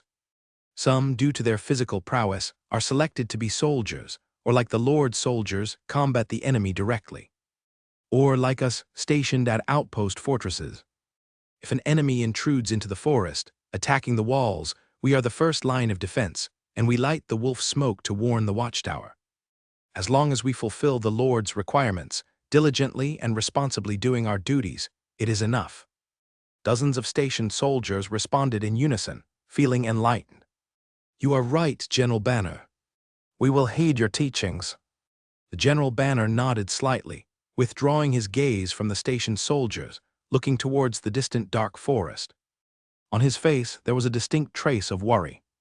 Once war is waged, casualties are inevitable. Elba Town shrouded in the night. On the walls, oil lamps burn brightly, illuminating the Connolly Manor residence. As the oil lamps burn, wisps of black smoke rise and stain the walls, already blackened by smoke, even darker. The entire hall on the first floor is filled with a faint smell of burnt feathers. At the main seat of the several-meter-long dining table, the Manor Lord Zoc Connolly sits firmly. At this moment, his cheeks are puffed as he chews large bites of the roast beef in his mouth. Perhaps it's because he stuffed too much beef into his mouth, causing Zoc to have crimson juice trickling out of his mouth with each chew. The maid standing beside him sees this. She hurriedly picks up the silk handkerchief in her hand, carefully wiping the juice from his mouth corners. During the wiping, Zoc's gaze unconsciously falls upon the young maid's front. Because she wears a low-collar linen robe, a hint of roundness intrudes into Zoc's eyes. He's still chewing with his mouth, but his brow raises and his right hand gently lifts. The fleshy right hand directly lands on the rounded high swell behind the maid. Nervousness and panic make the maid take a step back, in an attempt to evade Zoc's right hand. Feeling the soft comfort in his hand disappear briefly, Zoc instantly frowns. No need for Zoc to speak. A middle-aged man waiting on the side immediately shouts. You dare to dodge? Are you tired of living? You're a maid purchased by Master Zoc, hence you're the master's property. Whatever the master wants to do to you, he will do. Listening to the sharp words from the middle-aged man, the maid's heart is filled with terror, and she instantly kneels on the ground, pleading for mercy. Master, please forgive me, I won't dare again. Seeing the maid's eyes flash with tears due to excessive fear, Zoc remains silent. His eyes glance at the maid's body moving back and forth due to pleading, the round whiteness almost bursting forth. And in her kneeling posture, the high swell behind becomes more apparent. Watching the maid's movements, the middle-aged man standing behind Zoc asks, Since you dare not anymore, you should know what to do, right? The maid's body stiffens slightly, but she dare not hesitate. She slowly stands up, stepping towards Zoc. Just like before, she stands beside Zoc. She even proactively lifts Zoc's right hand, placing it on the rounded high swell behind her. Feeling the familiar softness return, looking at the maid's fearful yet obedient expression, Zoc's heart is full of indulgence. This is the power of a lord, with exceedingly little expense, purchasing young and beautiful maids. Even without needing him to speak, his steward guards would arrange what the maids should do. These maid slaves, of course, they can resist. The right hand exerts force, and the gentle comfort becomes more pronounced. Looking at the maid's gradually reddening face, Zoc's interest surges. Without any politeness, he pulls the maid into his embrace. Letting her sit on his lap, his right hand moves, starting to wander. The three maids standing by naturally witness this scene. They are afraid to speak, continuing to serve Zoc as he dines at the table. After drinking the wine handed by the maid, Zoc lets out a satisfied burp. Under the gaze of the middle-aged man and several maids, he suddenly lifts the maid who's already overheated, her face flushed, towards the staircase not far away, until the figures of Zoc and the maid disappear around the staircase corner. The middle-aged man finally retracts his gaze. Looking at the remaining maids, his words almost a warning. I'll say it again, we are all Master Zoc's property. We survive with food and warmth, thanks to the Master's grace and charity. In return, all we must do is satisfy the Master's needs, whether mentally or physically. If anyone dares to resist again, perhaps causing Master Zoc displeasure, not even a god could save you. The maids respond nervously, bowing hurriedly. Maid has heard Steward Land. Land Philip snorts coldly, continuing. Good that you've heard. Quickly clean up the dining table and prepare the hot water for Master. Master usually likes to soak in a hot bath after invigorating his body. The maids respond again. No further words, they start clearing the tableware on the dining table. Watching the maids start bustling. Listening to the faint sound of body collision from upstairs. Lan can't help but exhale a warm breath. He's grateful that Master Zoc is in good spirits today. Otherwise, the maid dodging Master Zoc's right hand would be enough for Master Zoc to hang the maid directly on the wooden gallows alive. Because the dignity of the manor lord cannot be violated by anyone. As Lan supervises the maids cleaning the table, firm footsteps sound from the manor residence's entrance. Lan turns his head to look, only to see a burly man wearing chain armor entering the door, striding towards him. Rand raised his eyebrows slightly and asked the burly man, "Walter Rick, guard captain, returning to the manor so late. Is there something urgent you need to report to the master?" The burly man Walter rotated his large eyes, glanced at Rand, and spoke in a deep voice. "I have important matters that I need to present to Master Zoc. Please notify him." Hearing Walter's words without a hint of politeness, Rand didn't get angry. Instead, he smiled slightly. "Walter, guard captain, your timing is a bit unfortunate. The master has just returned to his room with the newly purchased maid to rest. He might not meet with you anytime soon. If you don't mind, you can tell me what you need to report, and I will help you." Before Rand could finish his sentence, Walter spoke. "Since the master has just retired, I will wait outside the manor. As soon as the master is done resting, be sure to notify him first that Walter has urgent matters to report." After finishing his words, Walter swung his linen cloak behind him and walked directly toward the front door. Watching Walter's back as he walked out of the manor's front door, sitting on the distant bonfire's wooden logs, the smile on Rand's face instantly vanished, his eyes squinting slightly. Time slowly passed by, until half an hour later, the sound of the door opening and footsteps echoed on the second floor. Waiting downstairs, Rand immediately stepped up the stairs. As he climbed to the second floor, Rand glanced at the flushed face and staggering feet of the maid passing by him. Retracting his gaze, Rand walked towards Zoc's bedroom. Arriving at the bedroom door, Rand knocked on the slightly ajar wooden door and spoke. "Master, the hot water for the bath is ready. Would you like me to arrange for the maid to assist you now?" His voice dropped for 2 seconds. From behind the slightly ajar wooden door, Zoc's somewhat feeble voice responded. "I'll rest for a while, then go over." Rand raised an eyebrow and responded with a smile, "Yes, master." After responding, Rand stepped back. Descending the stairs, he returned to the first-floor reception hall. Before he could catch his breath, Walter's burly figure re-entered the manor's front door. His stern gaze swept over Rand, his voice still low. "Did you notify Master Zoc for me?" Feeling the unfriendly tone in Walter's words, Rand still smiled. He spoke with helplessness. "Sorry, Walter, guard captain. You should know the master has always had good health.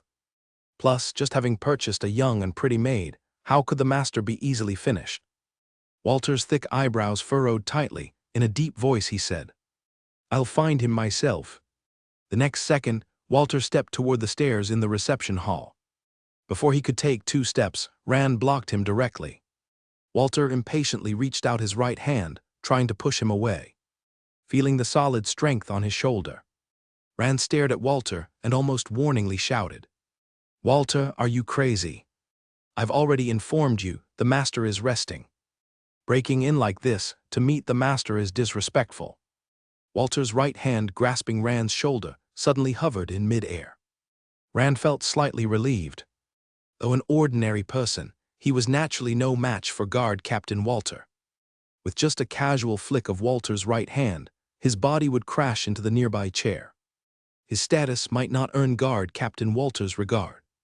Possessing military command authority, Walter naturally has a high opinion of himself. He is Rand Ramsey, the butler of Master Zoc. If respect cannot be obtained, then he will find a way to achieve it. Just as Walter hesitated, a voice of inquiry sounded behind them. Rand and Walter turned their heads quickly at the sound. seeing Zoc in a thin robe standing at the railing on the second floor. His eyes swept over the two of them. Walter was about to speak. Rand showed a servile smile and responded. "Master, Walter Guard Captain said he has urgent matters to report to you. I was just trying to understand." Walter heard this and furrowed his brows. His eyes fixed on Zoc, waiting for his answer. Zoc glanced at Walter and spoke. "I'm about to take a bath. If you don't mind, then come in and report." Walter promptly bent over and responded, "Of course, Master Zoc." Zoc acknowledged and walked toward the bathroom. Blocking Walter before, Rand moved his body, giving way to the path. Rand's face still bore a smile as he spoke. "Walter Guard Captain, indeed the Master was resting just now. As his butler, I need to consider from the Master's perspective. But now you can go up to meet the Master and report." Walter glared at Rand, snorted coldly and walked past him directly. Rand turned his body, watching Walter's back ascend the stairs, entering the bathroom Zoc had just entered. He finally withdrew his gaze. His facial expression turned cold, his smile vanished. Walter stepped heavily onto the staircase, arriving on the second floor. Looking into the distance, he saw the room emitting wisps of steam, and without any hesitation he stepped forward. Entering the open door of the bathroom, Volker took a glance around. Inside the spacious bathtub, due to lack of physical training and indulging in excesses daily, Master Zoc's somewhat plump body lay within. Beside Zoc, two young maids crouched. Like him, the maids wore nothing, relying solely on the gently rippling hot water of the bathtub to cover their snowy peaks. Walter only glanced briefly before lowering his head immediately. He respectfully addressed Master. Zoc, enjoying the maid's massage, was busy exploring the maid's body with his right hand, even though he had just finished exercising with a young maid in the bedroom. But it couldn't satisfy the desires of his fingers. Upon hearing Walter's voice, he asked, "Tell me what matter requires an immediate report." Walter wasted no words and immediately reported. "Master, the spies dispatched to Morgantown returned not long ago." Closing his eyes, Zoc immediately opened them. He propped his right arm on the edge of the bathtub and looked at Walter with some surprise, asking, "You mean the batch of spies that went missing earlier?" The first team of spies he sent out had been missing for nearly 10 days. Until now, there was no information, neither alive nor dead. Upon hearing this, Walter, with a trace of apology in his voice, said, "Sorry, Master Zoc, it's not the batch that went missing. The second batch of dispatched spies returned." A look of disappointment appeared on Zoc's face as he leaned again against the bathtub wall. Retracting his right arm, soaking in the hot water, and exploring between the maid's legs beside him, Zoc asked casually, "Tell me, what did the spies bring back?" Walter explained, "Master, the returning spies reported to me. Compared to before, the patrol intensity in Morgantown has increased significantly. Each patrol team's numbers have increased from 5 at the beginning to 10 now. And the interval between each patrol team is only 5 minutes, meaning the last patrol just passed, and the next patrol follows immediately." Zoc, still with closed eyes. His fingers had already explored deeply into the maid's body. Despite the maid's flushed face, trembling uncontrollably, casting resentful glances toward him, Zoc did not stop at all. Because of the bathtub's concealment, Walter, standing 8 or 9 meters away, naturally didn't know what was happening in the bathtub. Seeing that Zoc had no words, he kept his head down and continued to report. "Master, besides the increase in patrol teams, the soldiers on the manor castle walls have noticeably increased. Like the patrol teams, all soldiers wore uniform strange steel armor." Zoc remained unmoved. His right hand continued repeating the same actions. Walter continued speaking. "Worried about being discovered and captured by the patrol teams, the spies only dared to watch from afar. They roughly estimated the number of soldiers in Morgantown and the manor castle. The number of fully armed soldiers is at least over 400 or 500. No sooner did Walter finish speaking, the maid crouching beside Zoc couldn't suppress a cry. At the sound, Walter raised his head slightly in surprise. In the bathtub, the maid's face was entirely flushed, quickly lowering her head, saying to Zoc, "Sorry, Master, please forgive me for my rudeness." Zoc didn't mind one bit. He even grinned and said, "No need to be nervous, I absolve you." Upon hearing Zoc's explicit direction, the maid's panicked expression gradually eased. Did Walter finally understand why Zoc hadn't spoken? A movement of his right hand, he let the bent maid stick closely beside him. Only then did Zoc look toward Walter afar, asking, 400 or 500 fully armed soldiers? Walter, guard captain, don't you think that's a bit exaggerated? Walter furrowed his brow slightly, asking somewhat puzzled. Master, you mean?